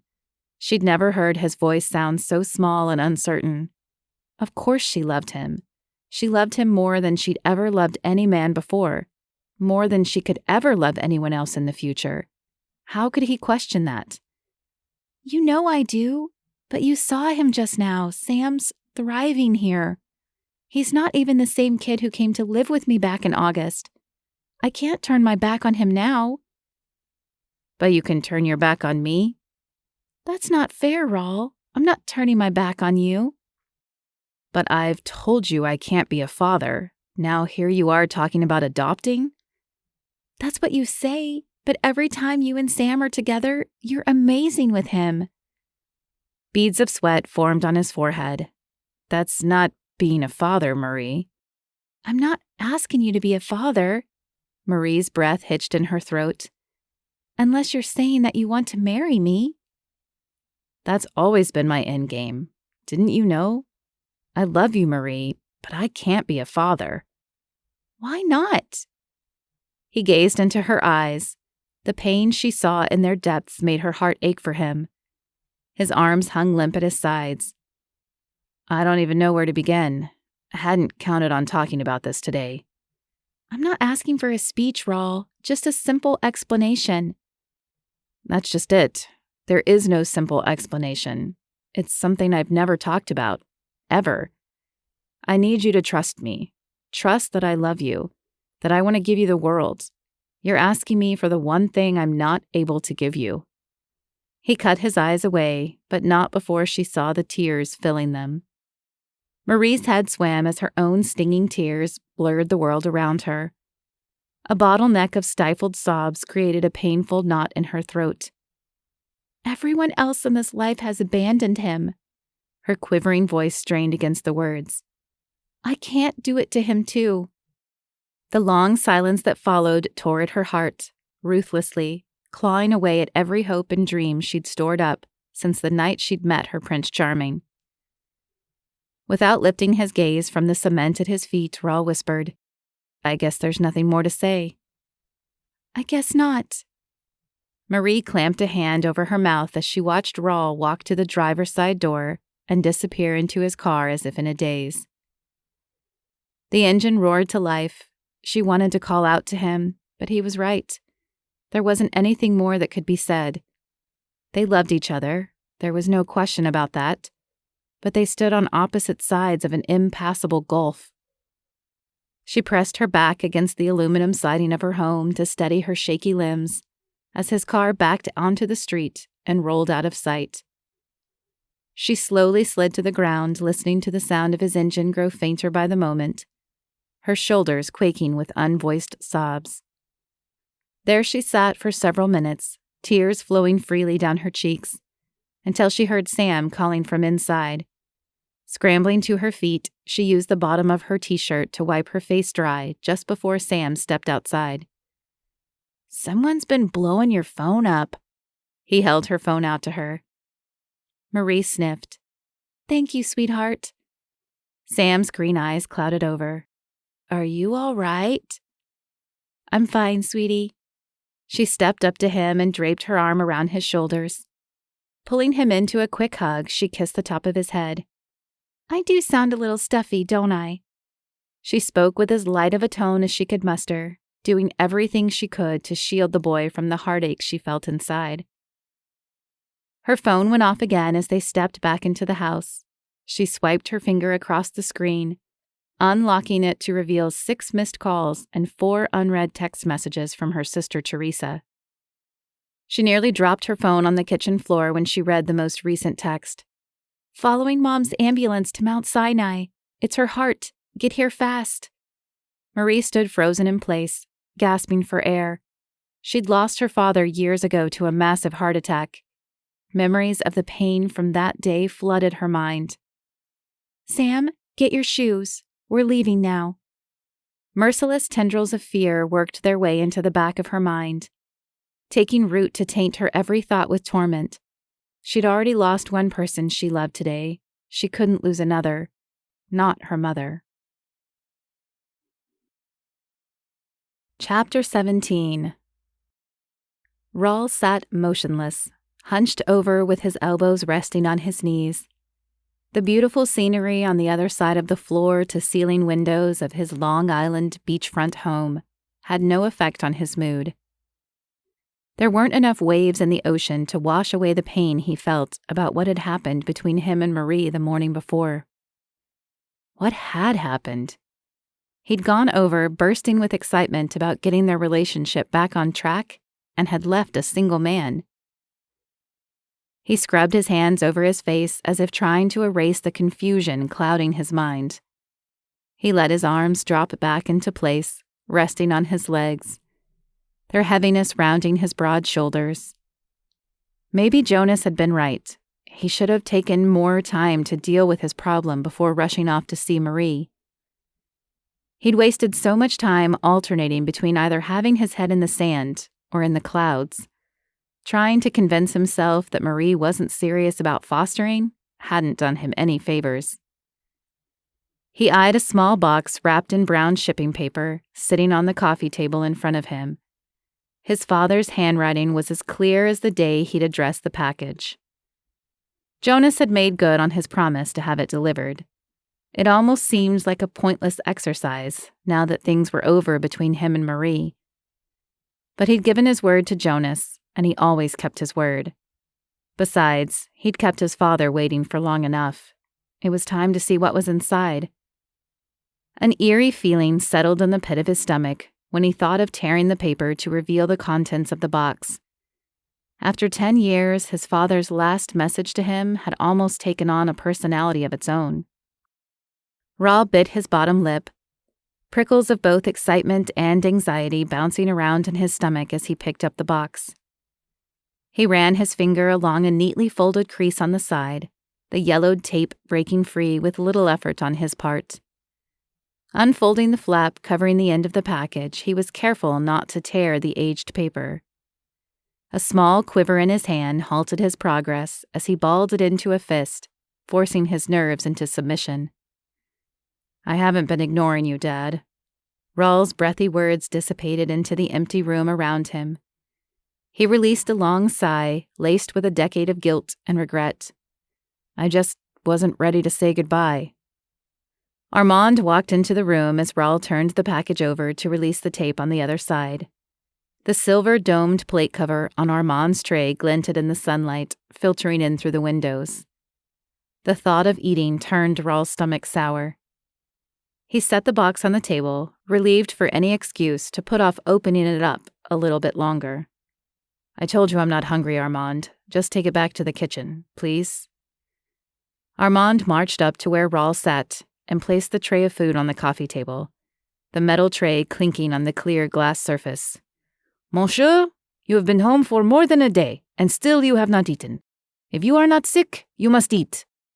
Armand removed the platter cover to reveal an assortment of crackers and mild cheeses. Pity softened his expression. "Please, monsieur, allow me to leave this here for you." Raul nodded and mumbled his gratitude as Armand retreated back into his domain. Armand had been right. Raul hadn't eaten since before leaving Miami, and even then it hadn't been a full meal. He'd lost his appetite the day Marie suggested that they not see each other until the filming of his show was complete. How could he be expected to fill his gullet when everything that mattered in his life was broken? Poking around at the crackers, he chose a plain wheat variety. He nibbled at the corner before tossing it back onto the plate and walking over to gaze out the window. Stretching his stiff limbs brought a little relief to his achy body. He'd barely slept in the last 48 hours, and he was beginning to feel the effects. He pressed the heel of his hand into his chest, rubbing it back and forth to ease the pain in his heart. His stomach jolted when his phone sounded off from the next room. He hoped against hope that it was Marie. He had no idea what he could say or do that could fix things between them, but he needed to hear the sound of her voice. Rushing to the console table in the game room, he snatched the phone up. His heart fell when he saw the name displayed on the screen. Why on earth would Kelsey St. James be calling him? She was Marie's best friend and fiancée to Mitch, one of his other old college buddies. He hadn't spoken to her for months. Raul hesitated for a moment before answering. He really didn't feel like talking to anyone except Marie. But knowing that Kelsey and Mitch were still working in Kenya, he decided to answer, just in case they needed help of some kind. "Kelsey, what's up?" "I heard the news, Raul. Marie sent me a text yesterday, but she hasn't returned any of my texts or calls ever since. What's going on?" Kelsey's concern was evident in her strained tone. Raul released a heavy sigh. He really didn't feel like getting into everything over the phone with his ex-girlfriend's best friend, a woman he barely knew. "It's complicated. We're on 2 different tracks in life. I guess we were doomed from the beginning. We just didn't know it yet." An extra beat of silence followed Raul's confession. "What are you talking about?" Kelsey asked. "Is Marie still at the hospital or did she go home last night?" Raul's knees buckled, causing him to stumble forward and catch himself on the nearest piece of furniture. "Marie's at the hospital? Which one? What happened?" "You haven't heard? I would have thought you'd be the first one she'd call." "I should have been, but I wasn't there for her yesterday. It's a long story. Too long to go into right now. Is Marie okay? She's fine. It's her mother. All I got yesterday was a text saying that her mom had a heart attack and they were considering emergency surgery at Mount Sinai. That was it. No updates. No returned calls. I'm worried about her, Raul. Can you go check on her? Raul's long strides brought him to the front door in a flash. I'm on my way to the hospital now. Text you later. He ended the call and speed-dialed Marie as he slipped into his vehicle. The tension in his shoulders mounted when his call went directly to voicemail. Throwing his car into reverse, he peeled out of the driveway, leaving his father's package lying unopened on the coffee table. He was a man on a mission. Marie might not have been destined to be his bride, but that didn't change the fact that he was desperately in love with her. Even if they had no future together as a couple, he wasn't about to let her face this crisis alone. Chapter 18. Marie sat at the end of a long padded hospital bench, her elbow resting on its narrow wooden arm. Sam was sprawled out beside her with his head lying in her lap. The day before had been long, and the night that followed had felt even longer. Her eyes burned from lack of sleep. She could only imagine what shade of red they must be by now. Pressing her chin into her chest, she rolled her head from side to side, trying to work the kinks out. Of all the things she disliked about hospitals, she hated the waiting most of all. She turned her eyes to the large monitor on the wall. Still no update on her mother's progress. Her pulse picked up its tempo. Surgery seemed to be taking longer than the doctor had anticipated. Taking a deep breath, she forced her nerves to settle. She couldn't allow herself to dwell on all of the possible scenarios, continually playing over in her mind, vying for her attention. All she could do was sit and wait. A chill racked her body as her eyes traveled around the large waiting room. Never before had she felt so alone in a room full of people. Families huddled together in various nooks, chatting quietly, some happier than others. Nurses gathered behind tall desks, sharing quiet jokes and small talk. Marie had no one to confide in. She'd sent Teresa home hours ago to get a few hours of sleep with her children, promising to call her if anything happened. Tony was seated across from her, but he offered little comfort. He slept with his head leaned back against the wall and his mouth hanging open. If the circumstances hadn't been so somber, she'd have been sure to snap plenty of photos to document the drool that trailed down his chin. Marie ran a hand over Sam's buzz cut. A tired smile tugged at the corners of her mouth as she gazed down at his strawberry blonde hair. Teresa had offered to take him home with her to get away from the hospital for a few hours, but he'd refused. "I can't leave Marie alone," he'd said. Her eyes welled up at the memory. No amount of coaxing on her part would convince him to leave her side. As broken as her heart still was over losing Raul the day before, it was comforting to remember that she wasn't completely alone in the world. Oh, but what she wouldn't give right now for one last chance to fall into Raul's arms and feel her heartache fall away. She heard a soft clearing of a throat behind her. Her heart leaped when she turned to see Raul standing only a few paces away with a cup of coffee in his hand. Steam escaped through the tiny hole in the lid as its fragrance filled her senses. "I thought you might not have had your morning coffee yet." He offered an apologetic smile, holding the tall cup out to her. Marie slipped out from under Sam's head. His bleary eyelids fluttered. She patted his cheek. "Rest here with Tony, sweetheart. I'm going to walk down the hall a bit and talk to Raul for a few minutes. I'll be back." The boy nodded through a groggy fog and closed his eyes. She motioned for Raul to walk with her down the wide corridor to a quiet place where they could talk. Every part of her being wanted to throw herself into his arms, but after the way they'd left things yesterday, she didn't feel quite right about it. "How did you know I was here?" "Kelsey called this morning. She's been worried sick about you ever since you stopped answering your phone." "What? I haven't—" Marie pulled her phone out of the shoulder bag hanging diagonally across her chest. She swiped her finger across the screen with no effect. "It's dead. I have no idea when it died. I hope Teresa hasn't been trying to call." Raul handed her the coffee. "How's your mom?" She held the cup with 2 hands, allowing the warmth from the liquid inside to seep into her cold fingers. Not daring to look into Raul's eyes, she stared at the white lid of her cup. "They confirmed it was a heart attack late last night. It wasn't nearly as bad as Dad's was, but I don't think there's such a thing as a good heart attack. She's in surgery now. They're putting 2 stents in, but it's taking longer than they said it would." Her breath caught in her throat when Raul took a step closer to her. "How are you holding up?" The kindness in his voice brought fresh tears to her eyes. She lifted her gaze only to find Raul studying her features. She struggled to keep her chin from quivering. "Just taking it 1 minute at a time." The next moment, she found herself enveloped in Raul's warm embrace. He whispered softly into her ear, "I'm so sorry I wasn't here for you. Nothing about yesterday was right. I want to tell you everything I couldn't say then, but now isn't the time. Right now isn't about me, it's about you and your mother." "If you're ready to talk, I'm ready to listen. Honestly, I'd love the chance to think about something else for a little while." "Are you sure?" Marie pulled away just enough to look at him in the eyes. "I've never cared about anyone as much as I care about you. If you're ready to tell me what's been bothering you, I want to hear it." Raul ran his hand down the length of her arm until he reached her hand. Giving it a gentle squeeze, he took a deep breath. "I realized a long time ago that I'll never be able to be a father. 10 years ago, to be exact. I had the world's most amazing dad, Marie. You would have loved him. We did everything together.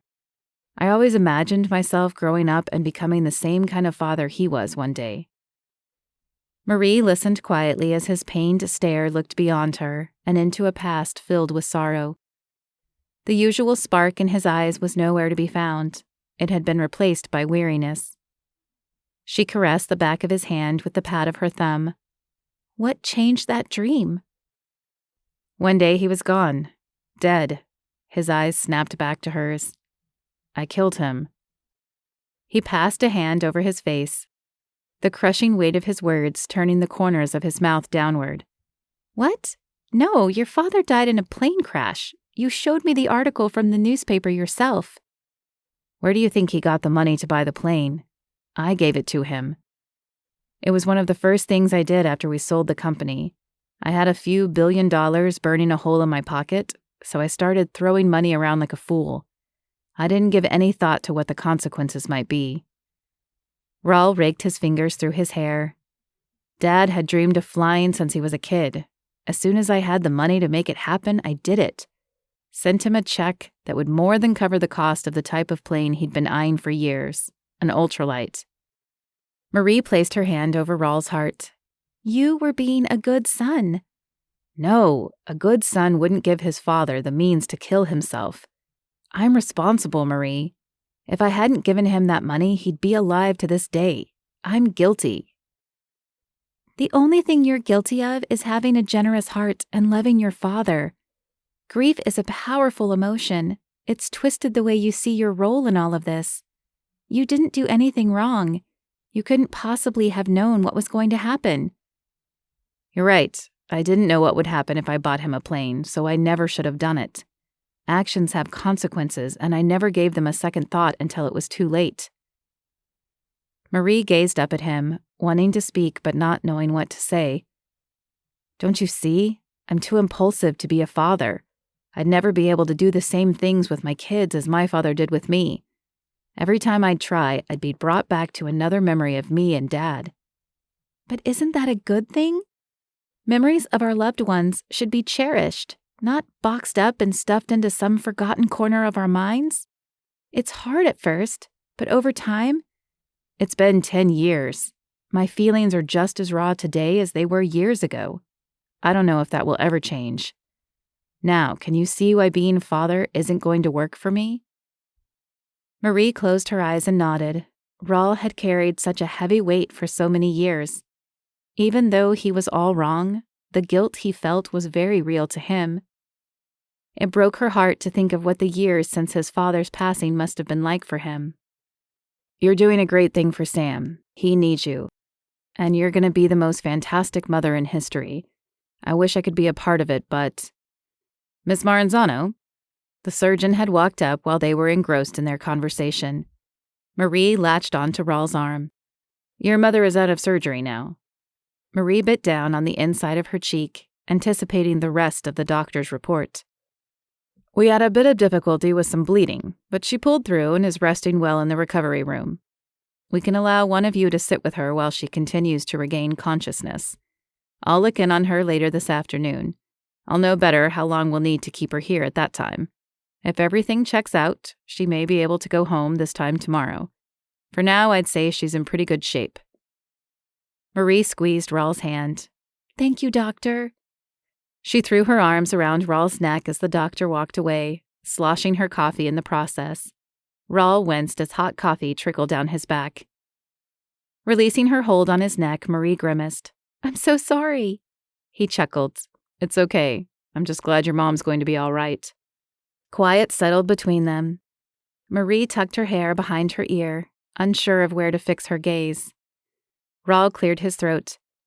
I guess you better get back to your mom. She shook her head. I've got Sam with me. They won't let him back there. I'll just wake Tony up. He can sit with her. Marie, you need to be there. She looked up into his face. The compassion she found there made her heart flutter. Why don't you let me take Sam back to my place so you can sit with her? I think it would mean a lot to your mom to have you there when she wakes up. I can keep Sam for as long as you need. That would be amazing. He's been such a good sport. We've been here since this time yesterday morning. Are you sure, though? After everything you just told me?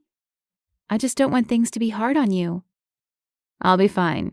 Your mom needs you. Besides, a hospital is no place for a kid. Marie's face twisted with disappointment.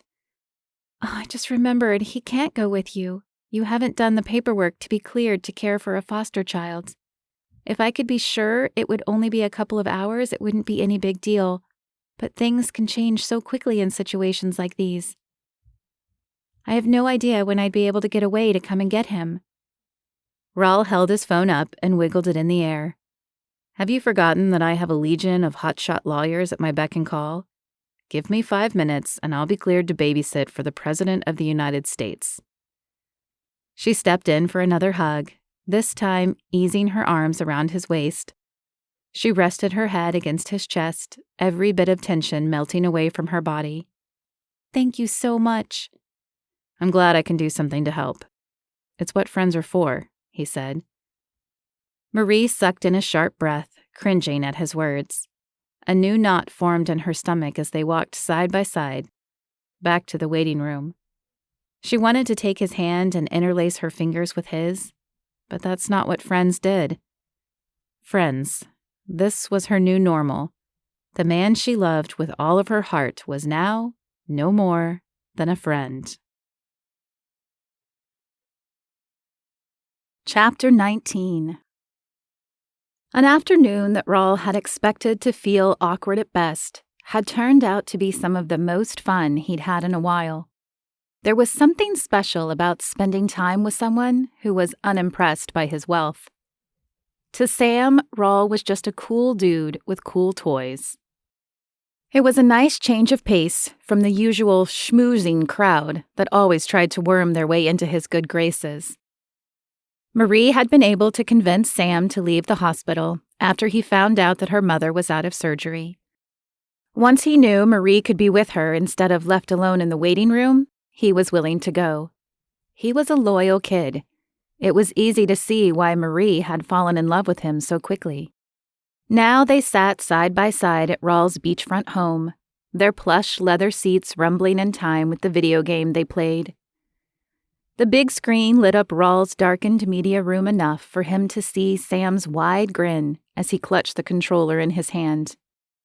They raced their cars around a mock-up of a Formula One track Raul had driven several times in person. Video games hadn't been this much fun since his college days. Easing back on the accelerator, he let his car drift off the track just enough to allow Sam to pass. After everything life had dealt the poor kid, Raul figured it was about time for him to get a few wins under his belt.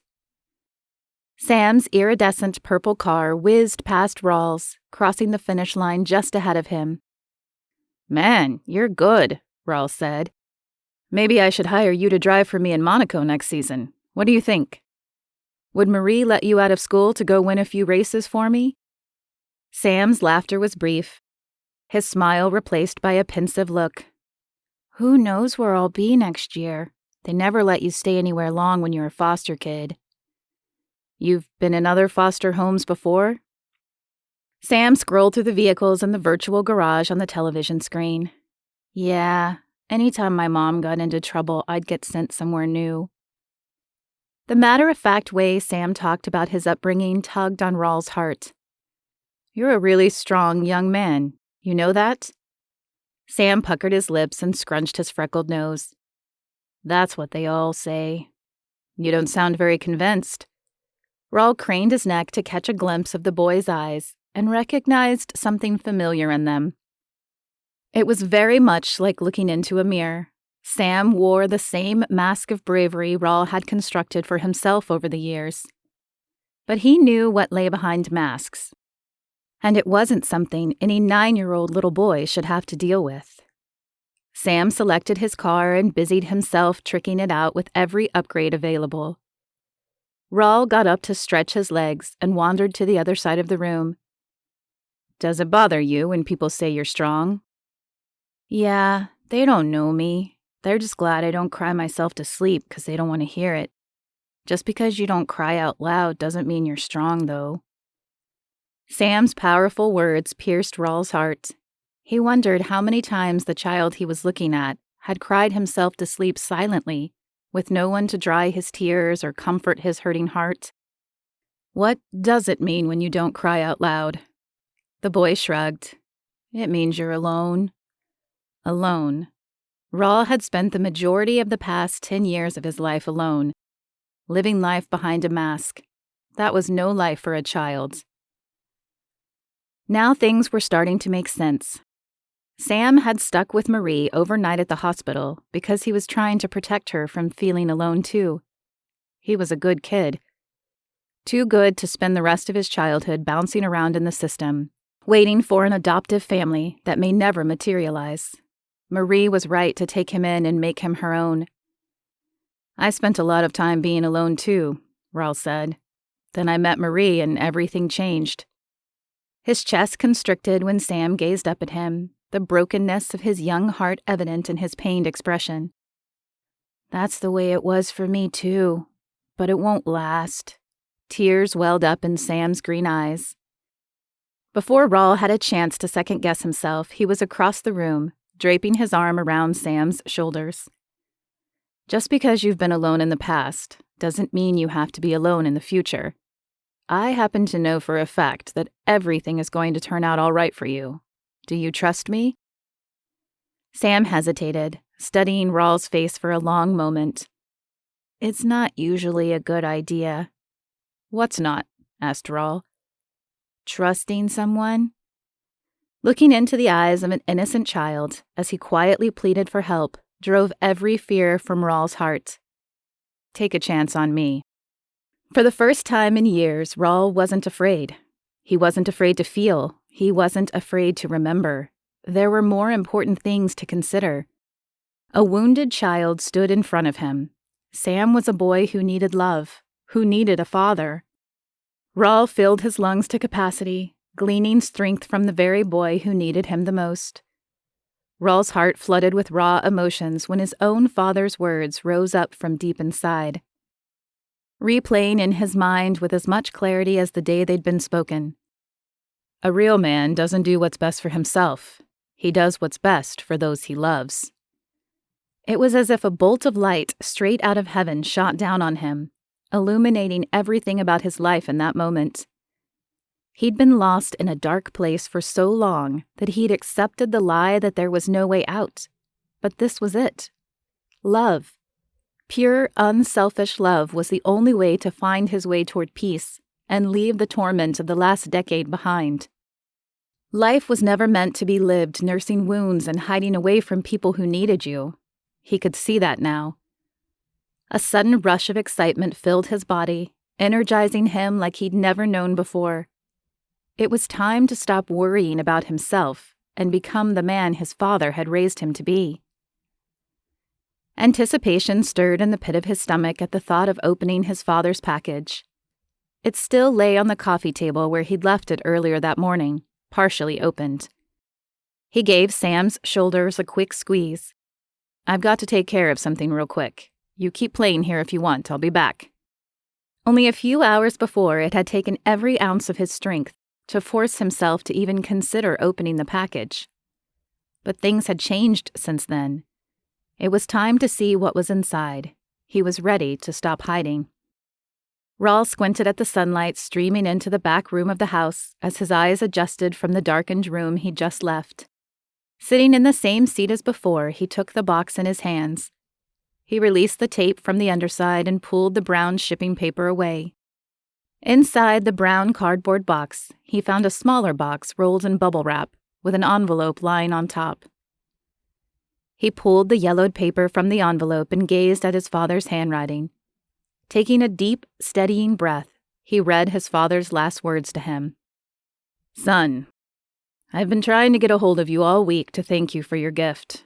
I was so proud when your check came in the mail, not because you're now a very wealthy man, but because one of your first acts after making your fortune was to reach out and do something for someone else. You're a good man, son. Never change. I never told you or your mother, but I've been tucking away money here and there whenever I could to get that ultralight one day. It took a lot of years, but I finally saved up enough to get one. I knew you wouldn't mind, so I went ahead and spent the money you sent on your mother. It isn't every day a man gets his hands on that kind of money, and I wanted to do something special for her instead of buying a nicer aircraft for myself. Our anniversary isn't for another 2 months, so I'm sending her gift to you for safekeeping. You know your mother. She always finds every present I try to hide from her. I want this one to be a surprise. I figure you can keep it in the fancy safe your building has. This is going to knock her socks off. She thinks I bought the ultralight with the money you sent. I can't wait to see her face when she sees what I actually spent it on." Raul rested the hand holding the letter on his knee as he used his other to clear his eyes of the tears blurring his vision. The letter fell from his shaky hands before he finished reading it. He fumbled with the bubble wrap, still wound around the box, pulling it off to reveal a flat, square box. It was bright red, with the word Cartier engraved in golden letters on the top. He set it on the table and scrambled to his knees in front of it.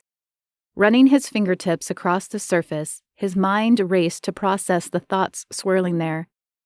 He placed his elbows on either side of the jewelry box and grabbed handfuls of hair from the crown of his head. The room spun around him as the thundering pounding of his heartbeat boomed in his ears. The truth of what had actually happened all those years ago was like a key, unlocking the chains shackling him to the past.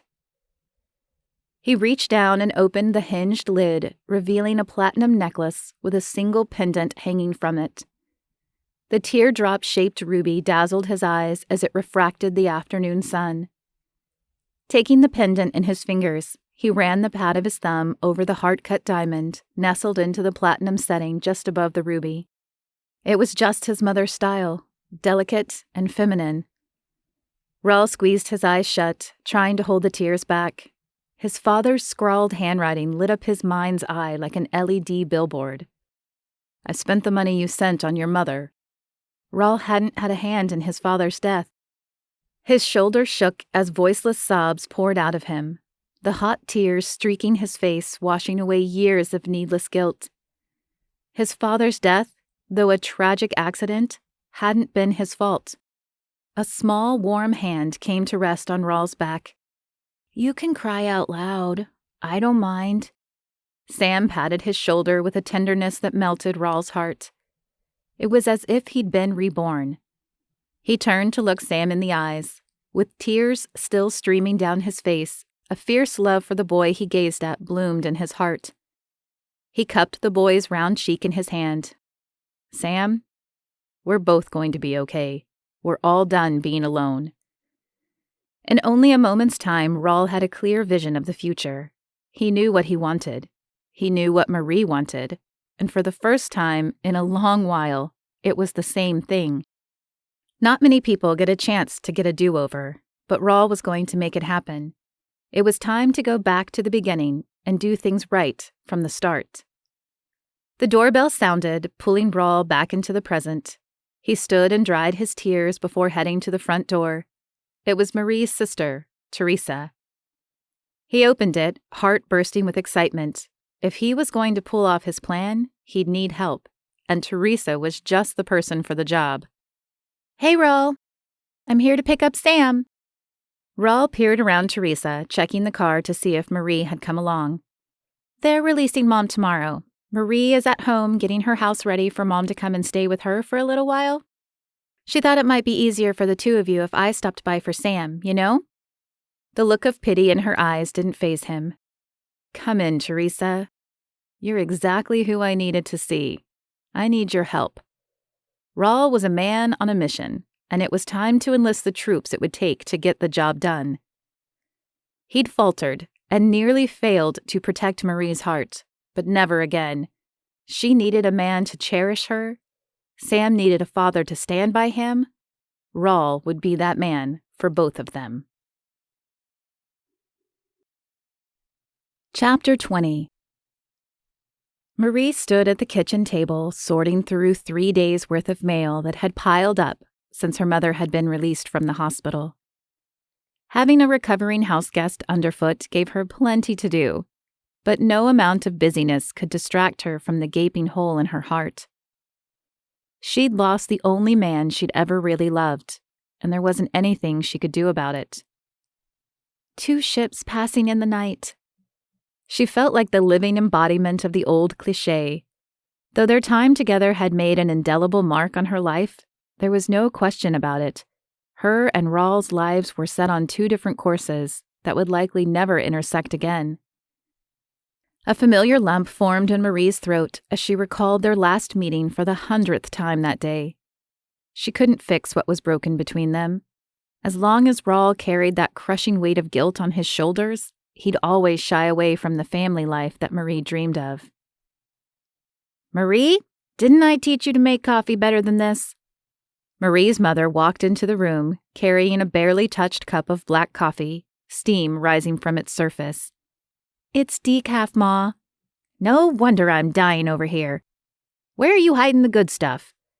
No, Ma. You know caffeine makes your heart race. No regular coffee. Marie handed her mother the stack of cards she'd just pulled from the pile of junk mail. It looks like a lot of people want you to get well soon. Let's try not to disappoint them. She flashed her mother a wry smile. The older, but no less feisty woman poured the contents of her mug down the kitchen sink. Is that the doctor's orders, or just my know-it-all firstborns? It's my orders, Marie said. She gazed at her mother's back as she stood at the sink with steam rising up from the coffee running down the drain. Marie's heart constricted when she thought of how close she'd come to losing her the other day. Squeezing her eyes shut, she shook her head to clear her mind. Mama was going to be okay. Marie would see to that. All right, all right. Her mother walked over and cupped her cheeks with her soft hands. She tilted Marie's head, pulling it down to plant a kiss in the middle of her forehead. For you, I'll give up caffeine, but not chocolate. I'll die before I give up chocolate. Marie laughed. You've got yourself a deal. Teresa's twin boys burst into the house through the side door and raced into the kitchen ahead of their mother. Hi, Aunt Marie! Bye, Aunt Marie! Their little voices spoke in unison as they clattered through the room and up the stairs. What, no love for your grandmother? Marie's mother called after them with a loud voice, arms outstretched. All they're thinking about is playing with Sam. Don't take it personal, Ma. Why don't you open a few of those cards? I'm sure you'll start feeling the love once you read a few of them. She offered her mother a warm smile, but no matter how many times she put a smile on her lips, the joy never reached her heart. Inside, she was miserable. A moment later, Teresa hurried in after the boys, carrying a load of groceries. Plopping them on the counter, she gave her mother a questioning look. Sorry I'm late. Did I miss anything? What are you talking about, Teresa? Marie said. "I'm on leave. We're not on any kind of schedule. There's nothing to miss." She shook her head and chuckled in spite of herself at her sister's intensity. "This one isn't mine." Marie's mother held up one of the cards for her daughter to see. "It's addressed to you. My friends all know that I don't answer to Marie. They call me Maria or they get ignored." Marie took the card and inspected it, turning it over in her hands. "Who's it from?" Teresa said, wagging her eyebrows. Marie rolled her eyes at her sister's sing-song voice. "Cut it out with the whole raised eyebrows thing, Teresa. There isn't anything special about this card." "I wouldn't be so sure of that if I were you," Teresa said. "Open it." Marie's brows drew together as she read the note written on the inside of the card. Her usual soft features morphed into a steely expression, with lips pressed into a hard, thin line. "Well?" Teresa could barely contain her enthusiasm. "Remember that movie maker I was helping? It turns out he's not a movie maker after all. It was all a setup to get pictures and sound bites of me for that awful TV producer. I always thought there was something fishy about Miles, but I couldn't put my finger on it. He was secretly recording me whenever we met up." "What? I'm confused." Teresa snatched the card from Marie's hands and read it for herself. "This doesn't make any sense." "I suppose he's got a conscience after all. Look." Marie pointed to the second-to-last paragraph. "He says right here that once Raul's show got canceled, he and Meg were out of work. Now she's been pressuring him to give her anything he had on me. Apparently she wants to plaster my face all over her internet tabloid, but he's not going to give her all the goods. He sent the note to apologize for everything." "Not that!" Teresa waved the card in the air. "This card wasn't supposed to be from some out-of-work TV guy." "Who did you think it was going to be from?" Marie asked. She knew the answer to that question. Teresa had been acting odd ever since she'd picked Sam up from Raul's place. Having her sister face Raul that day was supposed to have been the easy way out, but she was beginning to regret bringing Teresa into the mix. "Well," Teresa shrugged, trying to find the right words to say. "Raul, did you expect it to be from him? Teresa, you've got to stop with this. Raul and I are done." The words cut into Marie's heart when she said them, but she couldn't live with the false hope that Teresa seemed to be holding on to. "Nothing is ever done, Marie, not unless you want it to be," Teresa said. All Marie could do was roll her eyes. Her sister would never understand. She and Raul wanted completely different things out of life, dreams that couldn't possibly coexist. Of course she didn't want things to be over, but they were. At that moment, 3 sets of feet thundered down the wooden stairs and tromped to the picture window in the living room, overlooking the front yard. "Whoa, I've never seen one that big before," said one of the boys. Relieved for an excuse to change the subject, Marie headed to the living room to see what the commotion was all about, her mother and sister following along. A knock sounded at the front door before she reached the picture window where the boys still stood, staring at something outside. Marie looked through the peephole and saw an unfamiliar man dressed in a black suit jacket and tuxedo pants. He stood at attention on her front porch. Looking past him, she spied the longest stretch limo she'd ever seen, parked on the road in front of her house. Teresa shoved her out of the way and snuck a peek. She stepped back with a satisfied grin plastered on her face. She crossed her arms across her chest. "Well, are you going to open the door, or are you going to let the man petrify on the front porch?" she said. Marie only knew one person who would arrive at her home in a limo: Raul. Her stomach leapt at the thought of his name, while twisting into knots at the same time. Her heart wanted to see him more than anything in the world, but her head knew she needed to close that door and lock it up tight. She couldn't keep seeing a man she was wildly in love with if they had no future together. It would be torture. Marie's mother reached for the doorknob and threw the door wide open. "Come on in!" The man in black stepped into the house, holding a single pink carnation in one hand and a small golden envelope in the other. "I'm looking for Miss Maranzano?" Teresa pushed Marie forward. That would be me. Marie took the flower and envelope, acutely aware of her family's eyes watching her every move. She pulled a piece of monogrammed stationery out of the envelope and read Raul's simple message. I want to go back to where everything went wrong and make it right. Give me one more chance. I promise I won't disappoint you. Come and meet me. I'm waiting for you. Marie's hands trembled at the words she'd just read.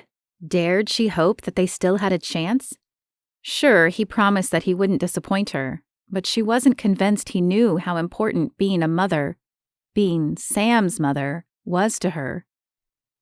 Raul's heart was in the right place. She had no doubt about that. Of course he didn't want to hurt her, but she thought they were on the same page before, and that was when things had gone terribly wrong. Teresa's hot breath tickled Marie's neck as her sister read the note over her shoulder. Well, what do you say, Marie? Marie's mother took the note and gave it a quick read. Of course she's going to go. Marie, you're going to go, right? I don't know, Ma. Marie glanced at Sam, who now stood only a few feet away. Things are complicated. The man said he won't disappoint, Teresa said. You love him, Marie. Give him a chance. You two were made for each other. Marie hesitated. Her heart pulled her in one direction, while her head pulled her in the opposite one. Raul had seemed so certain about everything he'd said only a few days before. But if there was even the tiniest of chances that they could work things out, she couldn't walk away. Convinced that her family could survive one evening without her, she took a deep breath and nodded. All right, I'll go. A shiver of anticipation raced down her spine at her own words. Teresa let out a cry of excitement as she opened the hall closet and pulled out 2 large suitcases. What are those for? Marie asked. They're for you, Teresa said. Raul may or may not have asked for my help with his grand plan to get you back. I'm just going to talk to him. We're not eloping. How long do you expect this conversation to last? A couple of days at least. It takes a while to get to Japan. Teresa winked at her older sister. Japan? I can't go to Japan. I can't leave Mom for that long. I'm fine, Marie. I've still got Teresa and Tony to look after me. She laid both hands on Marie's shoulders and looked her in the eyes. You were worried about what caffeine might do to my heart, right? What do you think it would do to my heart if I knew you turned down a chance at something beautiful with that boy because of me? Marie didn't have an answer. But Sam, I can't leave him for days on end. Sam slipped up to Marie and took her hand. Don't worry about me, Marie. I was at Raul's house for a long time. I know things. I think he needs you as much as I do. I could tell. You should go see him. Honey, that's so sweet of you to say, but legally I can't just leave you behind at the drop of a hat. Teresa fished a piece of paper out of her purse and waved it in front of Marie's face. Sam can stay with me. I'm certified by the state of New York. How is that even possible? Certification can take months. Marie's mouth hung open. Teresa laughed as she folded the paper and stashed it away in her purse again. You know what they say, money talks, and Raul's money can talk for days. A few phone calls from his lawyers and the application I put in more than 2 months ago was expedited and pushed through the system. Sam's green eyes peered into Marie's. You should go. You're happier when you're his friend. Sam wasn't wrong. She was definitely happier with Raul in her life. He made her happier than she'd ever known was possible. He cupped his hand over his mouth to whisper into Marie's ear, I think he wants to marry you. The warmth in her heart rushed up her neck, causing her ears to burn. Marie wrapped Sam in a hug as tears threatened to spill onto her flushed cheeks. 3 main desires had followed Marie throughout her childhood and into adult life. For as long as she could remember, she'd always told people that she wanted to be a teacher, get married, and be a mom when she grew up. This was her last chance to see if her dream would ever become a reality. If she couldn't enjoy married life with Raul, she didn't want it with anyone. Okay, I'll go. The driver took the suitcases. If you'll follow me, Miss Maranzano. Mr. DeLuca's jet is prepped and waiting for you. Marie took one final look over her shoulder at her family as she walked toward the limousine. 5 bright faces crowding the doorway smiled back at her as she offered one final wave before setting off on a journey that would take her to the other side of the world. She climbed into the darkened interior of the limo and settled into her soft leather seat. The outside world dropped away when the driver shut the door. Marie swallowed hard and buried her face in her hands. She hoped she wasn't making a mistake. Her heart had shattered the first time they'd parted ways. If they weren't able to make things right between them this time, it might never recover. Chapter 21. Marie clutched at her wooden bench seat and took a deep breath, savoring the briny smell of the sea around her. It felt good to breathe the fresh air again after spending hours cooped up in Raul's jet. The flight over had been more than comfortable in her luxurious surroundings, but the opulence of the private aircraft paled in comparison to the raw natural beauty of the bay.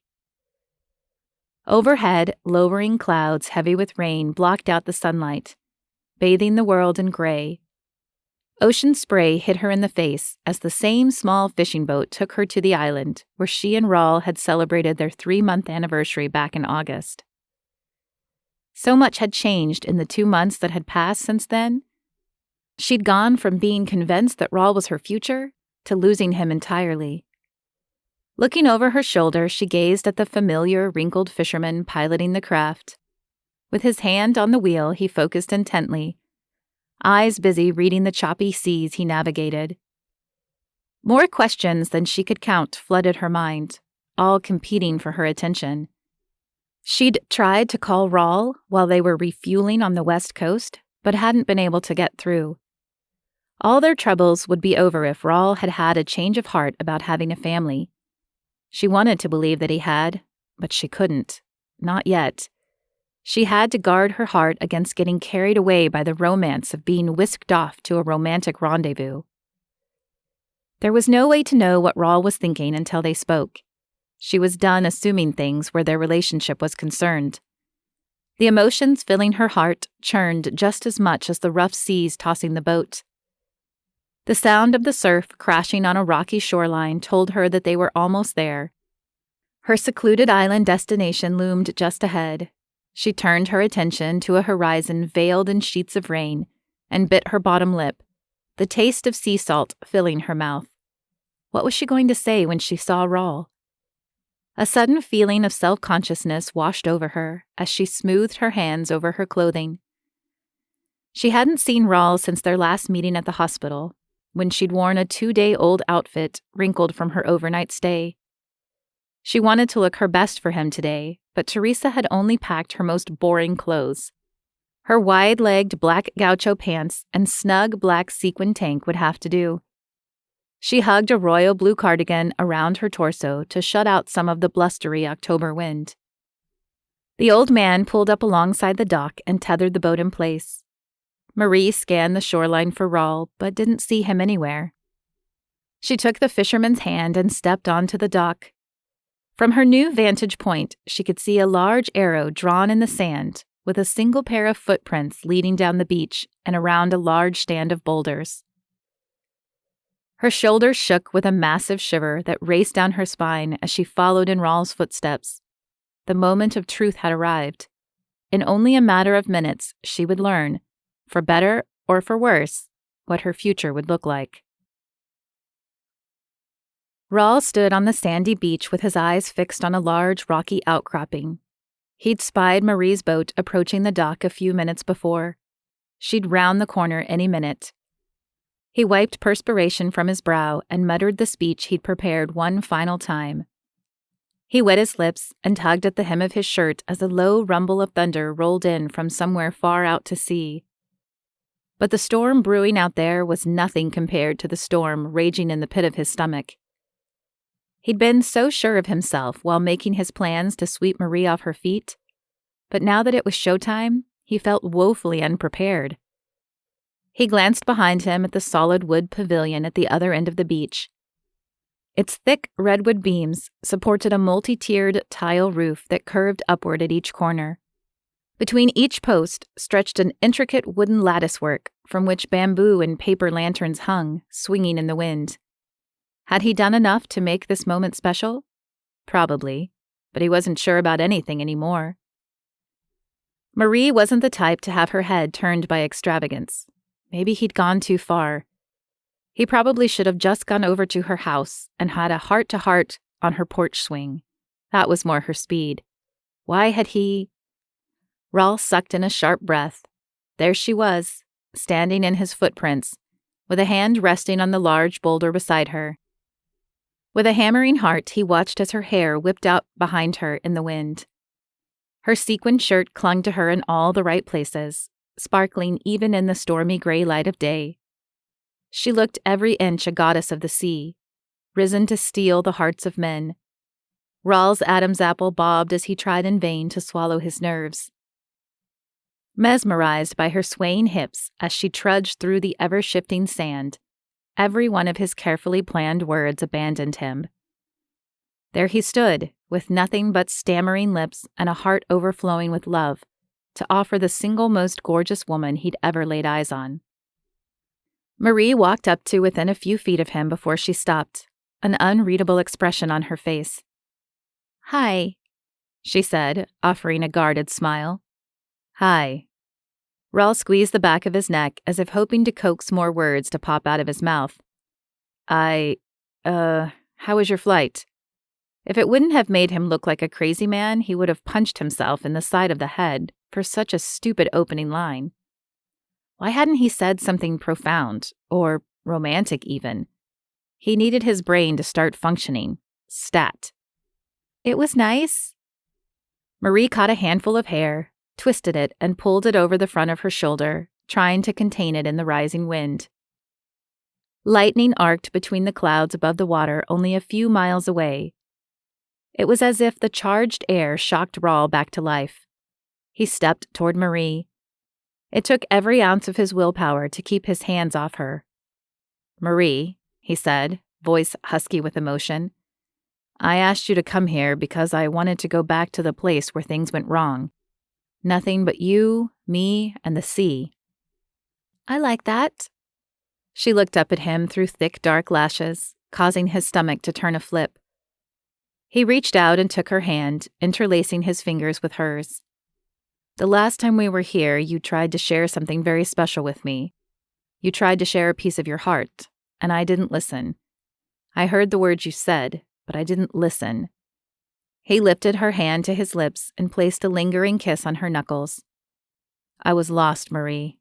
So lost you can't even imagine." The look of unconditional love in Marie's eyes as she gazed up into his was nearly overpowering and weakened his knees. "You were hurting. I know that now," she said. The thundering of his heart was so loud it blocked out the sound of the approaching storm. "I've changed. I'm not the same guy I was even a few days ago. I've grown up, Marie, and I did it for you. I did it because of you. It's always been about you. You're it for me." He searched her eyes for a long moment. "Give me another chance. Let's go back in time to that night when we stood in this very spot. Tell me what you want out of life. What are your hopes? What are your dreams?" Marie's chin quivered, teary eyes blinking, trying desperately to hold back the floodgates.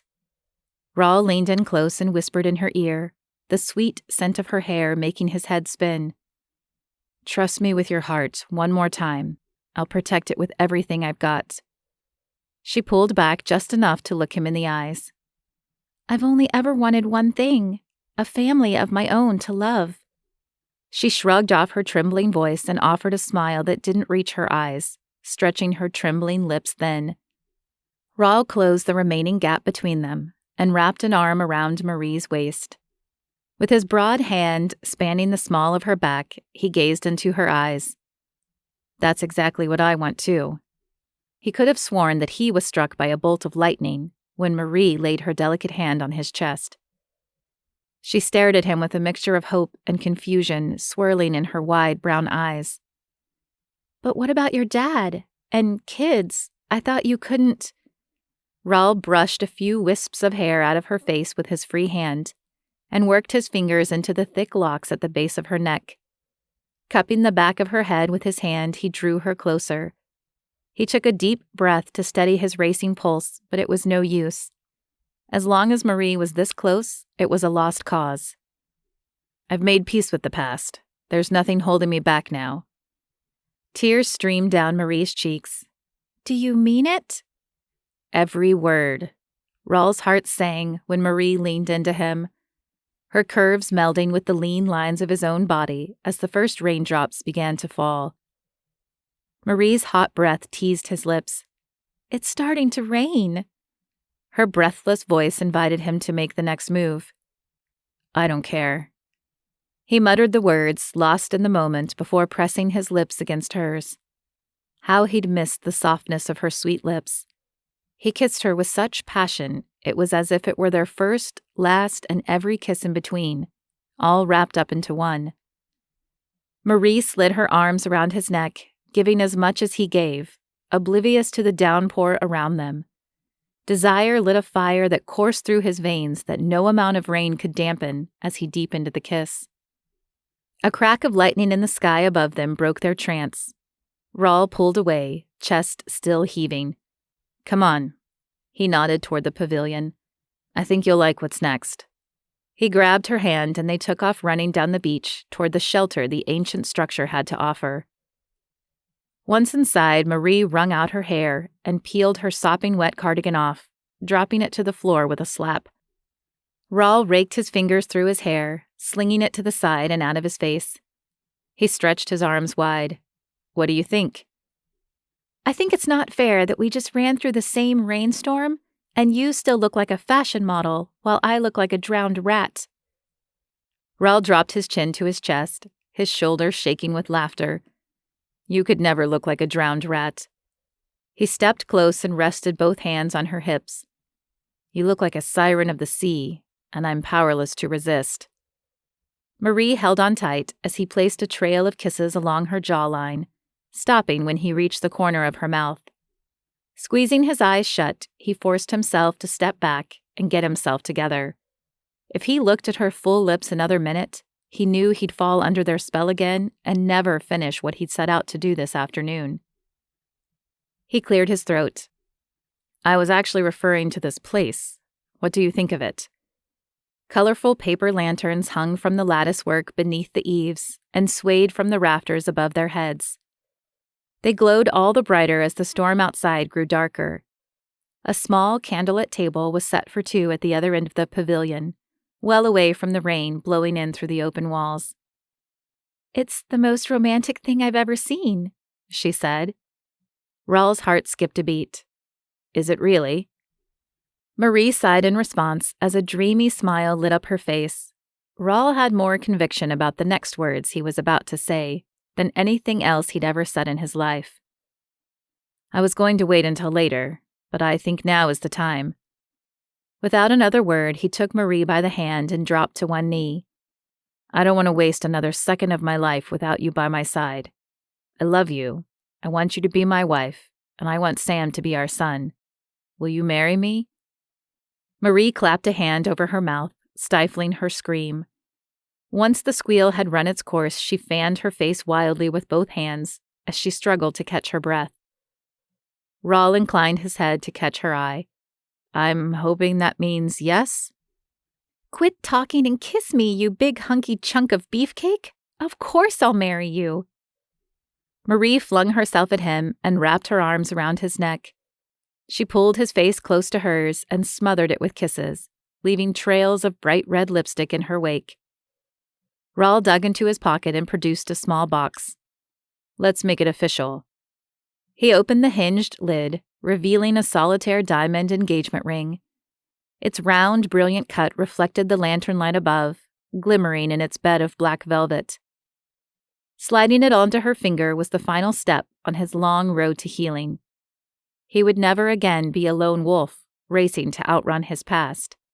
He'd spend the rest of his life being the man his father had raised him to be, the man Marie had always known he could be, the man he wanted to be. The Epilogue. The air smelled of cinnamon and nutmeg as Marie sat curled up on Raul's couch. She gazed out the window of his Long Island home, watching snowflakes illuminated by the sconces on either side of the back door as they flittered to the ground. A thick blanket of snow lay on the deck, overlooking the cold Atlantic, but the fire crackling nearby gave off a warm glow that reached all the way to her heart. The soft carols falling on her ears brought a smile to her face, reminding her of cherished memories from Christmases long past. Sam sat on the floor, surrounded by torn wrapping paper and a mountain of gifts, the first he'd ever received for Christmas in his 9 years of life. Long strands of ribbon reflected the white lights, decorating a 10-foot tree dressed in red and gold. No more presents remained beneath it, but that didn't mean that the magic of Christmas was over yet. Raul walked up behind Marie. Bending down to place a soft kiss on the top of her head, he gave her shoulders a light squeeze. "Are you ready?" Butterflies danced in her stomach. They'd saved Sam's best gift for last, and she could hardly wait for him to open it. She placed her hand on Raul's and nodded. "I'm so ready." Raul walked around the couch and over to where Sam sat. "It looks like there's one more present for you to open, buddy." He held out a rectangular box wrapped in red foil paper with a silver bow on top. Sam's brow raised. "Another one?" He took the gift and played with the bow for a moment. "Yep, this is it," Marie said. "This is the last one to open, but I think you'll be able to enjoy it for a long time." Sam ran his hand over his present, but hesitated to open it. "What are you waiting for? Open it!" Marie was giddy with excitement. A pensive look washed over Sam's features. "I kind of don't want tonight to ever end." "Neither do I, buddy," Raul said. "But try not to think of this present as the end of something fun, but as the beginning of something even better." "Like what?" Sam asked. "Just open it, sweetie," Marie said. "You'll see what we mean in a minute." Sam tore into the paper like a pro and lifted the lid. Inside was a framed photo of the three of them from their first outing together. He touched the glass and smiled. "A picture of my first helicopter ride? That was one of the best days ever." He hugged the box to his chest. "I'm sure it was. And this picture is one of my all-time favorites. I love it because my two best guys are in it," Marie said. Raul cleared his throat. "Family pictures are really important to Marie and me. We plan to take a lot more of them after our wedding this spring. But the thing is, we don't want to take a single family photo without you in it. What do you think about that?" "I don't mind taking pictures that much," Sam said, oblivious to the meaning behind Raul's last words. "Sweetheart, we're asking you to be a part of our forever family. We want to adopt you." Marie struggled in vain to keep her voice steady, its wavering tone revealing the depth of her emotions. Sam clutched the box that still held the picture and buried his face, hiding it in the tissue paper. The only indication of Sam's reaction was the sound of his sniffling. Marie wanted to rush to his side and comfort him, but held back to allow Raul to have a moment with him. Raul knelt beside Sam and laid his hand on the boy's back. The faintest of muffled sobs escaped Sam's lips, bringing a fresh wave of tears to Marie's eyes. She placed a hand over her mouth and bit her bottom lip. She had to keep it together. If she started crying now, there would be no stopping it. "You can cry out loud, Sam. You're not alone anymore." Sam leapt to his feet and threw his arms around Raul's neck, clinging to him as he cried openly. Raul wrapped the boy in his strong arms, the tenderness of his embrace melting Marie's heart. Once his sobs subsided, Sam pulled back and spoke, tears still streaking his face. "You're gonna be my dad?" Raul fought back tears of his own, but lost his battle. "Yes." He choked the word out with a smile tugging at the corners of his lips. "I've never had a dad before." "Well, you've got one from now on," Raul said, "and a mom who loves you more than you can imagine." Tears streamed down Marie's cheeks as she watched her heart's desire come true right before her eyes. She joined Raul and Sam on the floor and wrapped her arms around them, knowing that from that moment on, their 3 hearts were knitted together as one. They shared an unbreakable bond, a forever love. The end. This has been a reading of A Sincere Billionaire's Forever Love, Sweet Billionaire Romance Book 2, written by Kristen Eiton, copyright 2019, narrated by Lorena Hoops, audio copyright 2020, production copyright by Kristen Eiton.